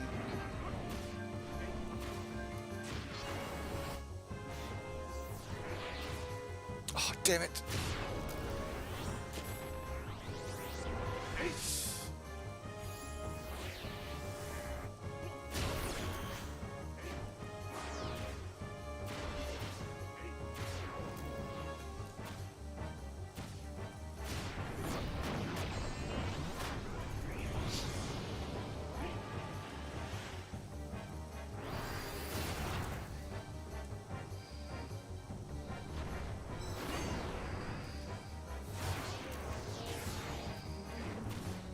There we go.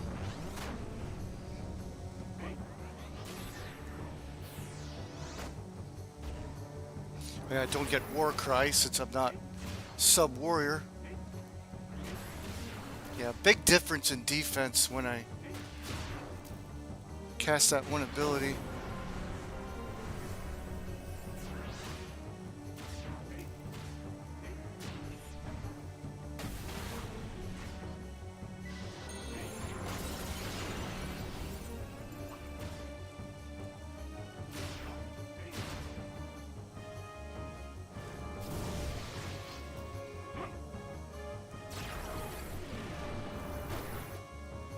Dead.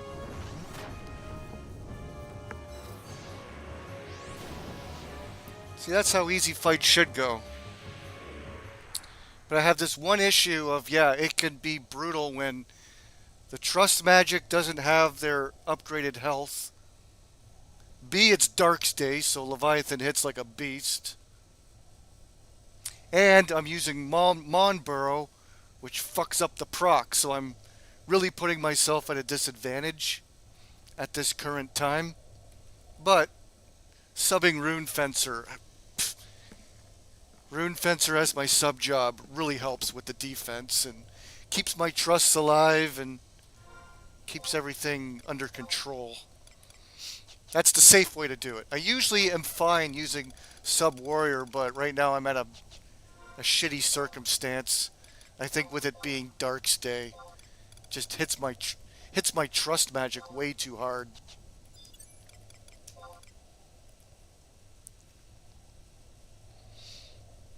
And if I was using a Puru stays out of danger, so a Puru would have stayed alive and kept healing, which would have been good.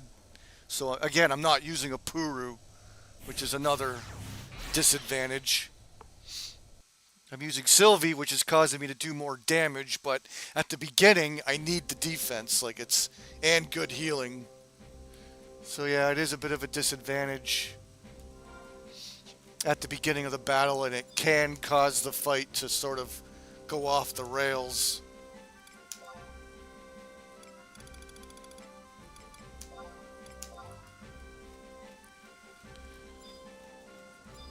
See how the next fight goes. And it's campaign month, so I was able to get an extra slot. So I got 2 boulder cases extra. That's usually what you end up getting, but then it's a campaign. So I get an extra Pluton box. Yuck. Hoping to get Bia Tetsu. So I didn't get very good drops that time.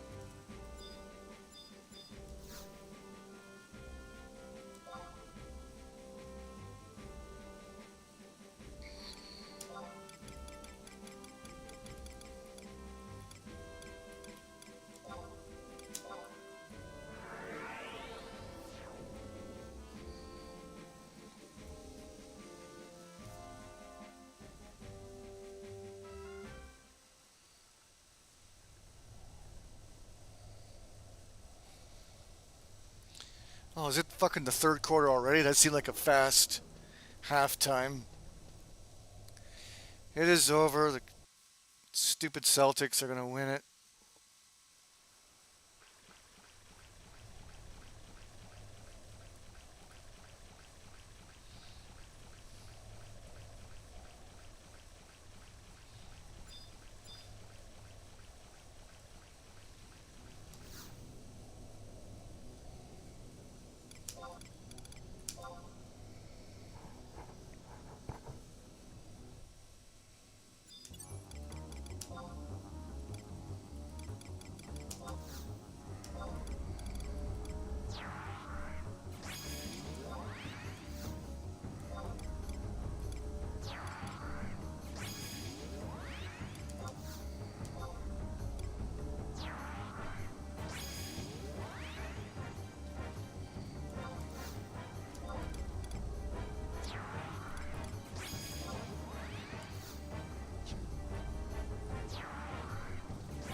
Yeah, rune fencers are a really good job in this game. Comes from the Adalin, Seekers of Adalin expansion.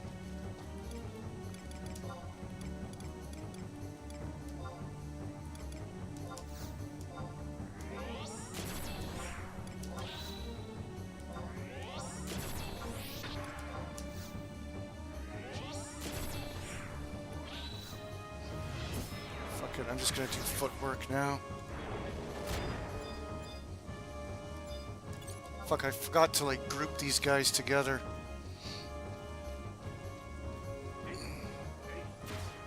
The back row might not have gotten Valiance. Oops, okay, he's gonna proc him. Right.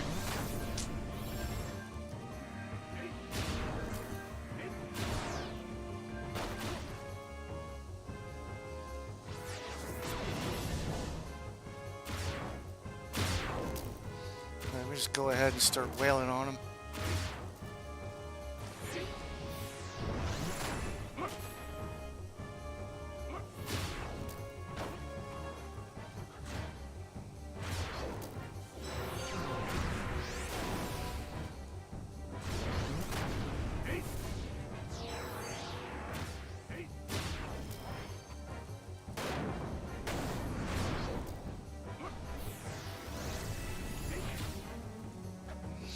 Yeah, such good defense with Rune Fencer.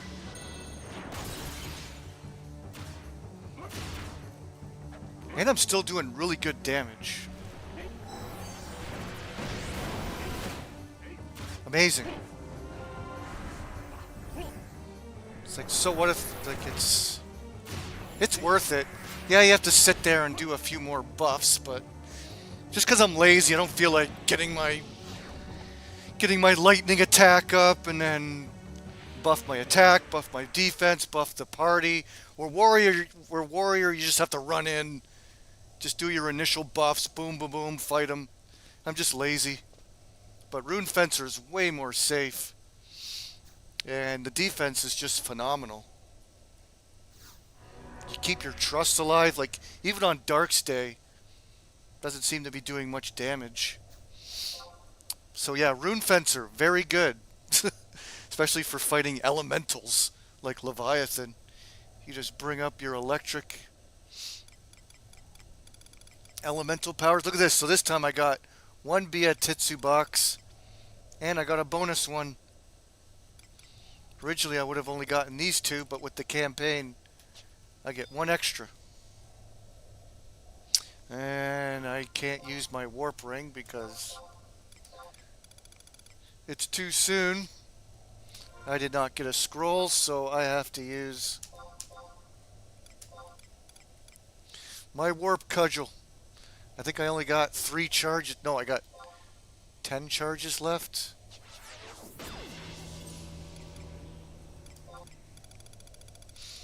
But the reason why I'm doing so good of damage is because Sylvie, my Geomancer Sylvie, really ups my attacks. And even as sub-Rune Fencer without Warcry, Sylvie just makes me do a lot of damage. And she's the big reason why I'm smoking them.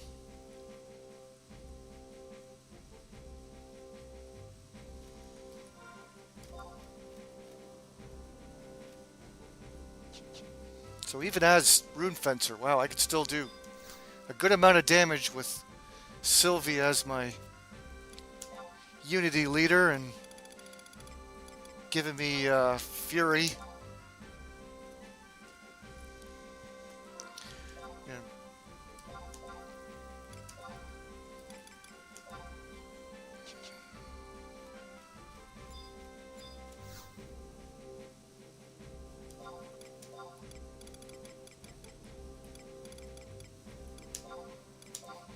So I can do as many of these as long as I have merit points. I get a maximum of 75, so I do about, 7 battles. And then I cash in on the currency that I make. I sell all my stones. Put them on the auction house.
Alright, let's make sure we're grouped up here. There we go. Make it even better. Not that we're in a straight line and I might miss a couple in the back.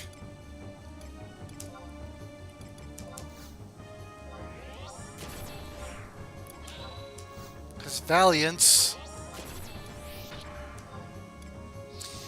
reduces elemental damage for party members. So I make sure I hit everyone. There we go, just like that.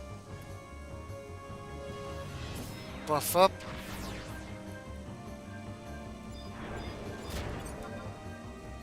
And ready to go.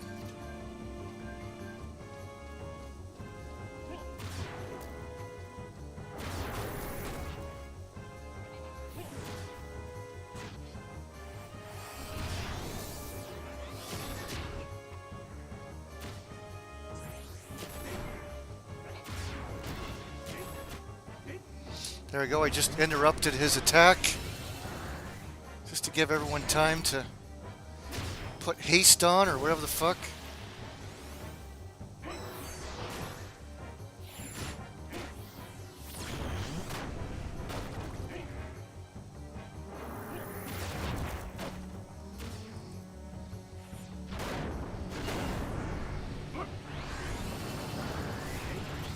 Ah. Try footwork again.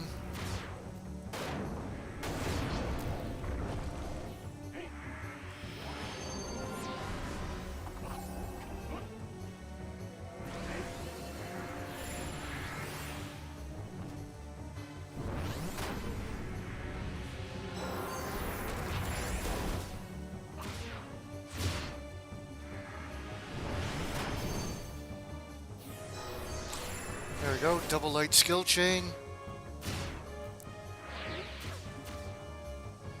Nice. Someone just procced him again. Trust Magic doing their job.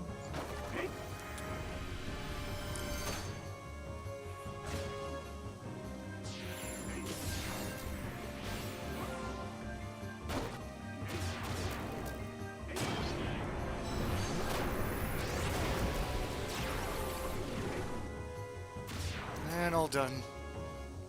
A nice safe way. Not the absolute fastest, but nice and safe. I didn't get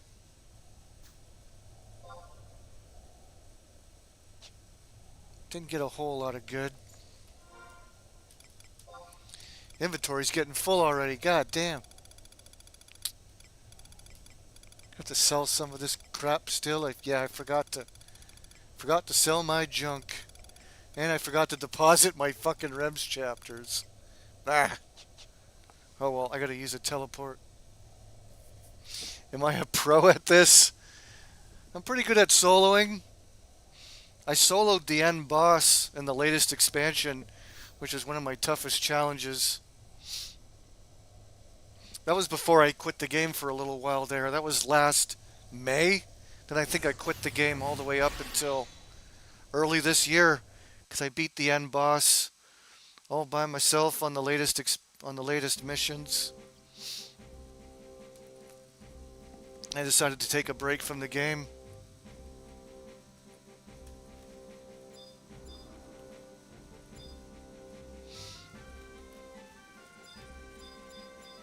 But I like the monk because the monk's very durable. Ninja is the absolute best to solo with, but monk is pretty damn good too. Monk's got lots of hit points and can defend really well. And on top of that, can do some damage. Alright, let's sell some crap.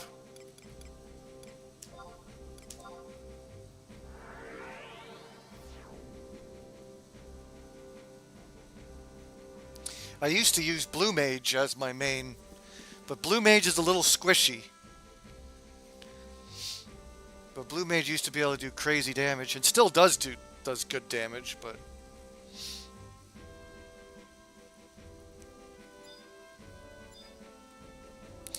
then they made Monk really good, and then they made Monk like They upped like all the damage dealers and made them better. Because everyone was using Blue Mage at one point. So they decided to make the damage dealers all better. So now you can use pretty much anyone. They gave all the damage dealers like extra traits to put them up to speed. Because you had like just a server full of like blue mages as far as melee's concerned. Now now it's like you're seeing a lot of Dark Knights being used again, and you know, everyone's good as long as you have good gear. So they sort of balanced it out a little better. And yeah, we're in this weird campaign where all these monster NPCs are walking around.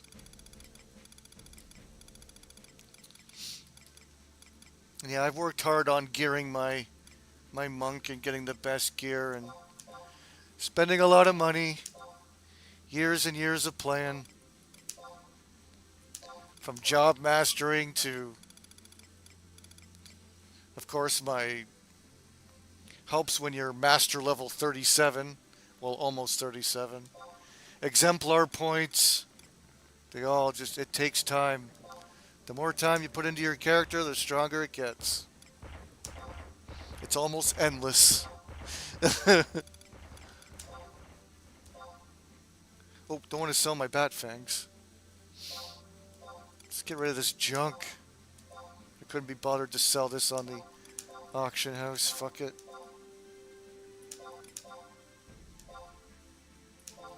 Fuck all this shit. All this Digin ash they accumulated from Abyssia farming.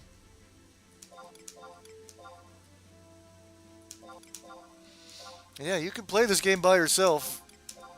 You can grind it all out. But Ambuscade, if you could find some Ambuscade parties, that'd be really good, because that is a long grind to do by yourself, especially if you're under-geared. Because you at least want to get your Ambuscade cape. But you can do it on your own if you want. That's these capes here. Every job, Ambuscade, and then you gotta augment it, and it's a really good fucking cape. Wonder if I can, yeah. Gives me a ton of dex, lots of accuracy, attack, double attack, 10%. And then kick attacks, holy shit.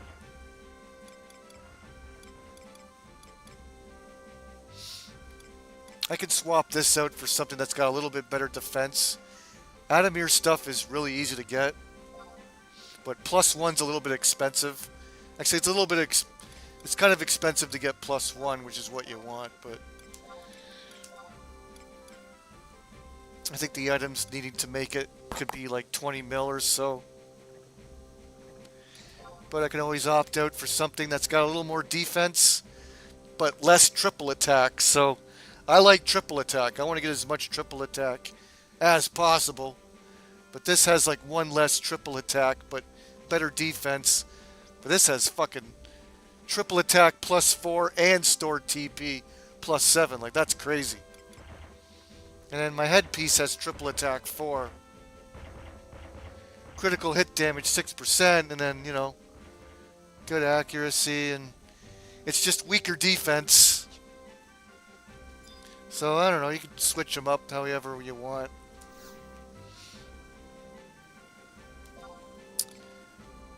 Alright, back to Den of Rancor. I think I got 3 more fights and then I'll call it a night. I should play main Dancer, or me. I don't think I've leveled Dancer all the way to 100. I could, because I use Thief, and since I've mastered daggers, and I don't know, can Dancers use, can Dancers use turrets? Yes, Dancers can use, it's one of the best daggers. It's an Ambuscade, fully leveled up, I guess dancers can use that, and then can dancers also use sigils? No, thieves. Thieves can only use sigils. Do I have another dagger? A sub weapon for my dancer? I'd have to find him another dagger.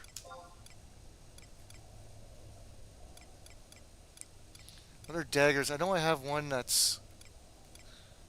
Oh, it might not be in my wardrobe anymore.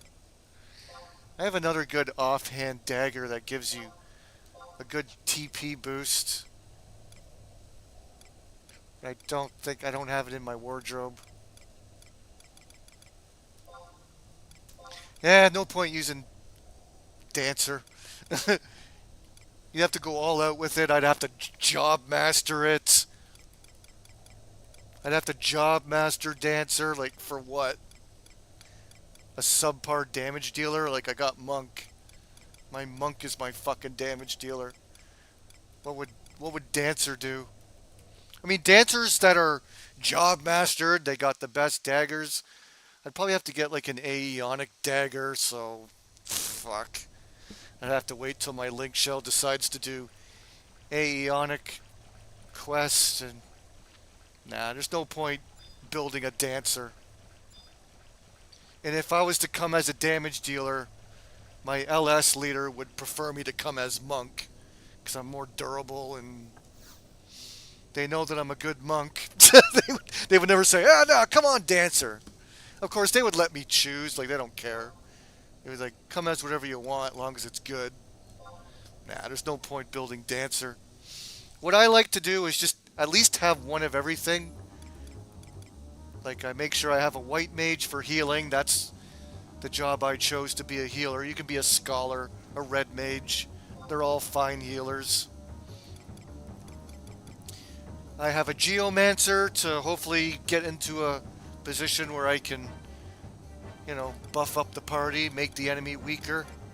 Of course, Bard or Core would be much better. I wish I had that all ready to go. I do have a decent Bard, but I forgot how to use it.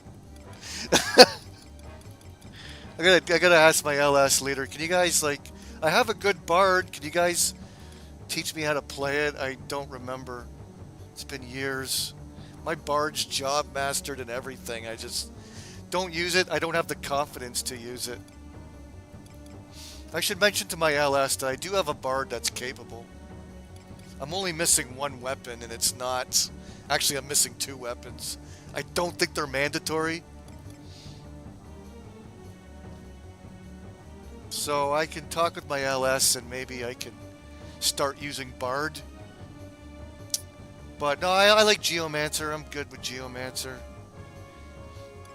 And then damage. And then I have a Paladin for tanking, but I'm not the greatest Paladin in the world. You gotta have multiple sets for certain situations. I don't delve into that. I mostly have just a damage taken set. I'm not a great Paladin. I don't really play it much, even though I make equipment for it. But it's there if I need it. Hold on. So I got a tank, a damage dealer, a healer, a buffer. Then there you go. I sort of fit in everywhere. I can do what needs to be done.